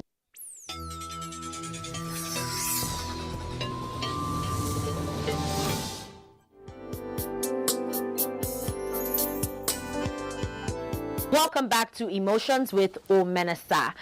We have been talking about putting yourself first, and I was telling you a story how since I am a nursing assistant, I work for like 8-hour shifts in a facility, like a hospital and sometimes 16 hours.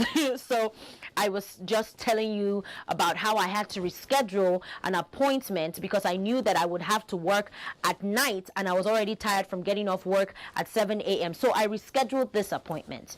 When I rescheduled this appointment, number one, I was extremely shocked that the person that I had this appointment with was like, oh, okay, sure. We can go ahead and reschedule. We can meet like tomorrow or next week or whenever you want to meet. And I was extremely shocked Now, number one, a lot of us are very, very scared to put ourselves first because we think that the other person is going to feel a certain way. So that was the first thing that I did, was that I did not consider this other person. Now, you may say that not considering somebody is a selfish act or whatever. No, it is not. You have to think about yourself first. Now, if the decision that you are making is definitely going to negatively affect your husband, affect your children, affect your job in a negative way, then of course, no. But if it is a decision that you have to make for your peace of mind, and you know that it's not going to rock the boat, you go ahead and you put yourself first. You go ahead and you make that decision. You know, because even when I rescheduled that appointment, this person was not angry. So imagine if I stayed up, you know, trying to stay up to make this appointment, and only to find out that it wouldn't have mattered if this appointment could have been rescheduled. So that was the first thing that I noticed, was I noticed within myself that I did not consider this person, which told me that, wow, you are really, really beginning to put yourself first. Number two was I didn't feel guilty at all. If you're still at the place where your inconvenience makes you feel guilty, people inconvenience you, they keep taking from you, they take your money, they take your time, they take your energy, they ask for unreasonable things, or you have somebody in your life who feels entitled, and when you don't succumb to their manipulation, or when you don't empty your bank account for them, then you feel guilty. If you are still feeling guilty, then you have not mastered the art of putting yourself first. Remember, putting yourself first, there is nothing wrong with putting yourself first. There is nothing selfish about it. As a matter of fact, in order for you to be effective in whatever you are doing, and in order for you to be available to people, and available to your job, and available to everything that you have responsibility over, you have to first of all be available to yourself. A lot of people don't know how to be available to themselves. So if you're still feeling guilty, because that day I didn't feel guilty at all. I didn't feel guilty for shifting that appointment, because to me, my sleep was more important to me. Because I could have a better meeting if I'm well rested. And I knew that I had to be at work on that night because I work an 11 p.m. shift. I was not going to have a meeting at 1 o'clock and then I finished the meeting at 2 o'clock, get to my house at 3 o'clock, probably now able to sleep at 4 o'clock. There is no way that I would have made it to work. I would have had to force myself to wake up at 9 o'clock because I would have to catch the train or the bus at 10 o'clock in order to be at work at 10:45. Why would I want to stress myself out like that? No. So one of the rules of thumb with putting yourself first is to think ahead. You have to look ahead and see how that decision is going to serve you. Is this decision serving me or not? Is my unhappiness making everybody else happy? So you're now making a decision to make everybody happy while you are unhappy? No, that's not a wise decision. So that's number two. Number two is you wouldn't feel guilty. That's a big sign. It's a big sign. When you have mastered the art of putting yourself first, you don't feel guilty at all. Saying no is just so sweet in your mouth. Even saying no to the things that you could easily say, yes to. Like, oh, is the sky blue today? No. Can you get me that remote? No.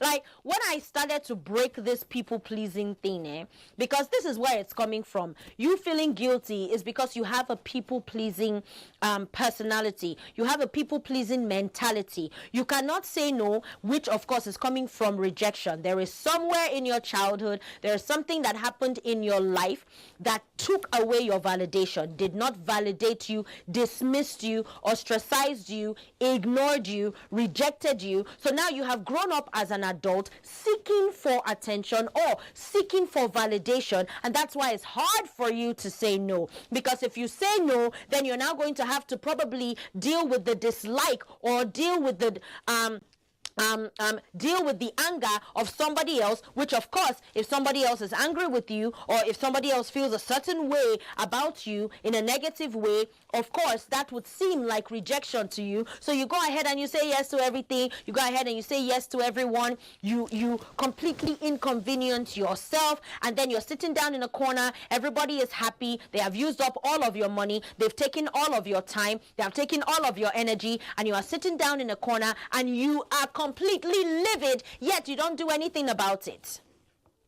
Once again, you don't do anything about it because you have not worked on your feelings of invalidation. So at this junction, I would encourage you to validate yourself. All of those things that you were not given, that attention that you were not given, that invalidating statement that was made to you, make good statements to yourself. Make affirming statements to yourself. That's how I got to the place of putting myself first, is I had to learn that saying no to people, saying no didn't mean that I'm not a good person. It actually meant that I am protecting myself, I am guarding my heart, and I'm putting myself at a position to where I can be of better use to other people in a sound way. If I am completely drained because I said yes to you, then there is a problem with that. I shouldn't be drained. I shouldn't feel used. I shouldn't feel like someone just took advantage of me. You understand? So that was the number 2 lesson that I learned, and I was so proud of myself. And then number 3, I noticed that I did exactly what I said I was going to do. Some of us make a decision and we said that we are going to do A, B, C, and we don't even do it. So whatever I postponed that meeting for, I end up not even doing it, which of course means that I'm not practicing the art of love. If you say that you are going to be at a meeting, be at that meeting. Because whatever you postpone today is definitely going to carry over to tomorrow. And then you're going to have to deal with that tomorrow, plus the troubles that come with tomorrow. You understand? So anyway, I'll be back with some more.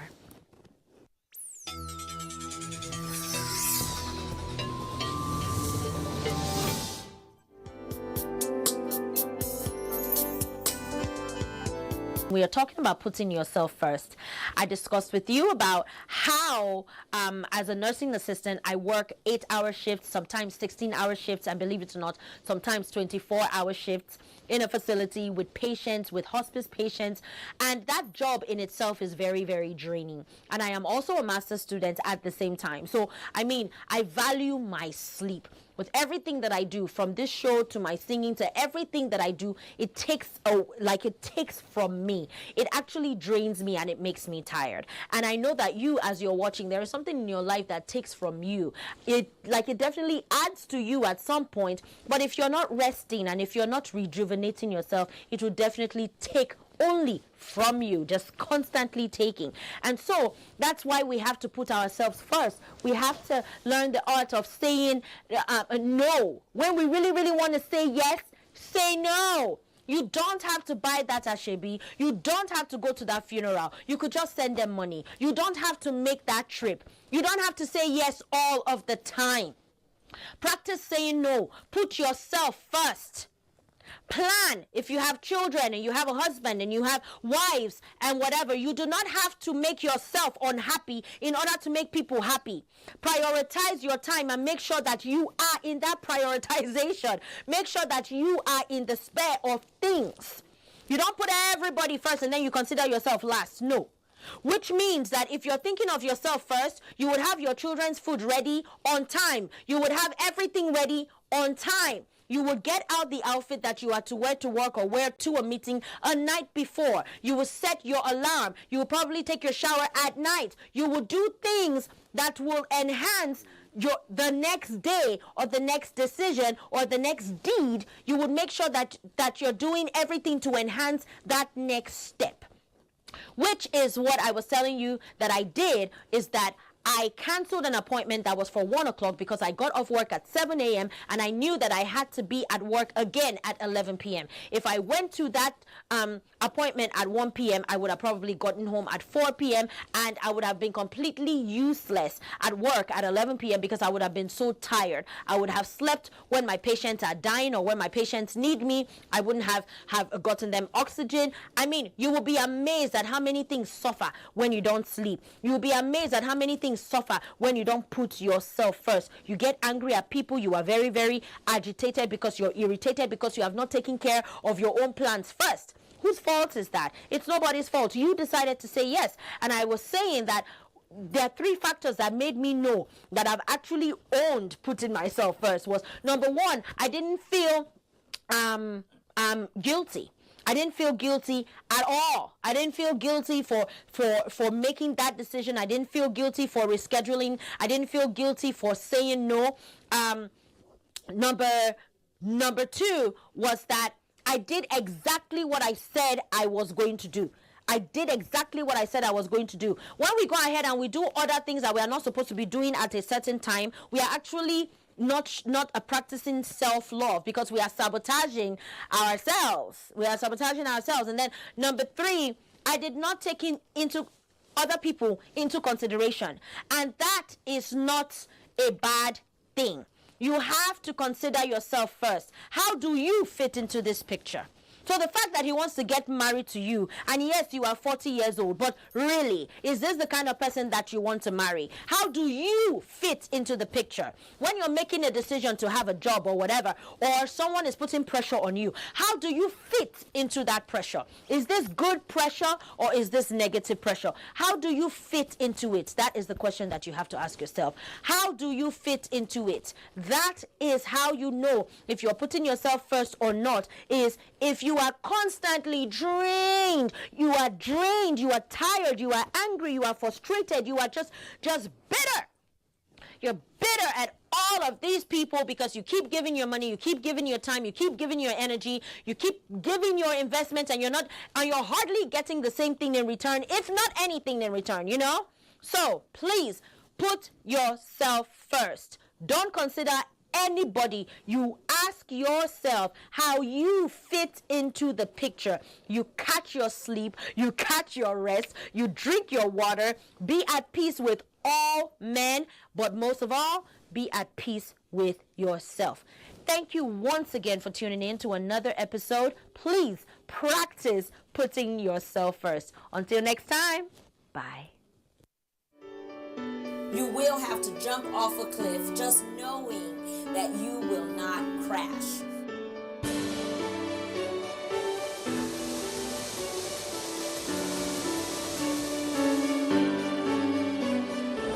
Let me tell you, everybody has their baggage and everybody has their demon. So you might as well deal with your own demon and everything will work out fine. If you're not in control of your emotions will be in control of you.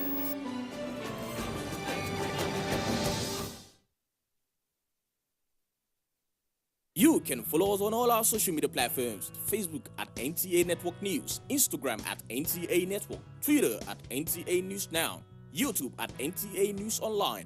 Or visit www.nta.ng. For live streaming, visit www.nta.ng/live.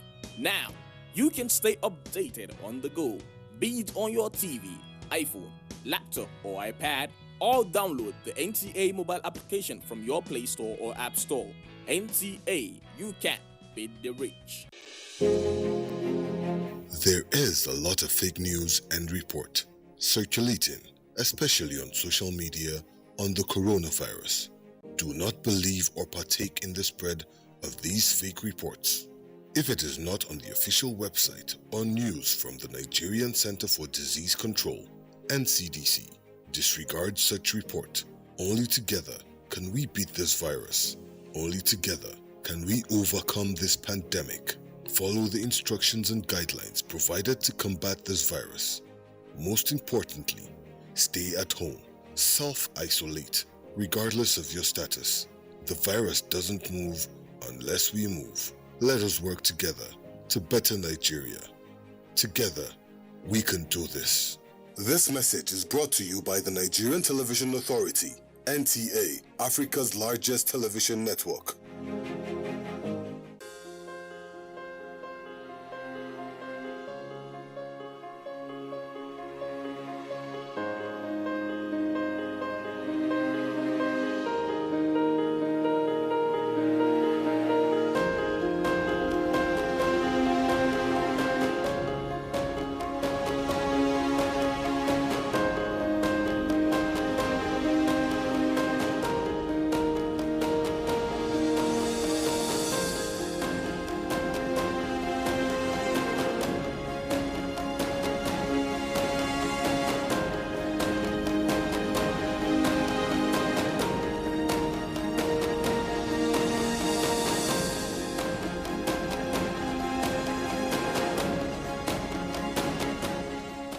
This vaccine is safe and it has been certified safe and usable by NAFTA.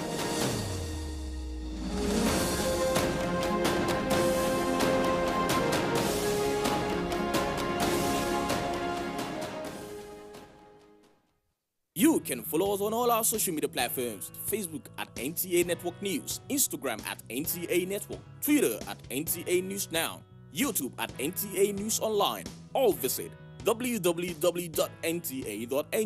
For live streaming, visit www.nta.ng/live. Now, you can stay updated on the go, be it on your TV, iPhone, laptop, or iPad, or download the NTA mobile application from your Play Store or App Store. NTA, you can beat the rich.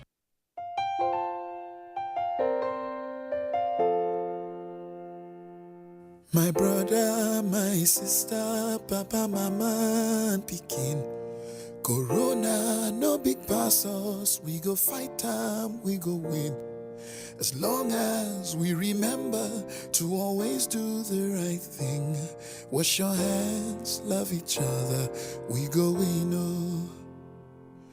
Corona, na the virus, we dey worry human being. E no get Lego, but e dey waka from person to person. But we fit beat am, we fit stop am if we maintain good hygiene and practice social distancing. We go win. Oh. No shaking hands with your neighbor. Blow them a kiss from afar. Use soap and water to wage war. Let's show this thing who we are. We are special, we're courageous, we are awesome human beings. We dey super, we get power, we can conquer anything. If we hear word and obey laws and exercise discipline. Wash your hands, love each other, we go win. Oh. If it be like say you know well, like it's something they do you, and you feel say, you believe say, you get a seed they do you, and your body no grisogy, like it's something they do you. No let panic finish you, you go win. Oh.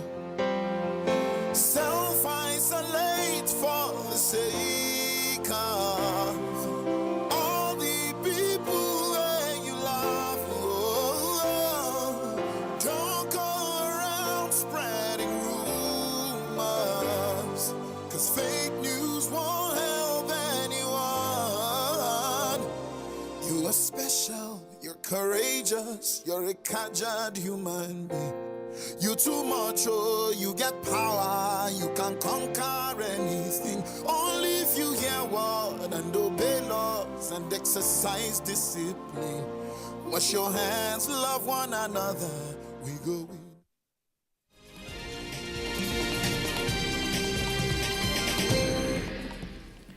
Hello, and here is an update of the news at 11. I am Ifoma Ojita. The Republic of Mali has been suspended from all institutions of the Economic Community of West African States, ECOWAS. This is part of the resolutions adopted at the end of a one-day extraordinary session of the Authority of Heads of State and Government of the sub-regional organization.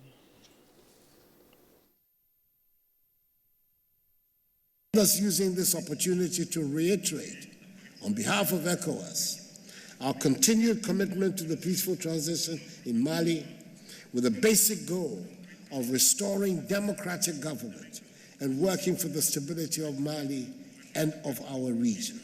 We must critically examine the dynamics of the current situation and make informed decisions. The Imo State Police Command says the killers of Ahmed Gulag have been killed. This was made known in a statement signed by the police public relations officer, Bala Elkana.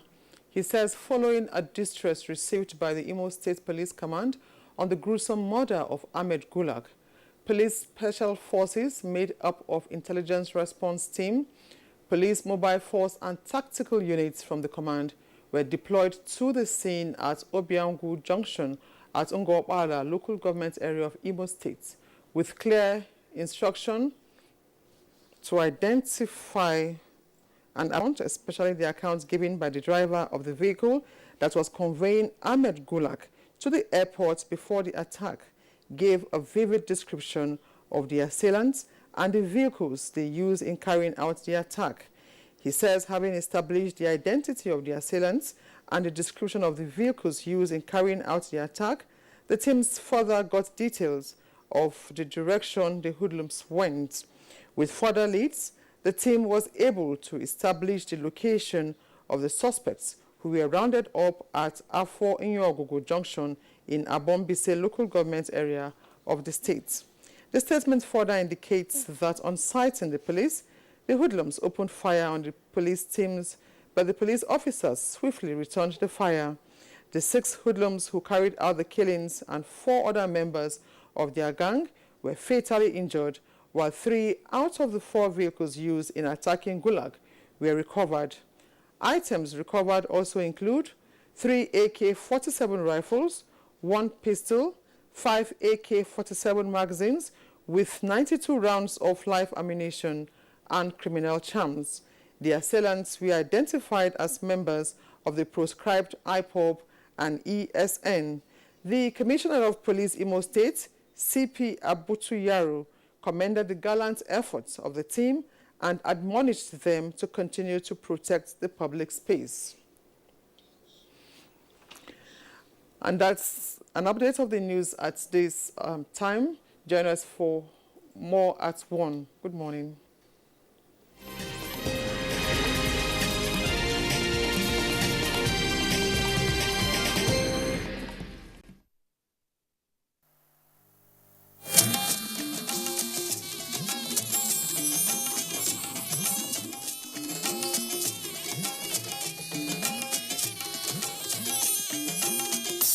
This is the network service of the NTA.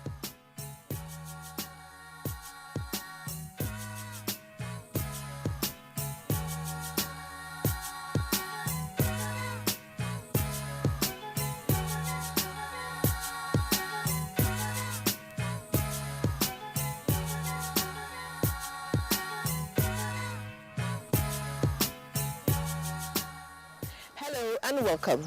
This is Property and Style. It is coming to you from the network service of the NTA, and my name is Patience Eloyi Abba. Thank you for joining us on today's episode. NTA Properties Investment Company Limited, a subsidiary of the Nigerian Television Authority, specializes in creating comfort in all areas of life, such as real estate investments, that is, land, houses, and office spaces, mass leasing, savings and loan scheme, and so much more. Other information and entertainment services include Property and Style, a TV program that airs on the network service of the NTA, and also Property Connect, a nationwide magazine. Our priority is to bridge poverty gaps and sustain quality welfare of our clients. Partner with us and watch us help you grow. Pay us a visit today at the NTA headquarters permanent site, Area 11 Garki, Abuja, or our Lagos office at number 15 Awolowo Road, Ikoyi, Lagos. For more information, visit our website on www.ntaproperties.com.ng, or you can email us on ntapeak2000@yahoo.com. Call us on 00-6641-7900. NTA Properties Investment Company Limited, the much needed help at your doorstep. Welcome back. The world in recent times have been concerned about the environment. They say that our ozone layer is fast depleting and is caused by human activities that is hurting the environment. And so organizations and even professionals are finding new ways of doing the same thing but making it more eco-friendly. The construction industry is not left out. Right now they are talking about greenhouses and eco-friendly houses. That is our focus on today's episode of Property and Style. We'll be bringing that to you and have more and more on this particular episode. Thank you once again for joining us. Question of the day.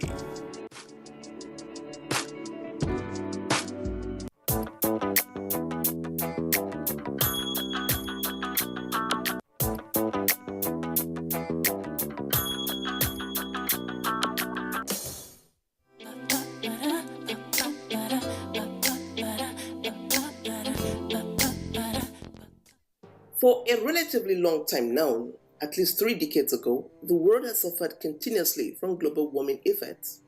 The world-leading scientists believe that human activities such as mining, deforestation, intensive farming, indiscriminate waste disposal, bush burning are some of the likely causes of global warming since the mid-20th century. Global warming is a phenomenon of climate change characterized by a general increase in average temperatures of the Earth, which modifies the weather balances and ecosystems over a long period. In fact, the average temperature of the planet has increased by 0.8 Celsius compared to the 19th century. This is no doubt having an increasing negative impact on humanity and, of course, the entire ecosystem. However, there are ways of preventing or reducing global warming, and the construction industry can play a key role in achieving this by building eco-friendly houses. An eco-friendly house is an environmentally low-impact home designed and built using materials and technology that reduces its carbon footprint and lowers its energy needs. Fueled by increased demand, a new industry of eco-friendly home building has emerged, and a whole host of technical innovations have created an arsenal of eco-friendly materials and techniques, from wind turbines to solar panels to high-efficiency lighting, water conservation plumbing, recycling, etc. As the effect of climate change are felt across the world, and the construction industry responsible for as much as 40% of man-made carbon emissions, both governments and individuals are beginning to take the task of building eco-friendly houses more seriously.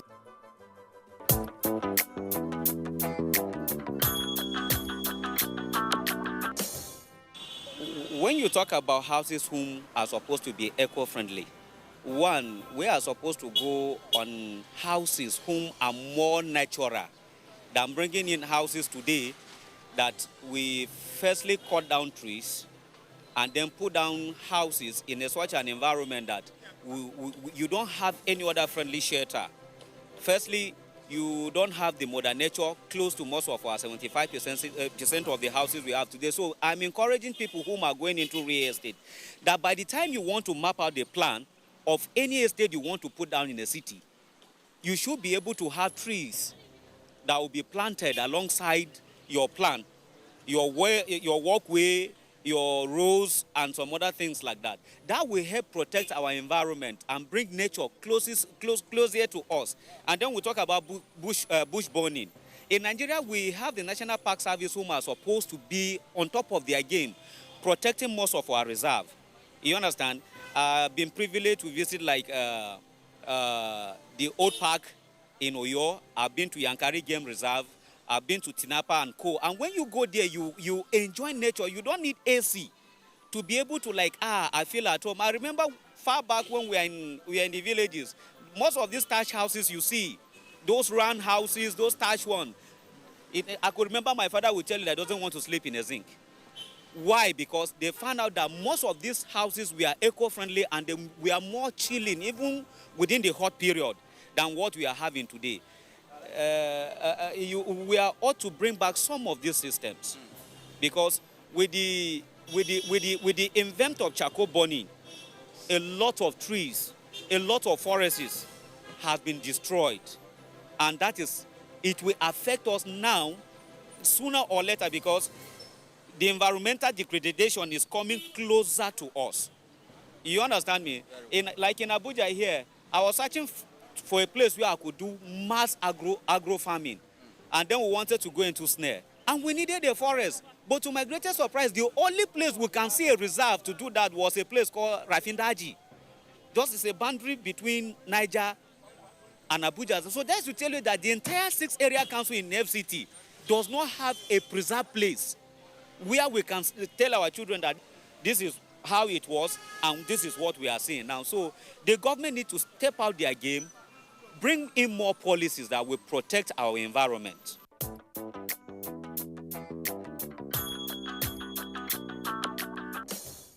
A roof is a part of a building envelope.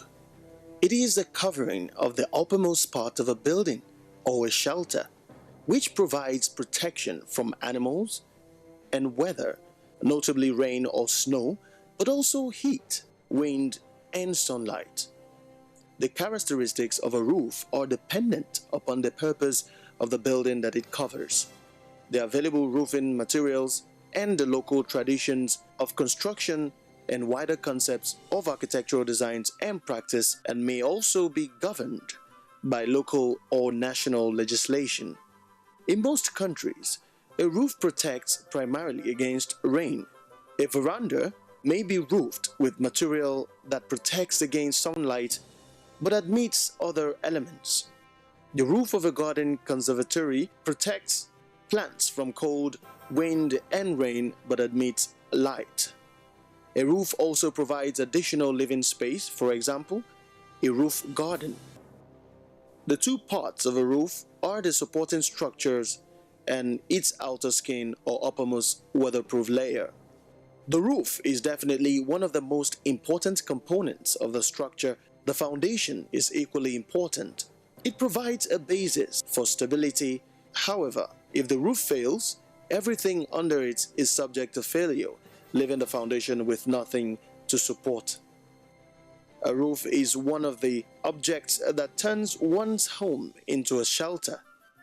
The type of roof you choose for your home or business can vary depending on the goal you have set for your structure. There are several types of roof covering available today, ranging from high to average in cost, and they vary in life expectancy. Typically, asphalt shingles are the least expensive of the roofing products and offer the wildest range of colors, with a life expectancy ranging from 15 to 30 years. The roof is one of the most important aspects of your home. Without a good roof, your interior and framing could be damaged.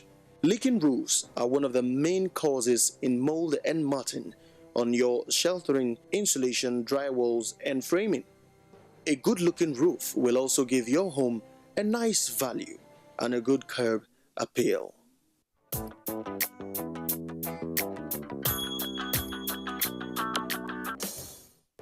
A roof is a coverage pattern, mostly done at the semi-conclusion of a building.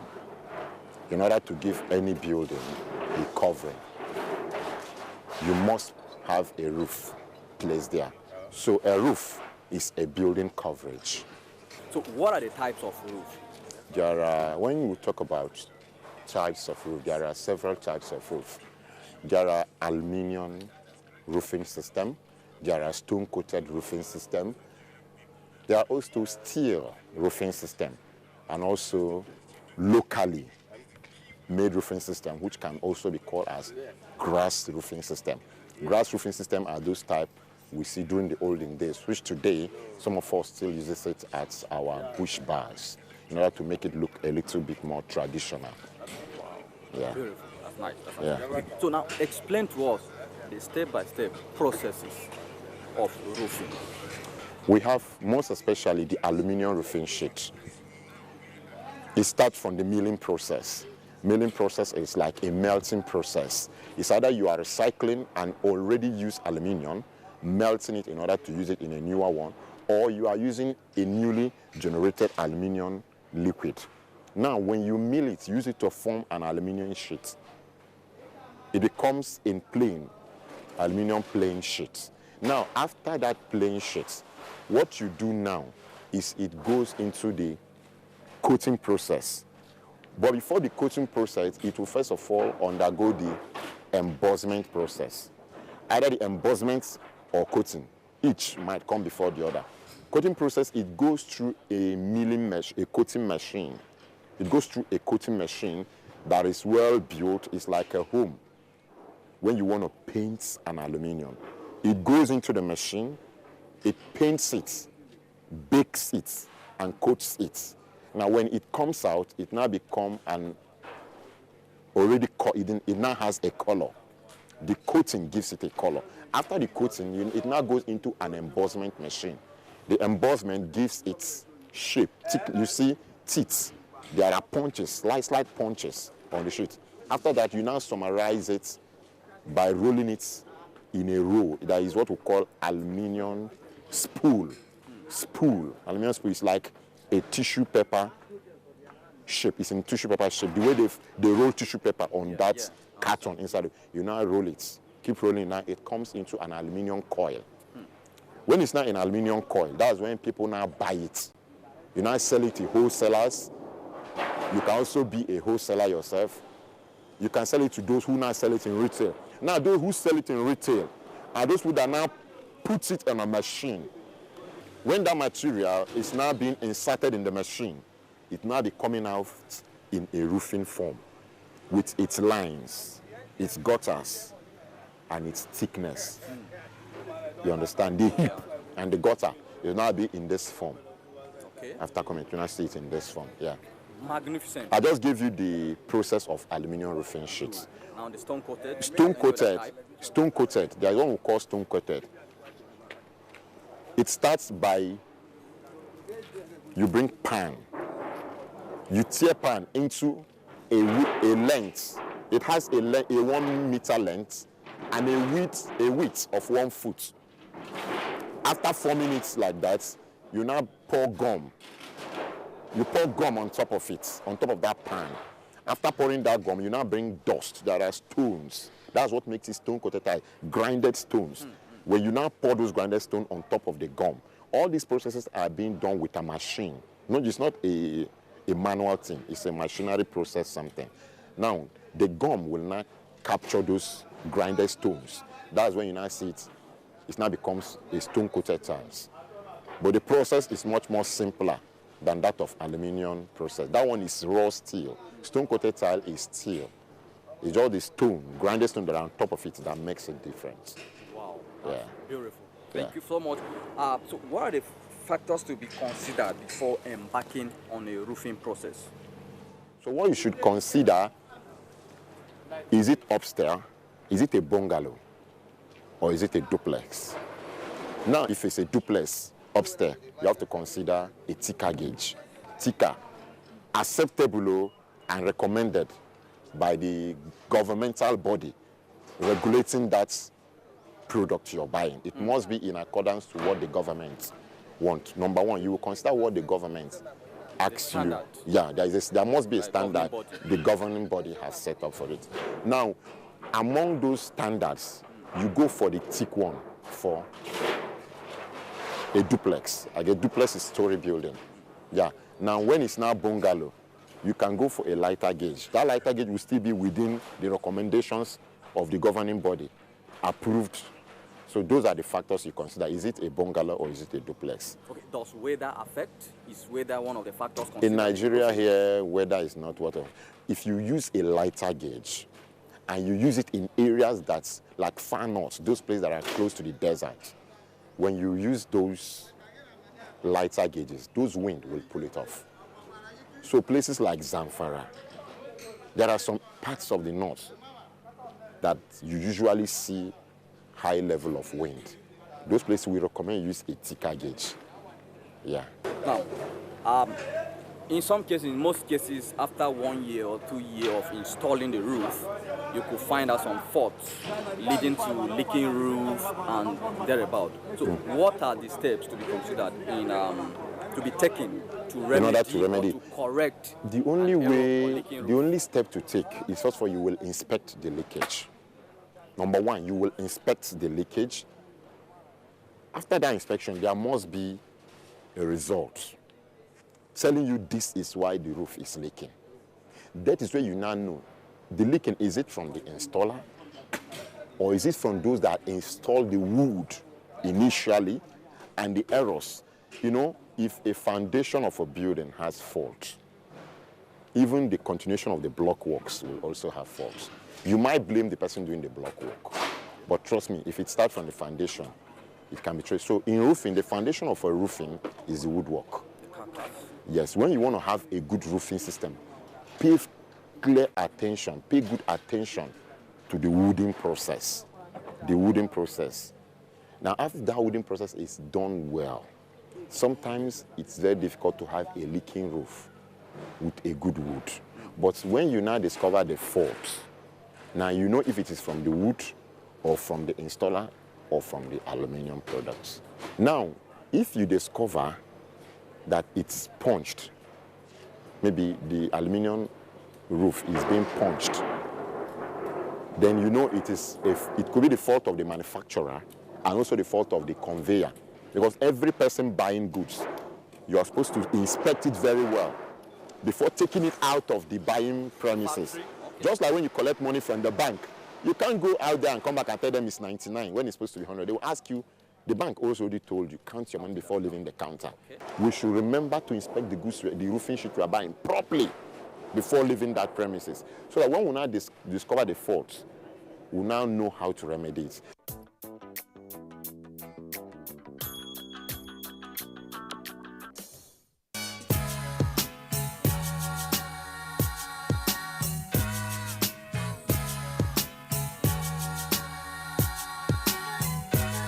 Lifestyle Asset Hub is a knowledge and wealth creation company with special interest in real estate. We say knowledge and wealth creation company because 3 in 1 that make up the business. The Hub Academy, the e-commerce arm of the business, and of course the real estate arm of the business, which I'm managing the business development arm. The new real estate company, we said, not really, because we are not the traditional real estate company. We just have special interest in real estate acquisition. The idea, the vision, and the mission of my CEO division here is to ensure we are in every part of Africa. It's not just limited to Abuja, Nigeria. Currently, we have projects going on in Abuja, 4 locations in Abuja, Guzape, Katampe, Jahi, and Wuye. And we have projects going on in Port Harcourt, Enugu, Uyo, Kano is coming up shortly, Ibadan, and of course Lagos. So the business, so to say, it's more like the real estate arm of the business. It's more like a multi-level marketing business, networking business, so to say. But it's also not like the typical networking businesses that we know, because for our business, the real estate angle of it, upon qualification and you own your apartment, the system takes you out. It automatically takes you out. So the matrix is filled, you come on board, you subscribe to any of the packages. Once you complete your matrix, the system takes you out. So that's what it is basically for the 3 leverage-based systems, because we have the outright purchase, and the leverage-based system. And questions have come up, okay, is it like mortgage? And we're like, no. The vision or the model is nothing like a mortgage. It's leverage-based because we encourage all subscribers to leverage on their social capital, which, of course, like I mentioned earlier, it's your contact, your business associate, your family, your friends, loved ones. Why Lifestyle Hub? Lifestyle Asset Hub, as it will interest a whole lot of people, the idea is basically to knock out this over 35 million going on 40 million housing deficit in Africa. This is an African, mother African vision, initiative. We want to just take care of humanity. Nigeria is an enabling, which is Asokoro extension, massive land, untapped, but then we're able to get 4 lands there, minimum of 3,000 square meters, which we are using to drop our apartments, our projects. It's very, it's untappable. The lands are there. The locations we're getting are luxury locations, the Katampe, the Wuye, the Jahi, and Guzape in Abuja. Beautiful scenery with the mountains, the trees, lovely. The ambience is just beautiful. Lifestyle Asset Hub is a knowledge and wealth creation company. So we believe so much that knowledge must precede wealth. So for you to be able to sustain the wealth you think you have now, you need to have the right knowledge, because with the right knowledge comes the right action, and then comes the right results. So on Saturday, we're going to be having the first ever Youth Empowerment Summit, which is going to be holding across Nigeria and Africa as well. So we are having in Lagos, Ibadan, Kaduna, Port Harcourt, Kano, Accra, Ghana, and other states as well. So we are empowering minimum of 100 people. Now we're going to train them and also give them jobs. And trust me, when it comes to Lifestyle Asset Hub, we just don't empower you with knowledge that can help you make the money. It's like, I would like to call it a full combo, because Lifestyle Asset Hub comes with the knowledge pact, and then it comes with the financial freedom, and then it comes with the real estate, and then it comes with the personal development, and a whole lot more. Lifestyle Asset Hub is, I'll call it a multi-purpose company. Why? Because it's not just about the housing, it's also about wealth creation, and equally about promoting the youth, especially not just in Nigeria but in Africa, to make good use of an opportunity. Why do I say opportunity? Because we at Lifestyle Hub, we train, groom, and kind of set a standard different from all other real estate companies. Some other companies only rely on just structural, just the houses and all that. But with Lifestyle Hub, you are made to understand that you can be a boss of your own, you can be a landlord of your own, you can be a better person out there, you can represent not just yourself but the country at large. How? We train the youth to be better and represent us well out there. Like now, let's assume we have a carpenter, and his opportunity to work on the Lifestyle Hub. We try to groom that local carpenter from the roadside to be a real model and a real, furniture person that can stand anywhere and compete anywhere. And come Saturday, God willing, there will be jobs waiting for you at NAF Conference Center by 8 a.m. We at Lifestyle Hub, we're trying to give out or give back to the society. We are running a kind of a job summit. We want to give what we are supposed to give out, because if we are getting, we're supposed to give. So I believe either, as the saying goes, the traditional saying, a cheerful giver is always a successful person and a cheerful person. So come Saturday, 8 a.m. at NAF Conference Center. See you there Saturday, 8 a.m. NAF Conference Center. We'll be waiting for you. And the answers.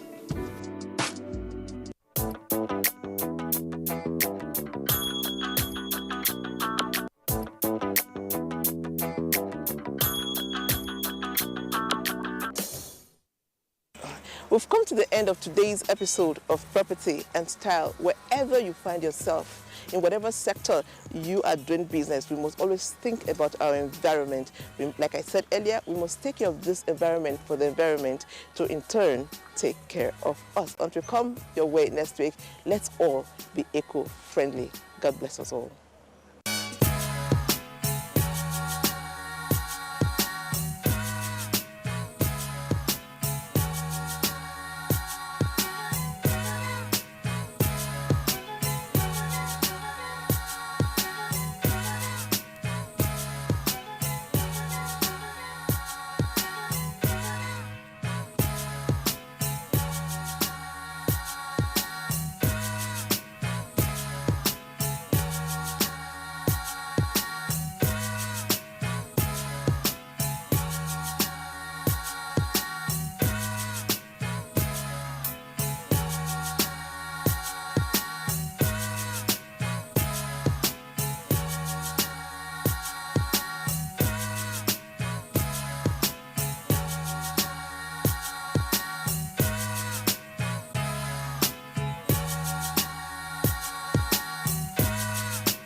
This is the network service of the NTA.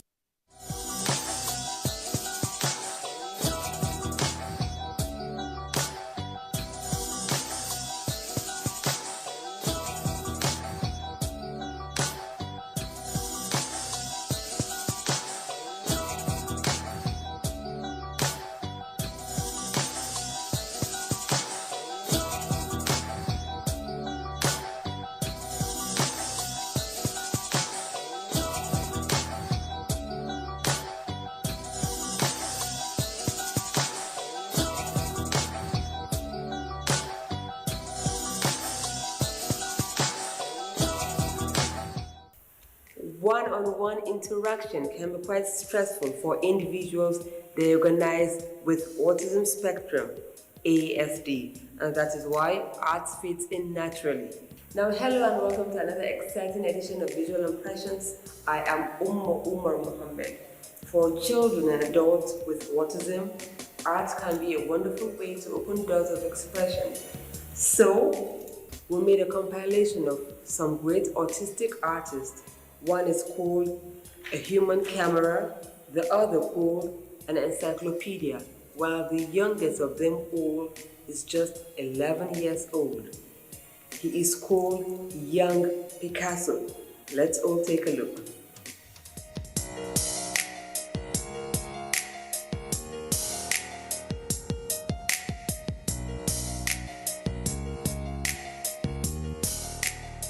Called Young Picasso, his art has been described as really deep, highly intelligent, and unbelievable for his age.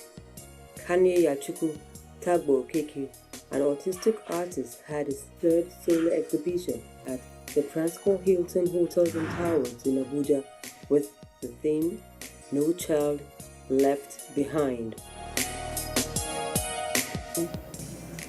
One of his artworks was taken to Vienna, Austria by my stepmother. The day that artwork got to Vienna, I think that was it. That was where we started to get calls, and that's when we started to get invites. And people were asking Kanye to feature in their exhibitions, and some museum owners wanting Kanye's works to be in their museum as well. I think that's where it all started. One thing to note is a lot of the people who at first were calling him didn't even know he was autistic. They didn't even know he was a child. They just thought he was another artist from Africa, from Nigeria, and they wanted the artist to come.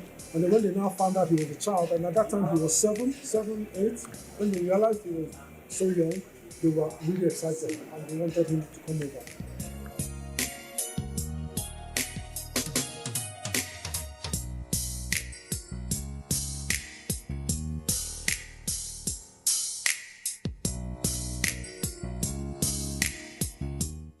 for a child of 11 years to come up with something like this is a challenge to the contemporary artist and the young impressive man. I must say, Kenya have done a very fabulous and wonderful artwork. The works here diversified in all aspects of life, and he's trying to touch one or two places that I think is not limited to just one person.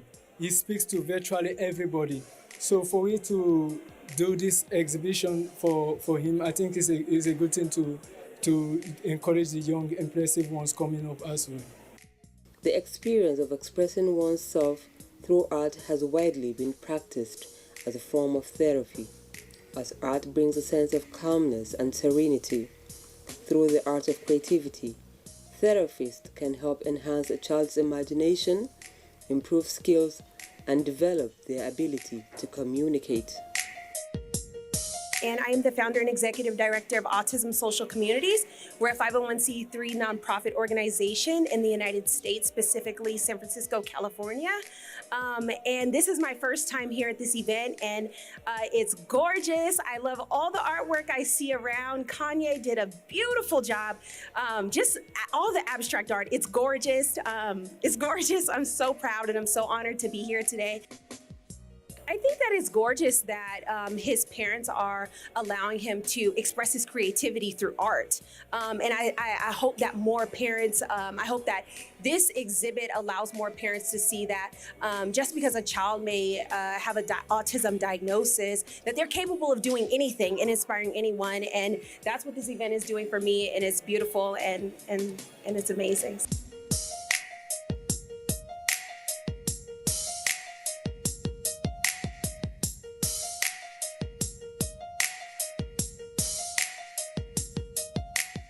To be honest, I'm an art enthusiast to start with, but much more than that, I relate to autism because I do have a child that has autism in my home. So the two things just worked out for me, and I can relate clearly to the developers. Those are the parents of such a great artist. And I was so excited to want to see someone with that peculiarity express himself and what he wants to tell the world that he cannot do vocally, as we all can, and what he wants to communicate to, or expression of what his inside is. So it's quite an excitement for me to go through the works, and as you can see, it displays a lot of colors, a lot of designs, and mostly abstract, and that in itself keeps you thinking on what's going on in the artist's minds.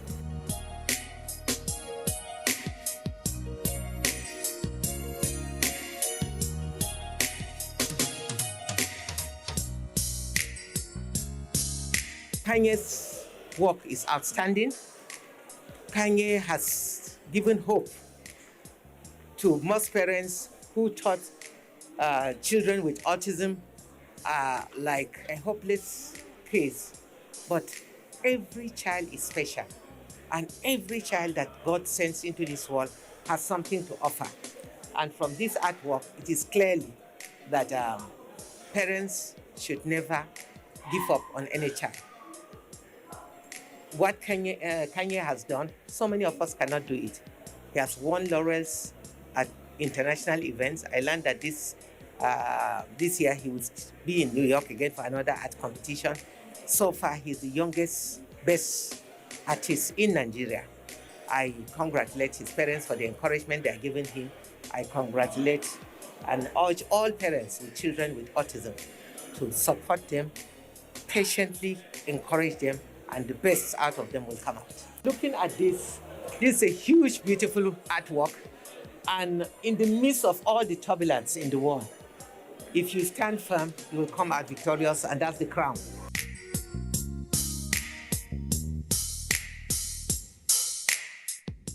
Early interactions with art can significantly improve outcome because art has been shown to be a highly beneficial tool for children with autism. This is just God's gift. It's just God. I'm not an artist, the dad is not, nobody's an artist in our family, so this talent is just divine talent. I particularly like the kind of art it does.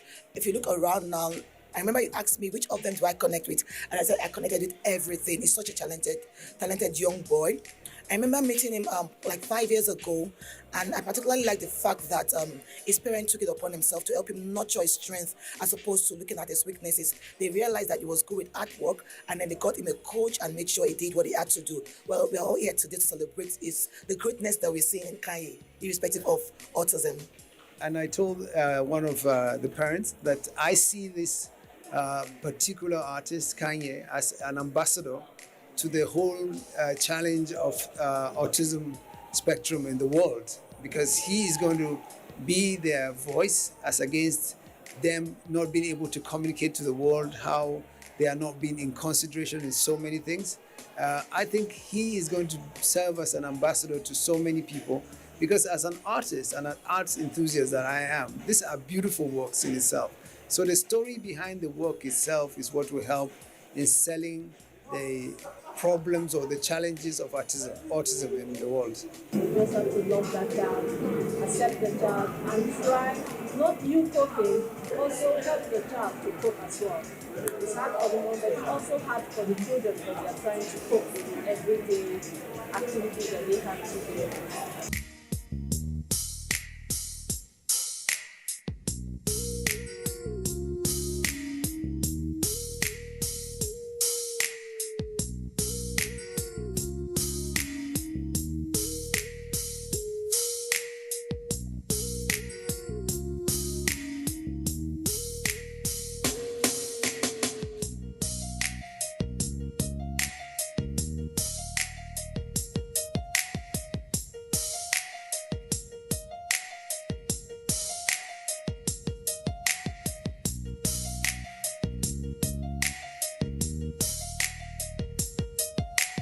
Sometimes it's hard because when he's acting up as the older brother, I have to take care of him most of the time.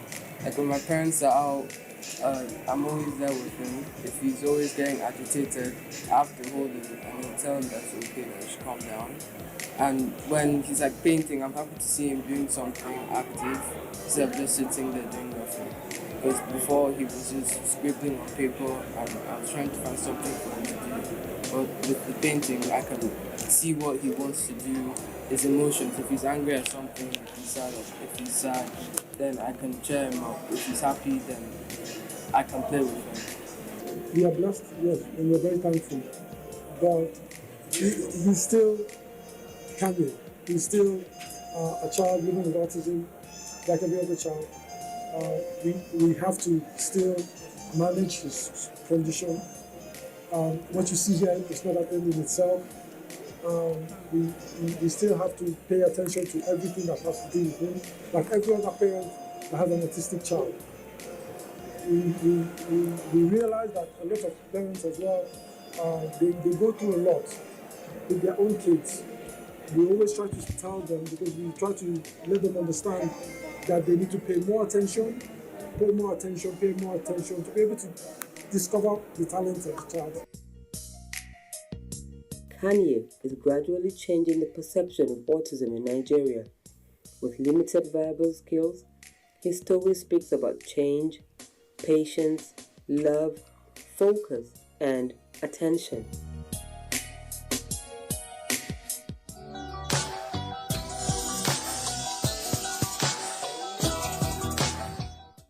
I am Dame Pauline Talent. I love visual impression. Keep watching Visual Impression NTA. Okay, my name is Uba Saidu Malami. I'm the chairman, Solid Mineral Development Fund. Keep watching Visual Impressions on NTA. Thank you.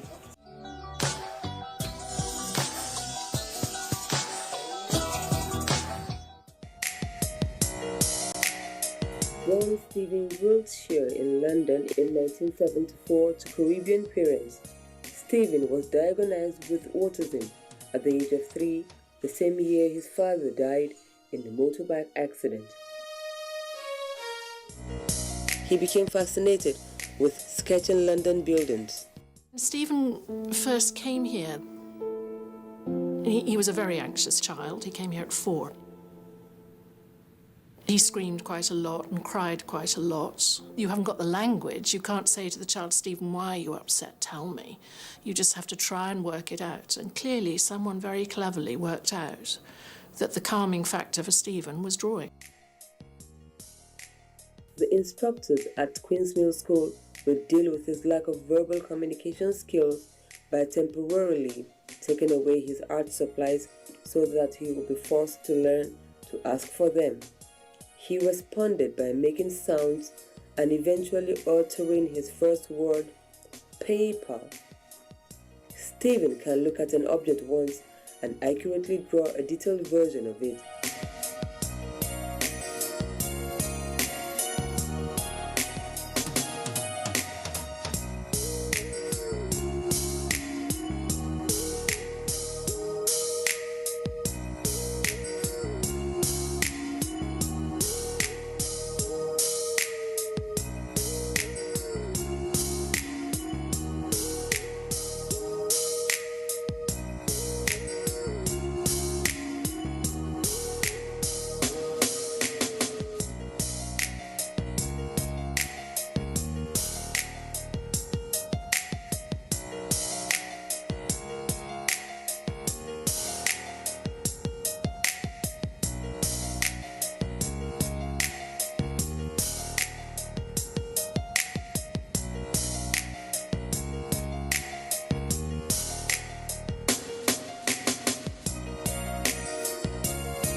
Beautiful, you know, and especially in our world, I mean, we should be focusing on these people. Like, it's powerful, like, and to see it, it's amazing.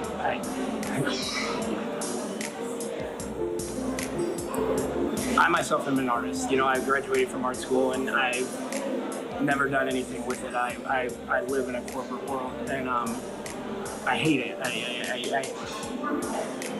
And this inspires me.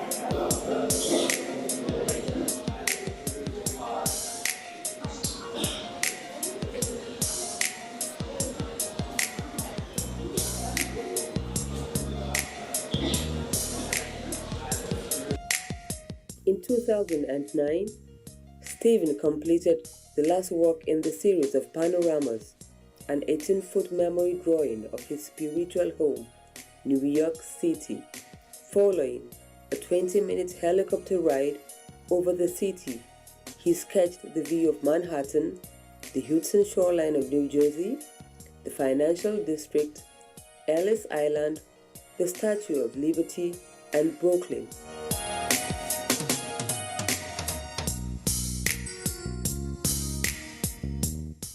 Yeah. I think Stephen is extraordinary. He's developed a lot. He's developed in many ways. We can see someone who's intellectually, socially, and even in his art, you can see how he's extended and beginning to reach his full potential. And it's lovely to see.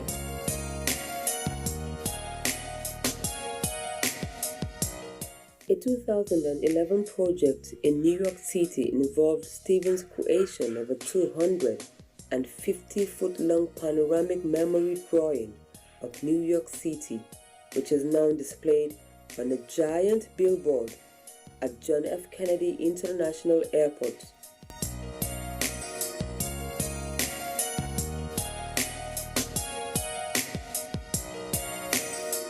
Like New York is my best place, and looked about many times, or about 8 times, I think. And I've been to Dubai, Singapore, Hong Kong, and I've been to Tokyo, and some lots of places in there, and do some panoramas.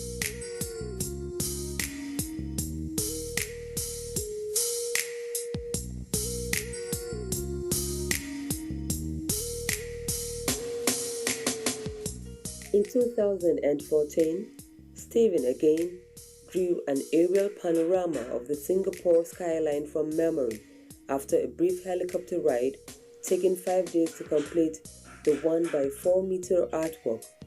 The work was presented to President Tony Tan at the Singapore Press as a gift to the nation in celebration of its 50th birthday in 2015.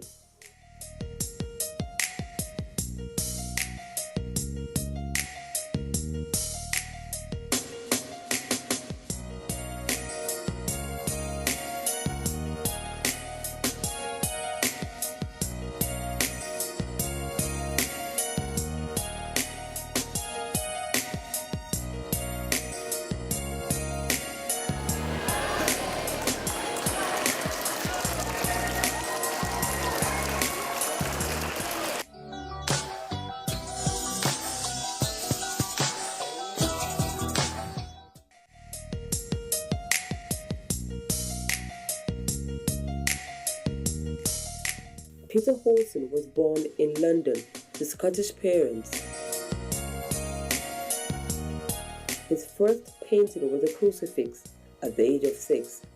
His works are typified by very masculine-looking men, most famous in the heroic Dozer.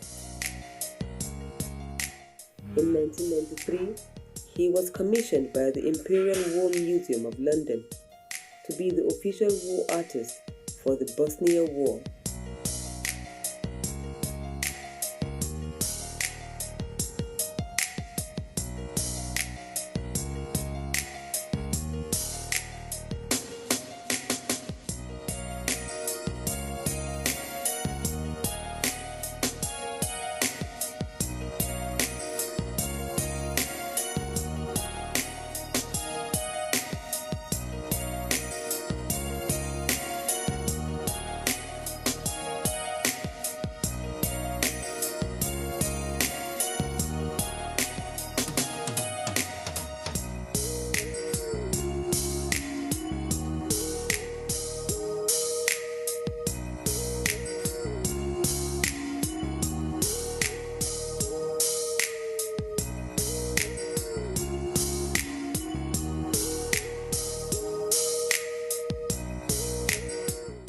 In more recent years, his works have exhibited strong religious themes, which some say is linked to the treatment of his alcoholism and drug addiction at the Castle Craig Hospital in Pebbles in 2000.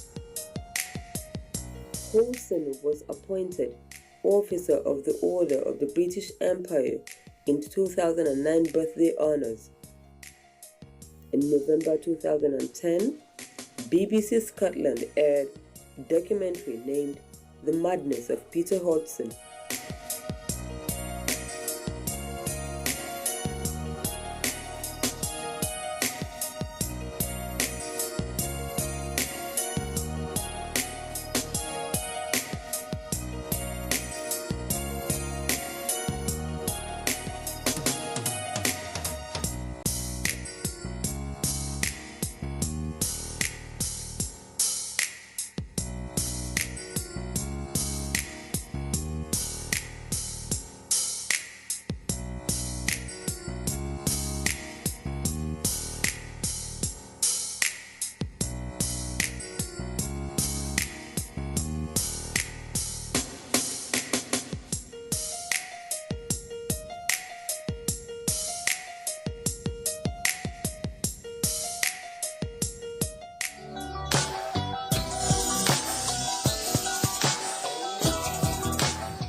We don't often ascribe positive attributes to people living with autism, yet there are plenty of people with ASD that have displayed amazing talents and abilities in many areas of life, including visual arts.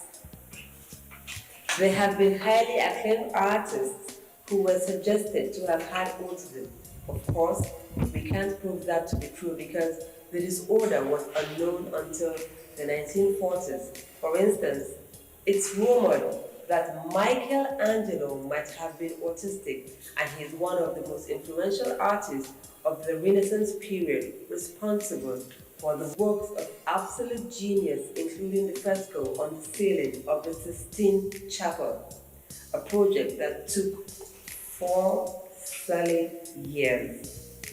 Now I hope we all learn to start appreciating ourselves irrespective of the disabilities or challenges we might have.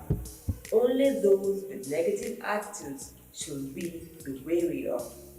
It's a wrap on visual impressions. I hope you all had an interesting time today here with me.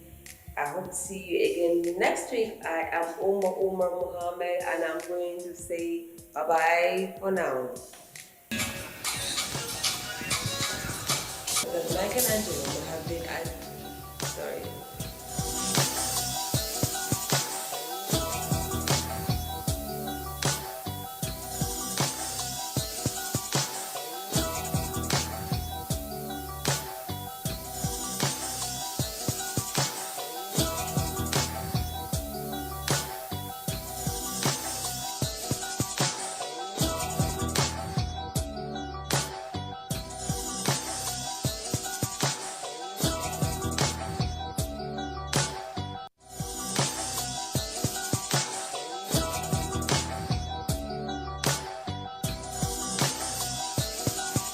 What does scoring a football goal and mathematics have in common? In the world of Ubongo Kids, everything we do can be related to math and science. Join Kiduchu, Kibena, Koba, Amani, Baraka and their animal friends as they solve problems and go on fun learning adventures. Don't you see it? We're going around the moon. Watch brand new episodes of Ubongo Kids, Nigeria's favorite educational cartoon show, every Saturday at 9:30 a.m. on NTA.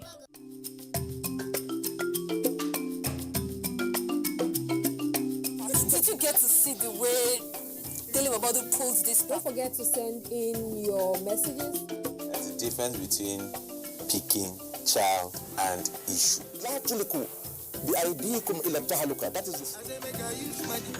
you can do more with less people. If we have a better way of addressing these issues, taking care of... Congratulations, you were able to sign Timo Werner from RB Leipzig. So you take water before your workout. People have used their phone using TikTok to do that. Should I go for test? A lot of people don't even have resources. I'm Cecil, and this is the Medley Show on NTA.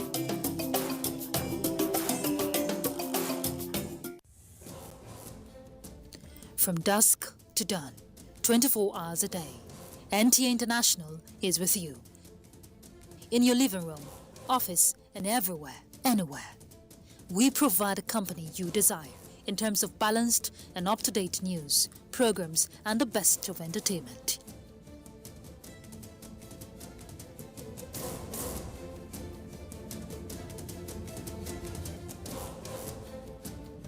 Tune in to DSTV channel 251, GoTV channel 91, Freeview channel 264, or live streaming via www.visiontv.co.uk. Application for iOS or Android. You can also see us on Facebook and YouTube for quality content on the go.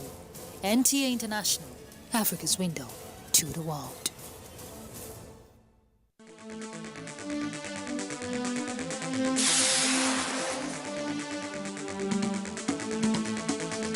NTA Tuesday Live, analytical, in-depth, educative and interactive on national issues accommodating all sides of opinions. We as a people have understood that we have to fight corruption before it fights us back.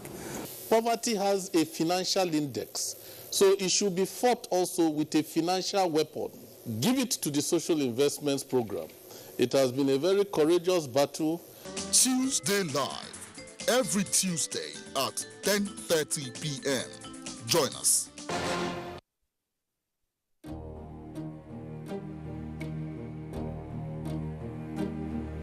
Disaster occurs on frequent basis.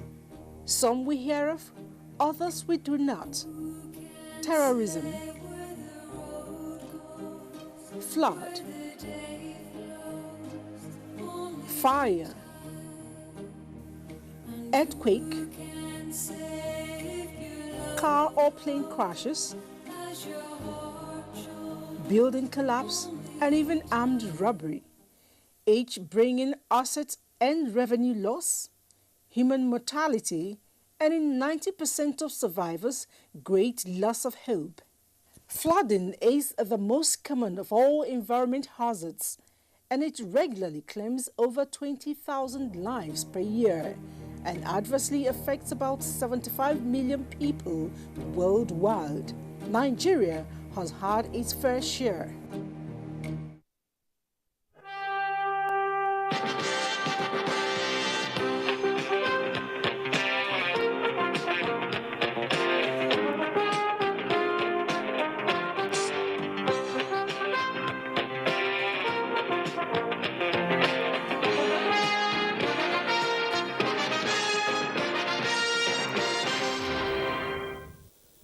The Economic Community of West African States suspends the Republic of Mali. Plus, we're going to be having an interview on recent banning of INEC offices across the country. These are some of the highlights on Panorama this Monday. I'm Ruth Aguela. Welcome. The interactive sessions with political stakeholders include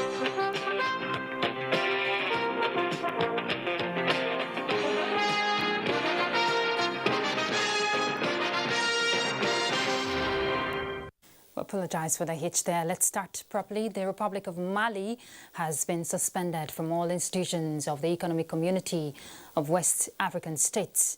This is part of the resolutions adopted at the end of a one-day extraordinary session of the Authority of Heads of State Government of the sub-regional organization. State House correspondent Adamu Sambo reports that decisions followed the recent coup d'etat in the West African nation, which violated the transition chapter. The ECOWAS Extraordinary Summit was convened by the chairman of the Authority of the Heads of State and Government and President of Ghana, Nana Akufo-Addo. It was to review the prevailing socio-political crisis in Mali following the arrest, detention and subsequent resignation of the President and Prime Minister of the transition government, as well as determine the next line of action. I'm thus using this opportunity to reiterate, on behalf of ECOWAS, our continued commitment to the peaceful transition in Mali with a basic goal of restoring democratic government and working for the stability of Mali and of our region. We must critically examine the dynamics of the current situation and make informed decisions. At the end of a closed-door session that lasted about 4 hours, President Muhammadu Buhari and the other West African leaders condemned in strong terms the coup d'etat, describing it as a violation of the Transition Charter. Consequently, apart from suspending Mali from ECOWAS, the leaders also insist that a new inclusive government be formed to proceed with the transition program. A new civilian prime minister, they also said, be nominated immediately. The summit reaffirmed the need to respect the transition period of 18 months, stating that February 27th, already announced for presidential election, be absolutely maintained.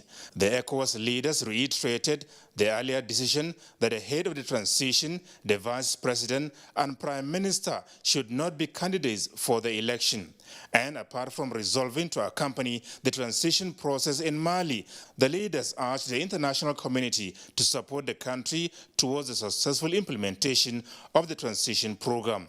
They mandated the ECOWAS mediator and former president of Nigeria, Goodluck Ebele Jonathan, to return to Mali within 1 week to engage stakeholders on the resolutions adopted.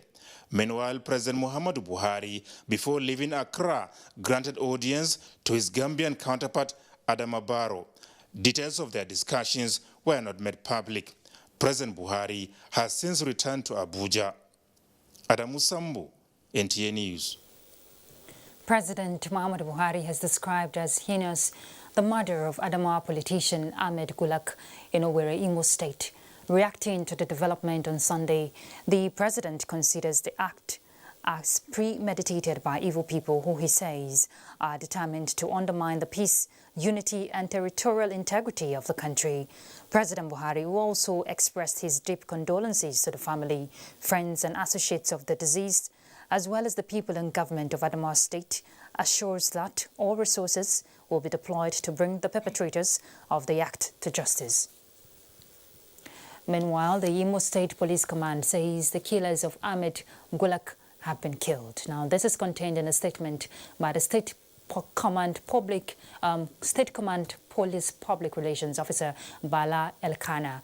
Well, the statement indicates that following a distress received by the command on the gruesome murder of Ahmed Gulak, Police Special Forces, made up of intelligence response team, police mobile force and tactical units from the command were deployed to the scene at Obiangu Junction, a local government area of Imo State, with clear instruction to identify and apprehend the perpetrators of the act, with a view to bringing them to justice. Eyewitnesses' account, however, especially the account given by the driver of the vehicle that was conveying Ahmed Gulak to the airport before the attack, gave a vivid description of the assailants and the vehicles they used in carrying out the attack. The statement further adds that, on citing the police, the hoodlums opened fire, but the police officers swiftly returned the fire. The 6 hoodlums who carried out the killings and 4 other members of their gang were fatally injured, while 3 out of the 4 vehicles used in attacking Gulak were recovered. Items recovered also include 3 AK-47 rifles, 1 pistol, 5 AK-47 magazines with 92 rounds of live ammunition, and criminal charms. The assailants were identified as members of the proscribed IPOB and Eastern Security Network. According to the statement, the driver who drove late Ahmed Gulak and a co-victim who survived have all identified the dead body of the IPOB and ESN members positively as the attackers, and also identified the 3 vehicles recovered as those used by the attackers. 2 of the police armored personnel carriers were riddled with bullets but survived the gun battle. An unconfirmed number of children have been reportedly abducted in an Islamic school, Salihu Tanko Islamia in Tegina Rafi local government area of Niger State. The Chief Press Secretary to the government, Mary Noel Braje, who confirmed the report, says such party have been dispatched to locate the whereabouts of the children, while the state government is still awaiting a security report on the sad incident. Well, in a bid to consolidate on the gains of his defection to the APC and to present a strong front for the party in future elections, I'm talking about Governor Ben Ayade, he held an interactive sessions with various political stakeholders in the state. Paul Abe reports that the week-long level of interaction centered on appreciating the people for their support and the quantum leap Cross River State will make if it remains with the ruling APC at the center. The interactive sessions with political stakeholders include House of Assembly members, commissioners, special advisors and assistants, local government council chairmen and councillors, party executives, among others. In all these meetings, Governor Ben Ayade remained emphatic on the reasons he moved to APC and the good it will bring to the state. It meant well for this state. We cannot continue to do opposition.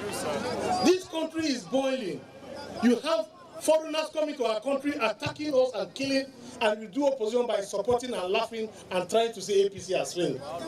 No, you are a very bad person to stay and watch your country go down. And you say in the name of opposition, you celebrate attack on police station, you celebrate attack on Nigerians by foreigners in the name of doing politics. That is atavism, that is primitivism. In their responses, some political stakeholders expressed confidence in the capacity of Governor Ayade and pledged loyalty wherever he goes. Having called us to explain to us the rationale, which is principally for the well-being of all of us, for the good of our state, and for the peace of our nation. The stakeholders meeting are hoped to give the governor the required support in his new party. In Calabar, Paul Abel, NTA News. All right, let's turn our attention to INEC. Of course, you're aware that INEC office in Njaba local government area of Imo State has been set ablaze. Although no life was lost, the building was substantially burnt down, along with electoral materials office equipment and furniture. The incident, which occurred this Sunday, May 30th, 2021, brings to 42 the total number of INEC offices attacked nationwide since 2019. INEC, in a statement by its National Commissioner for Information, Festus Okoye, regrets that attacking these offices is not in national interest and has the capacity of compromising electoral activities and the credibility of the democratic process. All right, let's have an interview now. Joining us via Zoom is the National Commissioner for Information, Festus Okoye. Let's look at this issue of the INEC offices being burnt down. Good day, sir. Can you hear me? Yes, I can hear you. Okay, so now some elections are close by. Of course, you're aware Anambra is less than 6 months. Will this incessant burning of INEC's offices, affect their conduct? Talking about the elections. Definitely, the burning of INEC offices across the nation, and especially in Anambra State, will definitely affect the elections. This is because prior to the burning of our office in Anambra State, the Commission had moved over 50% of the non-sensitive materials required for the conduct of that particular election to Anambra State. And all those materials were burnt. Secondly, we had also retrieved all the generating cells from all our electoral walls back to the headquarters. All those generating cells were burned down. So definitely, it will affect the conduct of the elections. But we are determined to proceed with the elections despite all these setbacks, because not proceeding with the election will create a constitutional crisis. And I think that this country cannot afford to add constitutional crisis to the spate of challenges we have at the moment. Okay, Mr. Okoye, now we know that funding has been a major challenge when we're talking conduction of elections across the country over time. Now we're seeing this trend happen in recent times. What strategy? You said INEC is already putting its act, to see that this is... Well, the good thing is that this thing happened a few months to the governorship election in Anambra. But our worry is that in the next... by the 28th of June, we are supposed to flag off the continuous voters registration exercise. And the Commission will deploy a total of 2,673. We deploy in a total of 2,673 registration centers, and also mobilize over 5,346 officials for this particular purpose. Now, because there is a major election coming up in Anambra, the Commission plans to deploy additional IVED equipment, that is INEC voter registration device to Anambra, and also to deploy additional officials because we are going to stop the registration of voters around August and then print the voters card of all the people that have been registered, integrate the supplementary voters register with the main register. And this equipment we intend to use, this new generation equipment we intend to use for voter enrollment are very, very expensive and cannot be compromised. So what we intend to do is to strategically roll out on the 28th day of June 2021 and see how it goes. But we are determined to proceed with the Anambra elections. Nothing will stop us from proceeding with that election. Now, let's look at it from a broader scope. From the statement I read before I joined you for this interview, the number INEC is given of its offices that has been set ablaze is 42 since 2019. Now, that's not a good trend. It's one thing you've said, you're making efforts to get these materials on ground. What about security, to protect these offices nationwide? What has been done? Well, we just finished a meeting with all our resident electoral commissioners from all the states of the Federation. And we have also mapped out in-house strategies on how to protect some of our equipment, protect some of our offices, and also protect some of the critical assets that we need for the conduct of elections. We also held a high-profile security meeting under the auspices of the Interagency Consultative Committee on Election Security with all the security agencies. The National Security Advisor was there, the Acting Inspector General of Police was there, the DG of the Department of State Services was there, and the top officials from the military. and the Air Force were there. And so we are putting heads together. We are mapping our strategies on how to safeguard these offices. We are mapping our strategies on how to back up some of our critical assets and critical information offsite. And we are putting in measures that will enable us to proceed with electoral activities despite all the challenges we are facing. And indeed, it's very critical. So what's your message to Nigerians? If we want to, enjoy the dividend of democracy, then elections must thrive. What are you saying to Nigerians? The truth of the matter is that the commission is one of the major symbols of our democratic process. And the equipment, offices, and infrastructure of the commission are part of our critical national assets. The moment you compromise these assets, the moment you compromise our offices, you compromise our ability to continue to deliver on our electoral mandate and electoral processes, and you also compromise democracy. And so I think that all of us must come together to protect these critical national assets. All of us must come together to defend our democratic processes and our democratic ideas, because we fought for this democracy and we have every right to maintain this democracy and make sure that democracy continues in this country. That's our prayer. Thank you very much, Mr. Festus Okoye. He's the National Commissioner Information, INEC. Thank you for your time with us on the news. Thank you so much. All right.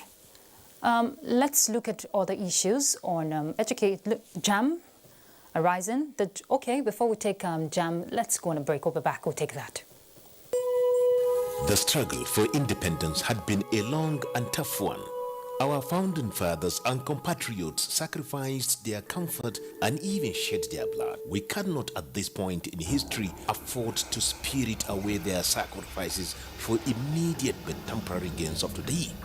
Let us emphasize what unites and not what divides us. Working for the unity of purpose with a stronger vision for a better tomorrow. NTA, growing with the nation. Together, no matter where you come from, no matter your religion, we are one. Let's live together. Let's stop fighting each other. Let us live as one. It doesn't matter where you come from, your tribe or religion, man, woman or child. It doesn't matter who you are. Put Nigeria first. No matter where you come from, no matter your religion, we are one. Let's live together. How can we develop when we're always in crisis? Families have become refugees in their country. No matter our differences, show some understanding. No matter where you come from, no matter your religion, we are one. Let's live together. The counsel of our fathers. I will urge and advise our younger generation to use talent and brain to sort out problems, not arms. Nigerian youths, let's build our nation. My advice to these young people is please do not take us back to those harrowing days. You probably do not know what it is. I believe we have fought one civil war too many in this country. So those who experience it will run away from it. Nigerian youths, let's build our nation together.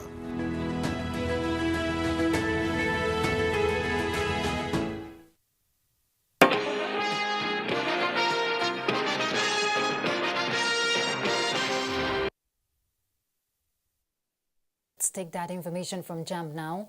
The Joint Admissions and Matriculation Board says only those with genuine proof will be granted an extension, as there will be no general extension of registration closing date for the 2021 Unified Tertiary Matriculation Examination and the direct entry. While noting that some excuses are authentic, the board said a large number of others were caused by fraudsters working against the system, and assures that another opportunity will be given to those who have genuinely tried to register but had challenge. It will be recalled that factors such as late or non-delivery of national identity number, verification code, inability to obtain name, mismatch or wrong names originally submitted to National Identity Management Commission made JAMB shift the closing date of registration from 15th to 29th of May. The board, however, advised all prospective candidates with genuine proofs of failed efforts to register before the closing date to visit any of JAMB's offices for reconciliation between Monday, May 31st, that is today, and June 15. The federal government's drive to open up the nation's economy is waxing stronger, with the encouragement of states and the private sector to the ease of doing business. Already, the Akwa Ibom state government is pushing for the execution of the approved Ibom Deep Sea Port. Kelvin Samuel, who has been following up the project, has an update. Deep Sea Port, which is expected to help decongest the Papa gridlocks and reduce the cost of importation of goods into the country, will on completion be the deepest seaport in West Africa. The $4.6 billion seaport project, which according to Akwa Ibom state government is capable of employing about 300,000 youths, is already attracting investors from across the globe who are indicating interest to be part of the economically viable project. Stakeholders gives more insight on the expected economic opportunities to be provided by the project at completion, as well as progress made so far. Deep Sea Port is a generational infrastructure that will redefine a lot of things here, and they haven't passed the benchmark of getting the approval of the federal government. Where we are currently is the commencement. We are now working closely with the investor with a view to commencing all the activities that is required for construction. That's what the entire area is a free trade zone. So equipment that are imported to service the industrial area will take advantage of the free trade zone. Considered as one of the landmark projects of the present administration, Ibom Deep Sea Port, with its industrial city sitting on a 14,400 hectare site, was approved by the federal government of Nigeria in December 2020 and is presently at procurement level. In Uyo, Kelvin Samuel, NTA News.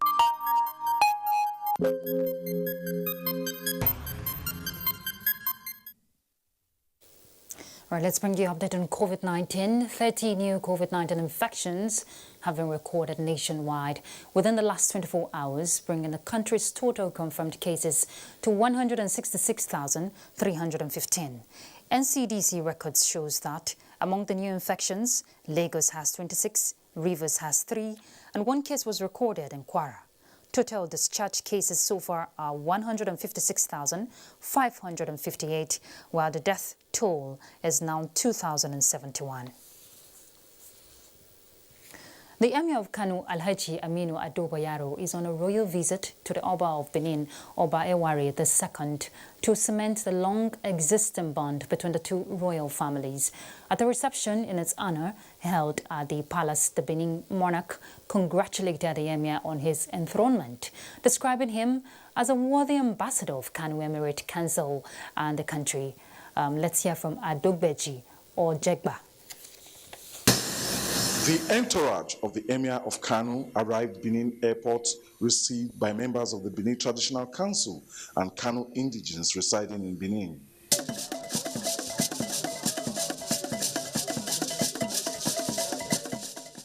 Thereafter, the entourage proceeded in a convoy through the streets of Benin to Oba's palace. The Oba of Benin, in his address, said the visit clearly demonstrates the age-long tradition and cordial relationship which exists between Benin Kingdom and Kano Emirate. Your visit today especially marks the opening of new vistas of possibilities and clearly buttresses the age-long traditions of our forefathers. The Emir Alhaji Aminu Ado Bayero described the Benin monarch as his elder brother and said his visit is to preserve the cultural ties between the two ancient kingdoms. He prayed for the nation's peaceful coexistence. Since that historic visit, providence has placed us on the throne of our forefathers. High point was the exchange of cultural gifts. Thank you very much. Thank you very much. The royal visit is expected to last 3 days. In Benin, Adogbeji Ojegba, NTA News. You can get more news and updates on www.nta.ng or follow us on our Twitter handle at NTA News Now. You can also like us on Facebook at www.facebook.com/NTA Network News, and also stay connected and subscribe to our YouTube channel at www.youtube.com/NTA News Online. Also remember to watch our news live streaming at www.nta.ng/live. And we're done with Panorama. Thank you very much for your time. But remember, we're not tired to remind you that the fight against rape and rapists is still on. I'm Ruth Aguele. Bye.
This vaccine is safe and it has been certified safe and usable by NAFTA.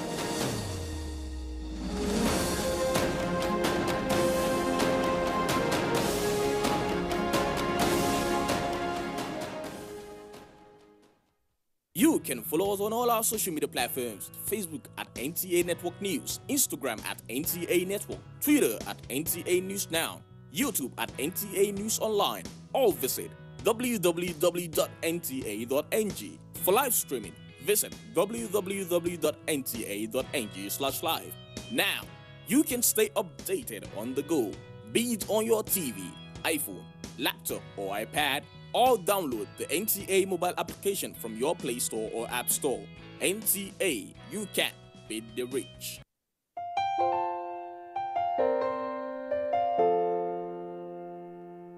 My brother, my sister, papa, mama, and pikin.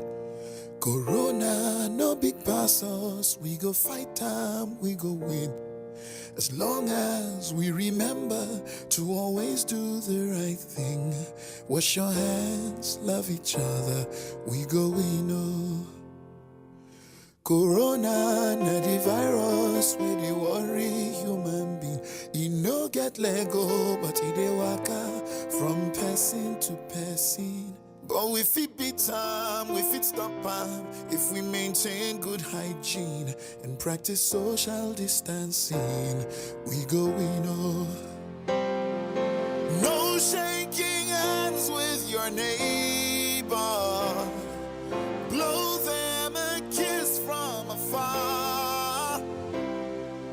Use soap and water to wage war. Let's show this thing who we are. We are special, we're courageous, we are awesome human beings. We dey super, we get power, we can conquer anything. If we hear word and obey laws and exercise discipline. Wash your hands, love each other, we go win. Oh. If it be like say you know well, like it's something they do you, and you feel say, you believe say, you get a seed to do you, and your body no grisoji, like it's something they do you. No let panic finish you. You go win, oh. Self-isolate for the sake of all the people that you love. Oh, don't go around spreading rumors, 'cause fake news won't help anyone. You are special, you're courageous, you're a caged human being. You too much, oh, you get power, you can conquer anything. Only if you hear word and obey laws and exercise discipline. Wash your hands, love one another, we go, we know. My brother, my sister, papa, mama, and pikin. COVID-19, no big pass, we go fight and we go win. Just as long as we remember to always do the right thing. Wash your hands, love each other, we go, we know.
Inasmuch as there is life, there is always a reason to celebrate one event or the other. Most of these events, such as birthdays, weddings, and even anniversaries, are planned low-key considering the current situation on ground. But regardless of the global crisis, guess what? Bakers in their usual ways can change the mood of any gathering with sumptuous and awesome centerpieces that could give your event a lively memory. This is Baker's World on NTA. I am Funke Oyeyele. Many thanks for being there.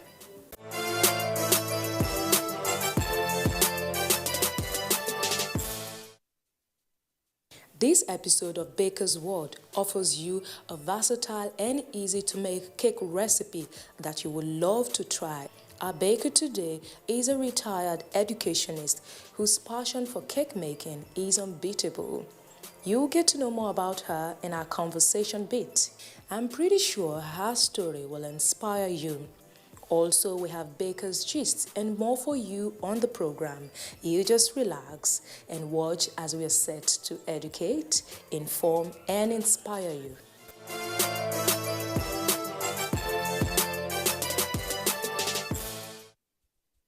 This is our Let's Bake segment, and our guest baker and assistant will be showing us how to make a moist carrot cake.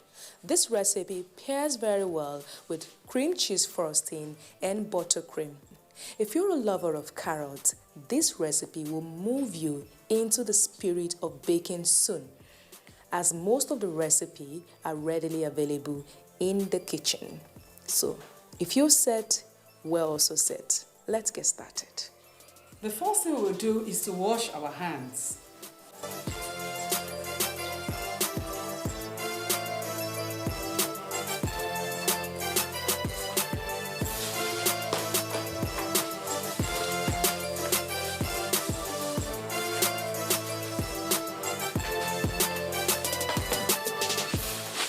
Now we are going to preheat our oven to 180 degrees centigrade or 350 Fahrenheit.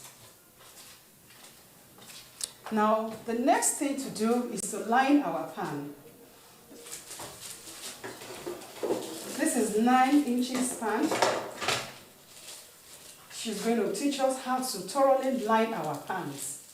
We're starting by putting our eggs inside the mixer. We are just going to mix it for 1 minute. The essence is just to break the yolk.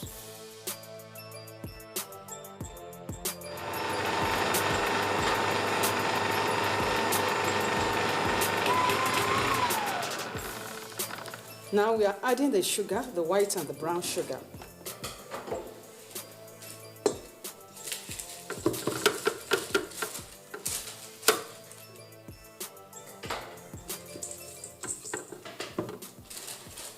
We will now mix it for 4 minutes for it to be thick and fluffy.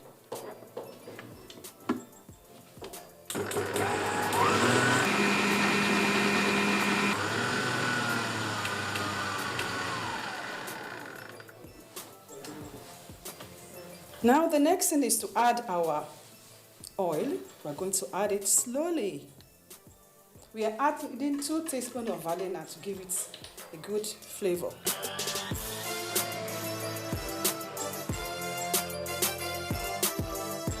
Here we have our all-purpose flour that has been sieved. We are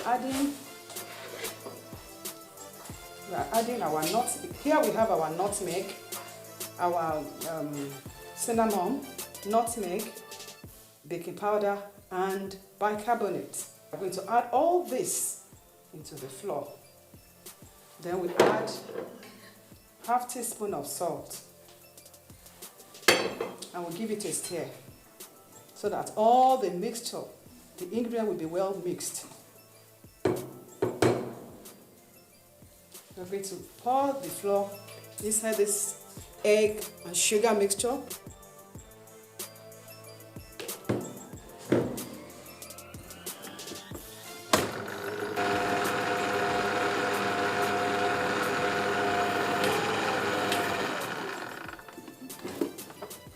I'm going to scrape down the side of the bowl so that the flour will mix, the whole thing will mix gradually together. They will be well combined. So I'm adding the last batch of my flour.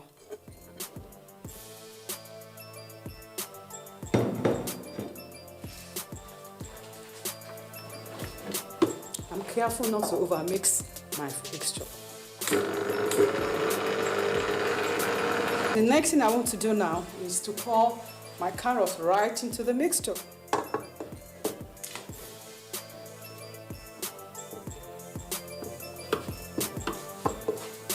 So I'm going to mix it a bit.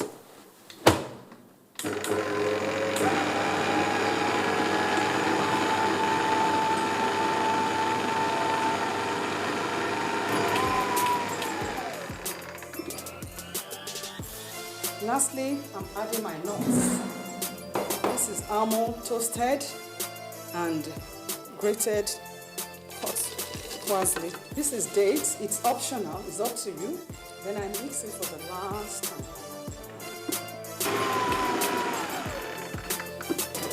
We are done with the mixing. I'm trying to mix the whole batter together so that all the ingredients will be well combined.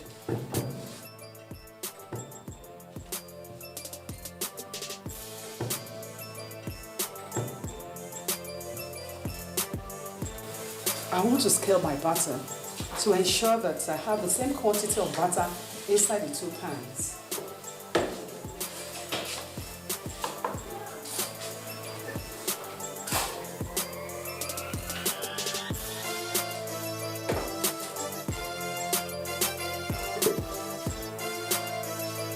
So I'm going to give it a tap to let out the air that has been trapped in,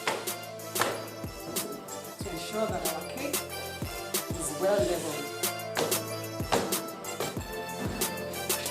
Now our cake is going straight into the oven for about 30 to 40 minutes.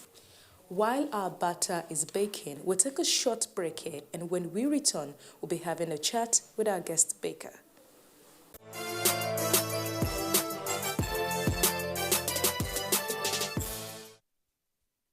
It must be your passion.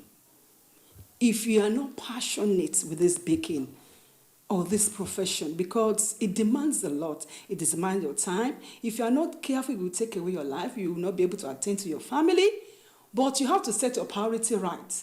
Our guest today is a passionate baker and talented sugar craft artist. Titilayo is an indigene of Ijero, Ekiti, but she was born and raised in Ile-Ife in Osun State, the southwestern region of Nigeria. This gentle and amiable grandmother is a graduate of the University of Ile-Ife, now Obafemi Awolowo University, where she obtained a degree in biology education in 1985. In 1986, Titilayo Olobayo proceeded to the Premier University of Ibadan, Oyo State, where she bagged a master's degree in early child education. Titilayo Olobayo's journey in the cake world started after her second degree in 1988. She developed a passion for making different confectionery products she could lay her hands on. This unstoppable baker found herself getting professional trainings and courses in the art of cake making and decorations. Titilayo Olobayo is a wife and mother of 3 children. She is the founder and CEO of Spoons and Cakes. Join us as we welcome our guest baker for the day, Titilayo Olobayo.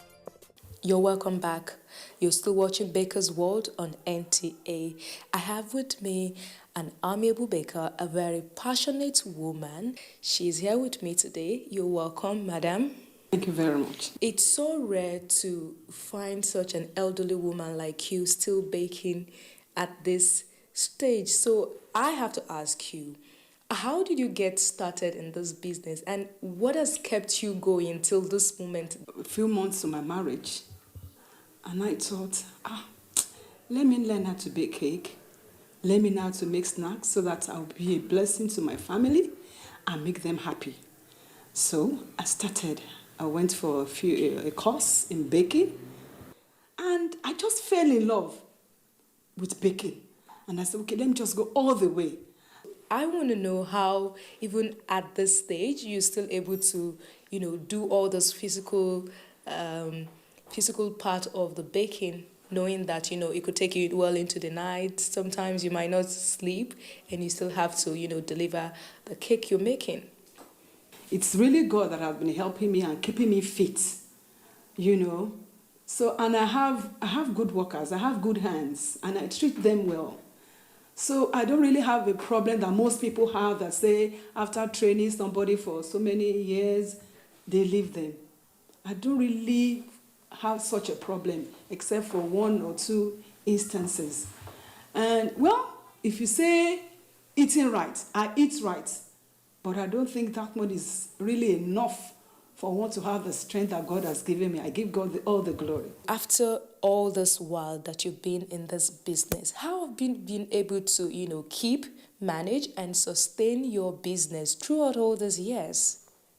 You have to have the passion, that this business, I want to go into it. I love this baking. You give it all that it's possible. Another thing is that you have to go for training because there are new innovations, new skills that you have to acquire to keep you going so that you'll be able to sustain your customers. So that is very important. Now, each time a challenge, and it's also important to have, somebody that you can look up to, somebody that can be your mentor. Because if you have a mentor and in time of challenges, you go to that mentor will be able to put you right. And you'll be able to increase the knowledge of this business rapidly. COVID-19 has put a lot of restriction on, how we relate with one another, how we interact, how we do business and transact business. Even you, a while, when you were baking, you had to cover your face with face mask, thoroughly wash your hand just to, keep safe and, keep the products you're making safe. How have you been coping with all these measures and changes? Sincerely speaking, in this period of pandemic, God has really helped me. I've been getting a lot of orders from my customers, and God has been blessing me. I don't know how He does it, but that's what happens. And this period of pandemic is a time, it's a time that I go for training online to hone my skill. It's an opportunity for me to do that, and I'm really doing that. So this period of, the only challenge is this, that you cannot allow customers to come into your house. So once they book for cake, we'll call for Uber, or you call for these riders to pick it up. We don't allow them to come into my house because we don't know who is who. So unlike before that, you allow your customer to come in, you'll be able to discuss at large. Do you understand? So that is a challenge, really. Thank you very much. It's really been a pleasure having this conversation with you. Thank you so much. Thank you for having me here. I appreciate the opportunity. That was our conversation with the CEO of Spoons and Cakes, Mrs. Titilayo Olobayo. Before she goes back to the kitchen to decorate our carrot cake, we have Baker's Gist on the lineup for you. Stay tuned.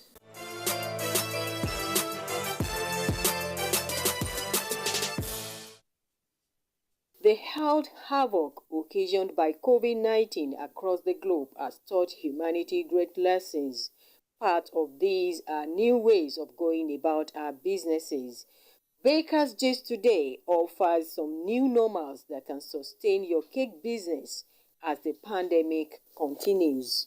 One of the things this set of people in this business need to do is to employ home delivery services. We've had times when people want to purchase bread, people want to make cakes, and then they have to come and pick it up at the point of service. Now, I think this is what we can do. People in the bakery business can actually make more money this time around by visiting homes. Now, I am not talking about distribution to your wholesalers or to your retailers. I am talking about having like 200 or 500 loaves of bread, and then you visit the homes of people, and it's called cold calling. Another thing we might also want to look at as succor for the bakery business during this time is to have an e-commerce platform where people can book online. I want a cake for my birthday in 2 days' time. Is there a platform for me to book online and to pay online?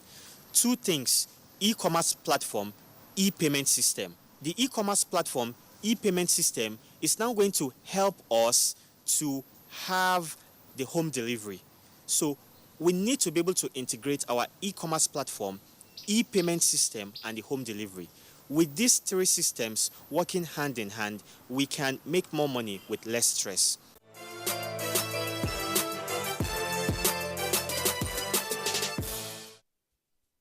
The cake is ready. It has been thoroughly baked. We now want to decorate it. So we want to make our cream cheese frosting. So the first thing we are adding, putting it to the mixer. You can use your hand mix if you don't have a standing mixer. And we are using the pedal attachment. So I'm pouring the cream cheese.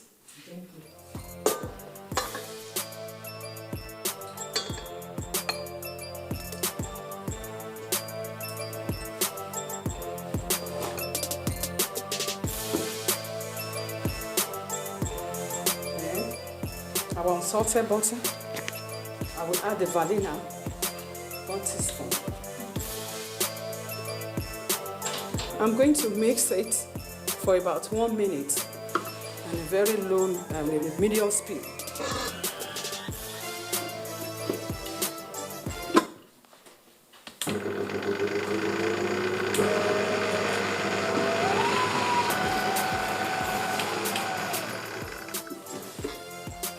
Next thing is to add our lemon, just 1 teaspoon of lemon. Mix it a bit.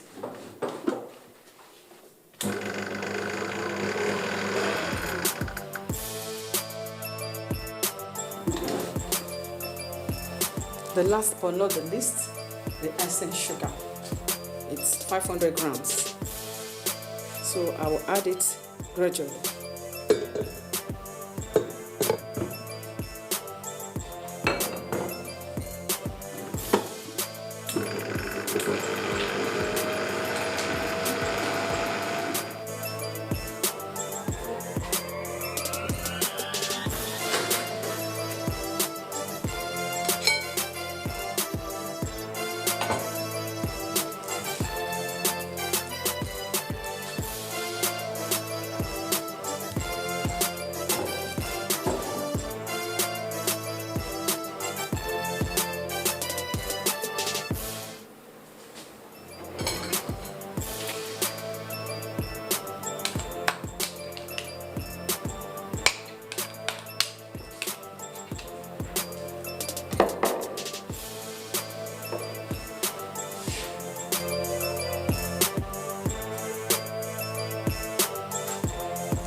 Well, I'm trying to decorate the cake using my palette knife and my scraper.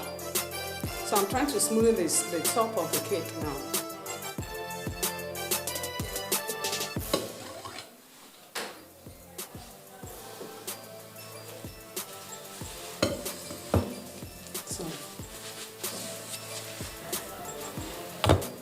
So now I will apply my carrot cake to decorate the base of the cake. My carrot to decorate the base of the cake.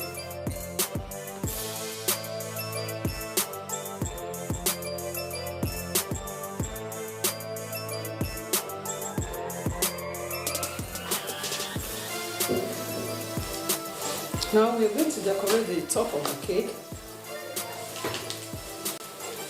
with still with the buttercream, and we are using apple, the red and the green apple, in between the design I'm going to make on the cake.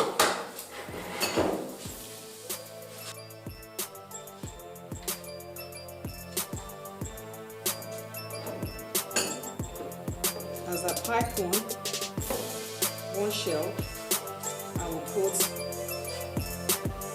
apple in between.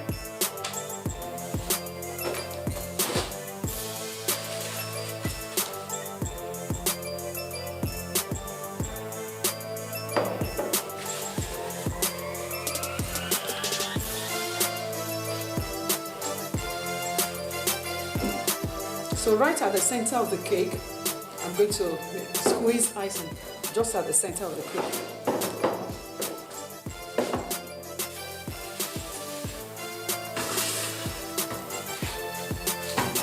Then I'm going to beautify it with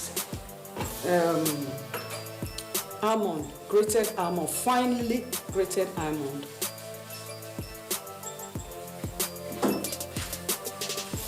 Finally, I will cap it with an edible carrot.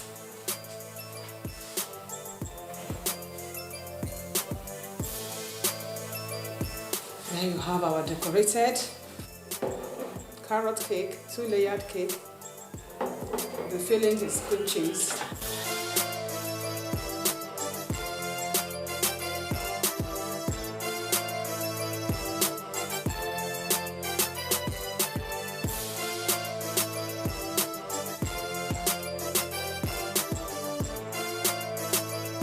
This cake is very beautiful. Well done. And it has a lot of edibles on it, as you can see. Green apple, also red apple. Good job, ma. Well done. Thank you very much. Well, I do have to taste the cake to see if it's as good as it looks.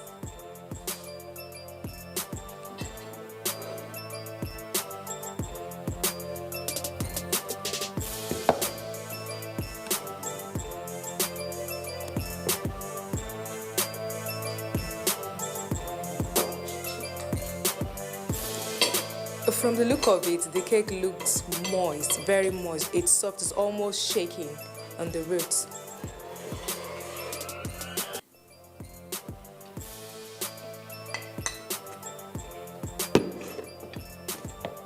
This cake is just very, very delicious. You know, I could taste the raisin in it, I could taste the almond seed in it, just very yummy. And when I said earlier that the cake is going to be very moist, I was right. So if you want to try something like this, all you need to do is follow all the procedure and steps that you've seen our baker displayed, and you can make something this delicious too. We do hope you've enjoyed this package. So we'll come your way next week with another exciting and interesting episode.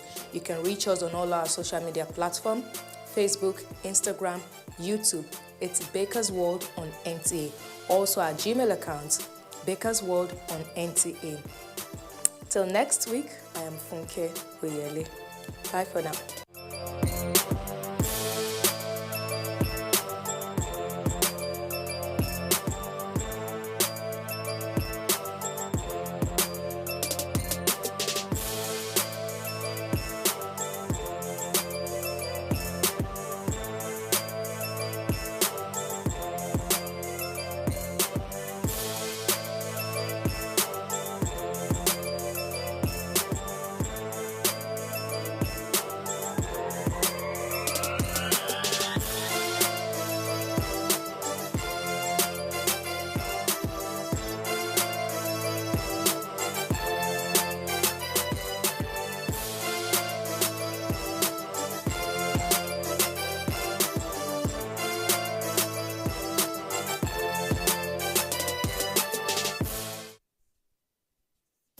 every celebration.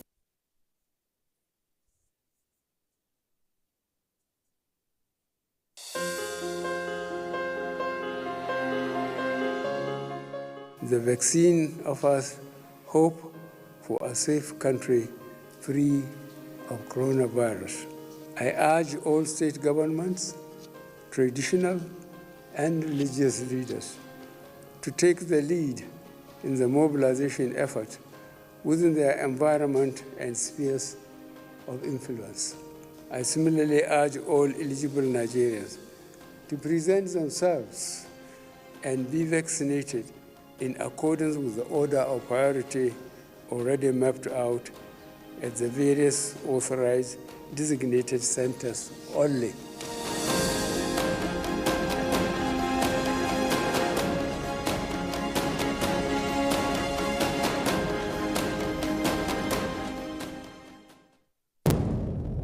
Information is power.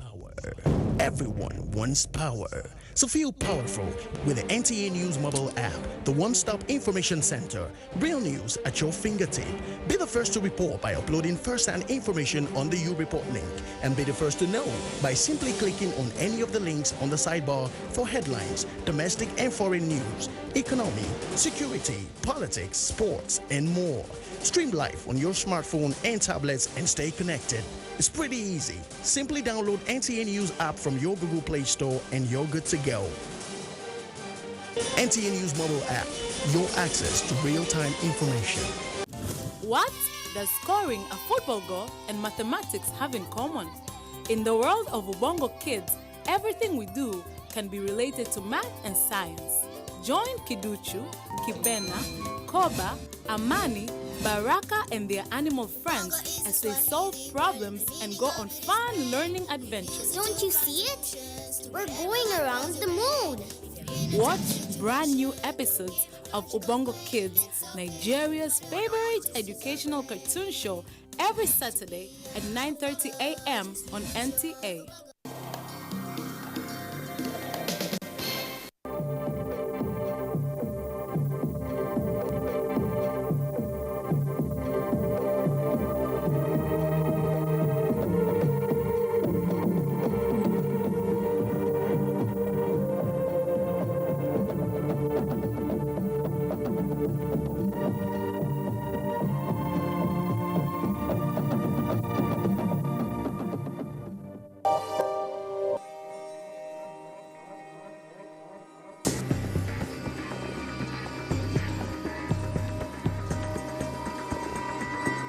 The desire for freedom makes people cry out when they feel caged or confined.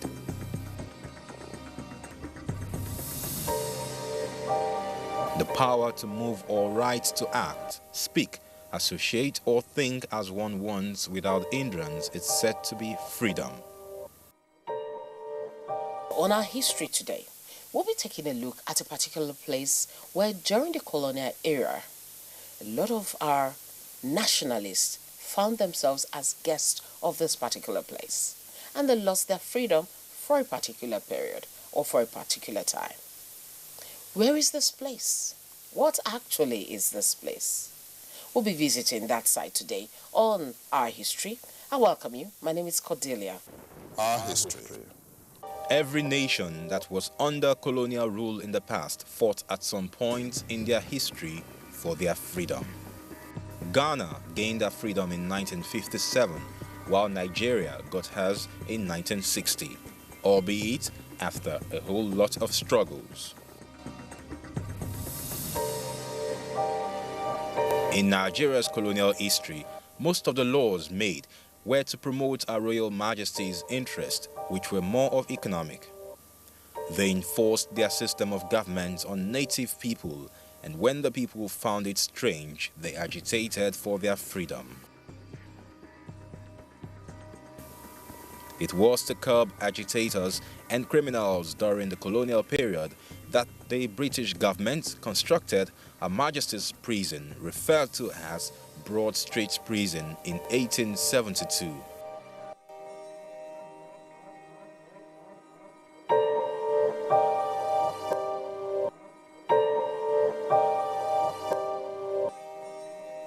The prison was located on Broad Street in Lagos State.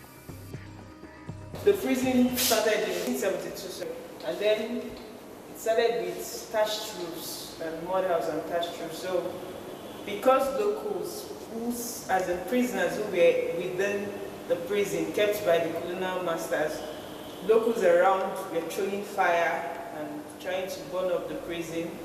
So they had to change to get bricks, brick walls. That's where we get this. This is a general view or an aerial view of the prison as it used to be. Lagos became officially a colony, British colony.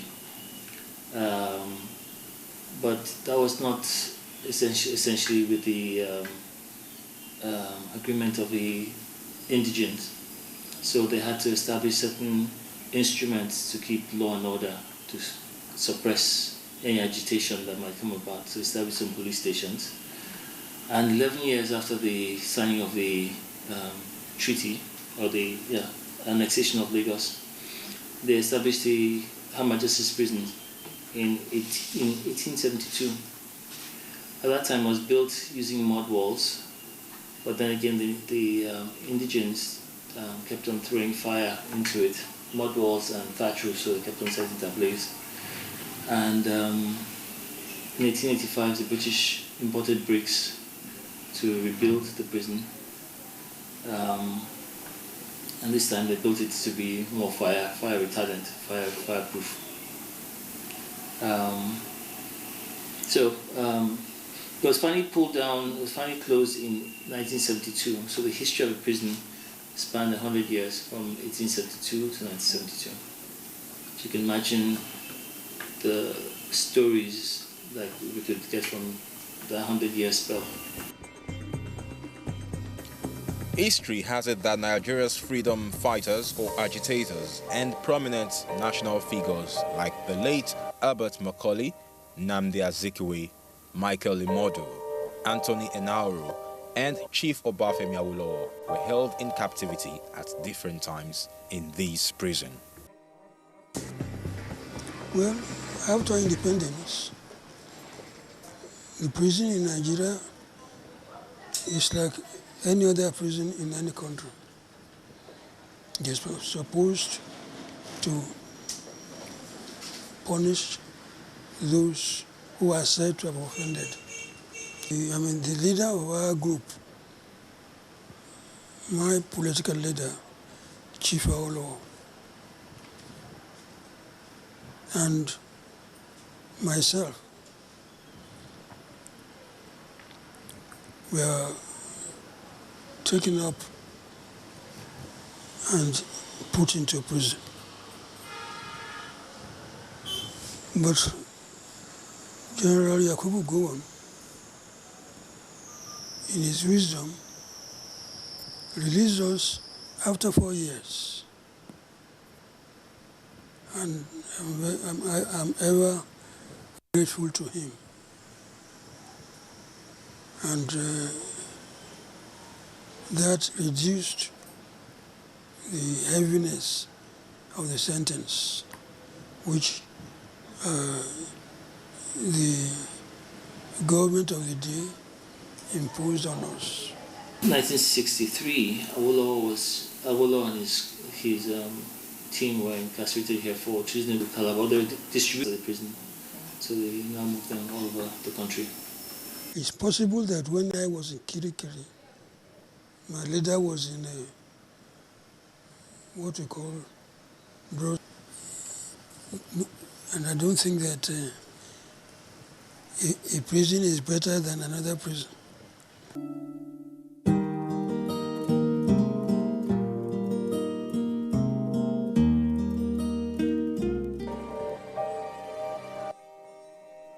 This place was formerly for the confinement and punishment of persons convicted of crimes and felonies.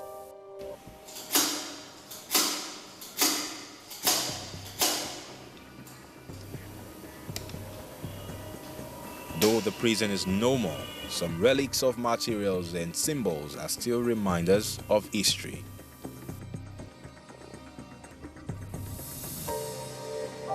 prison cell. This is a sample of the prison cell kept at the museum.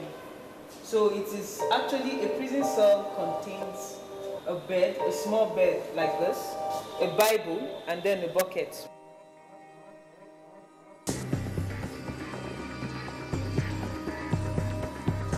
Used to be the gallows. This is a picture of the gallows. Then this is a picture of the warden's office. That is where our administrative block is now.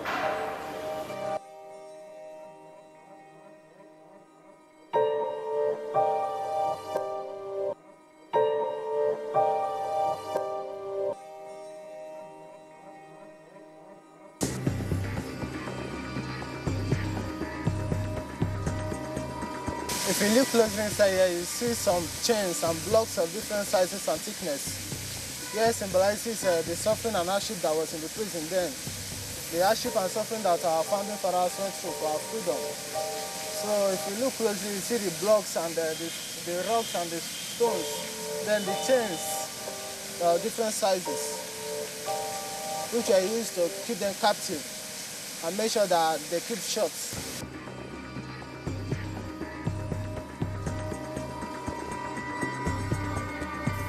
The Broad Street prison was initially built with thatched palm trees, but in 1885 it was rebuilt with bricks, with the walls which are unusually higher than normal and are still standing till today. Those walls have been there for over 100 and something years. So, I mean, and they're stronger. When we're building, we had to take down part of the walls, and the caterpillar, a D8, got stuck trying to push the wall down. It climbed over the wall and couldn't get out. I mean, it was that strong. And that's the only thing that tells the true history, true age of this place. And if you remove that, you remove all connection to the past.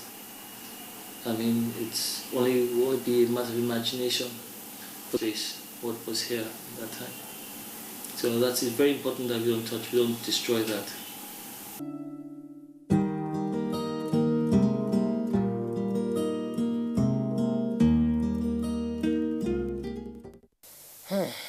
Did you see that? Did you see the small, tiny, lonely place some of the freedom fighters found themselves in, all because they were struggling for the independence of Nigeria? They passed through some of those things yesterday. So when you're touring with our current freedom, I think you should remember what some of these people passed through, and let's put our act together. So, for many years, nobody did anything about that location. Why? Why was it abandoned for so long? And what has that location turned to now? Let's find out. Our history.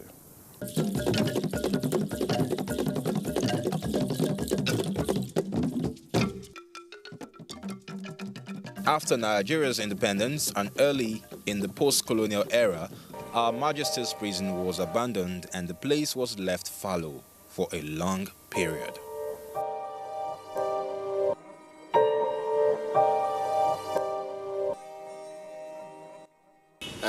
Ọgbà ẹ̀wọ̀n old building tí a ń lò ní Campbell Street tẹ́lẹ̀tẹ́lẹ̀ stroke Broad Street àti abandon ẹ̀ sìn as a 1975 láti abandon ẹ̀ tí wọ́n ti lò mọ́. Ó ní afẹ́ sọ pé ó fẹ́ jẹ́ ọ̀gá ọgbà ẹ̀wọ̀n ní àárín Èkó ìgbà náà, òun lọ̀gá gbogbo tí àwa kọ́kọ́ gbọ́njúmọ̀. Lẹ́yìn yẹn àtúnfirú Kirikiri, lẹ́yìn yẹn àtúnfirú Ìkòyí, but èyí tó wà ní Broad Street yìí òun lọ̀gá gbogbo wọn. Chief Obafemi Awolowo of blessed memory, when he was arrested in 1966, this place used to be a prison, and this way he was kept before they were moved to another prison. I think that's just the little thing I can say I know about it. Before, when Governor Fashola came in and they now wanted to transform this place, some people were here maybe cooking, selling food, and making small farm out of this prison. But when Governor Fashola came in, he had to transform this place and make it what it is now. So people used to come here to come and relax in the evening. People that walks around here. At times, me too, I had to just come here with one of my true friends just to have a chat, and then maybe before going home. To the Federal Republic of Nigeria. It was at the dawn of Nigeria's democracy in 1999 that groups of architects called Creative Intelligence Agency, CIA, came up with a series of ideas to build a place of luxury in the heart of Lagos. This piece of land on Broad Street, formerly used as prison by the colonial masters, was a veritable choice of a place that was then transformed to an historical site now called Freedom Park, Lagos. Not art center per se, but an art space, a space where arts and artists are celebrated. Over and above the tragedy of the past and the pain that went here. I mean, the artists celebrate freedom, so I mean, the best tool which I felt to be used to celebrate to this freedom we have, and tell the story also, underlying story of the tragedy that happened in the past, or the pain and suffering that the same space suffered. So the whole idea was to get the artists to adopt this space and take ownership of it and bring their arts to bear. The musicians, the theatre practitioners, the visual artists, sculptors, writers, poets. So basically it was marketing it to them first and getting them to come for free to use the space, to make the space be part of them, or them part of the space. And with that, other people will come and see the artists, come and see what's being put up, enjoy the music, enjoy the theatre, and that. So that's the basis. We had to create something that would sustain, that would evolve and change all the time, and we'll keep bringing people something fresh at all times.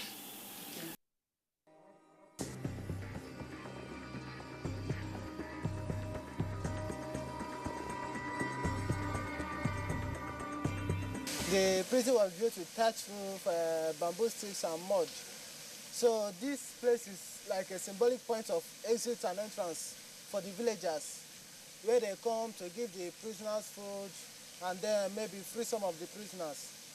But now, since it has been rebuilt with bricks, now we brought out this place to symbolize the point of exit and entrance of the prisoners.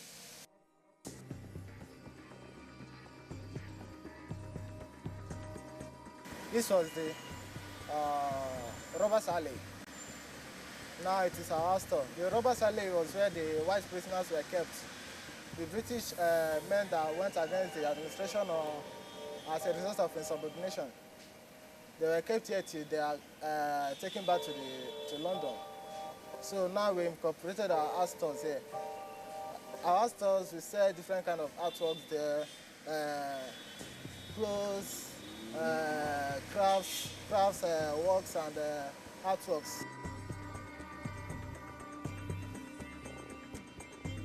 This place was the whole condemned prisoner cells and the gallows. Okay, you can see the trapdoor here. It had two bases, two trapdoors. But this one, the prisoner is made to stand on it, then with a rope around his neck. When the trapdoor is open, the prisoner falls inside and the rope chokes the prisoner to death. But now we've incorporated the main stage, where people can come and feel free and express themselves. Maybe musically, socially, dramatically, and all other art performances.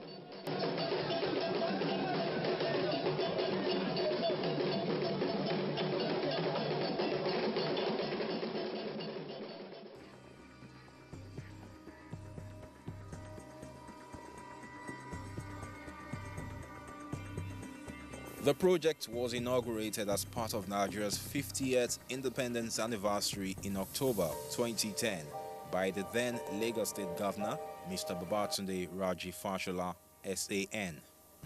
Freedom Park is said to be a place of history beyond its physical being.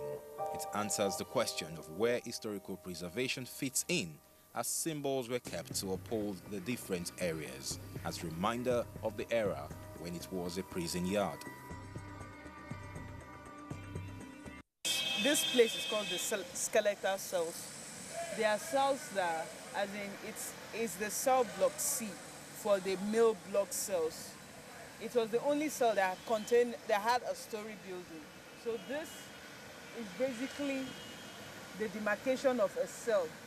It is just like the one we saw at the museum. It had a bed, a Bible, and a bucket, and then the bar door and the window. It was the only cell block that had an upstairs when it was a prison. Everything in this park is a representation of what it used to, how it used to be when it was a prison. Every place, every building, every structure is being represented as what it used to be.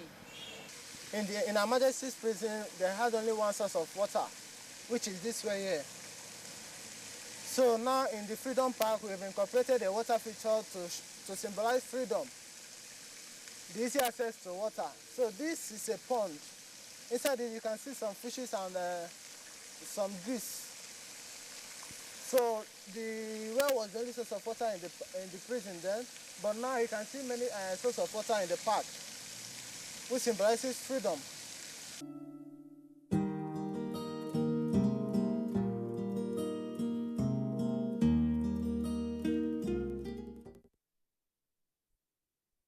Today, Her Majesty's Prison, as it was then known, is now a recreation center where people relax, study, and organize events like the Black Heritage. And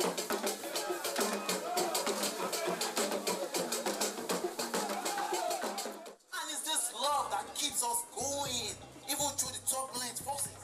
And we stand strong as one. But never mind, this is just little. There are more to come if we can just relax. But all this love and joy was stolen overnight when greed and selfishness became the order of the day. Freedom Park, Lagos can be said to have initiated the recreational inquest in our true past, as it immortalizes the memory of those who fought for our freedom.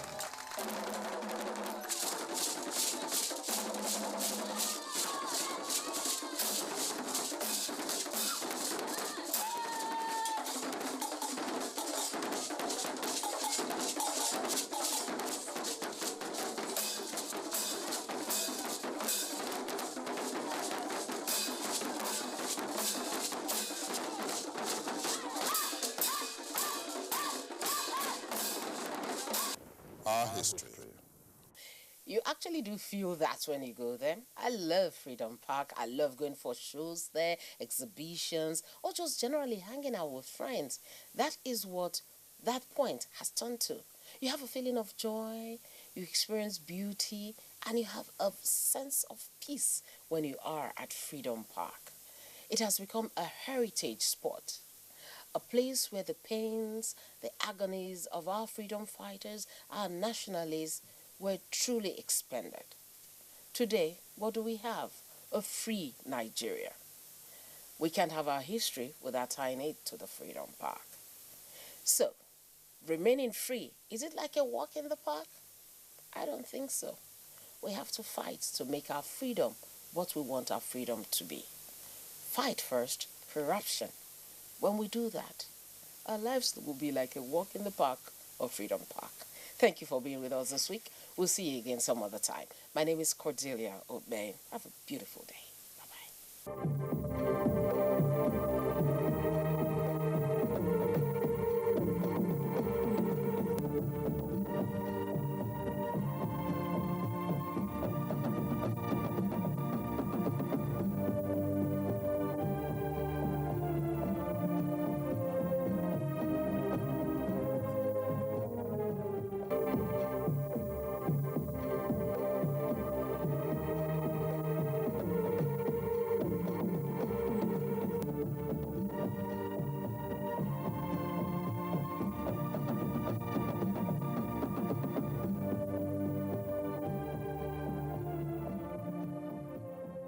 I never get this kind of thing, or I hear it.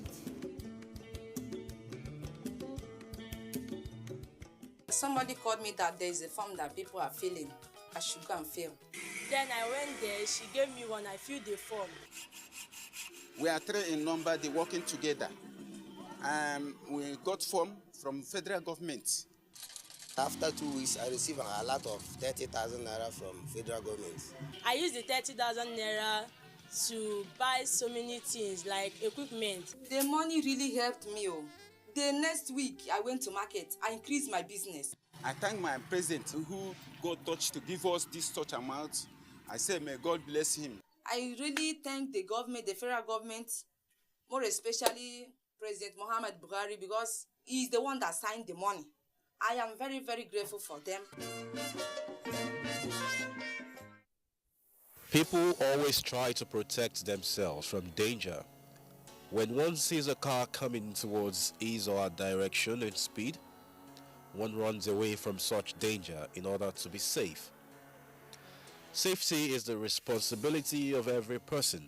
At home, safety precaution is key, as most fire incidents are caused by careless usage of home appliances like electric cookers, pressing irons, gas cookers, to mention just a few. There are various means of cooking like using stove, electric cookers, firewoods, charcoal, and gas cookers. I use stove for cooking. The challenges I have, I don't know for other people, is kerosene. But when you use it wisely, you will enjoy the stove, just like other people enjoy using gas. I love using gas because it's faster. So and since ever I've started using it, I've not encountered any trouble or any accident.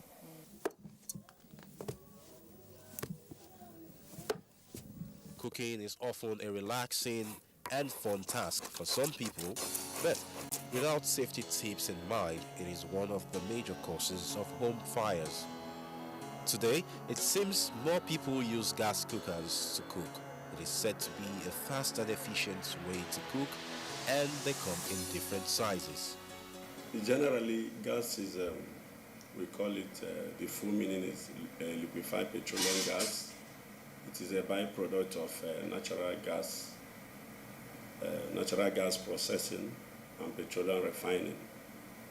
It is also a mixture of hydrocarbon gases made up of hydrogen and carbon. We have 2 varieties of gas, what we call propane and butane.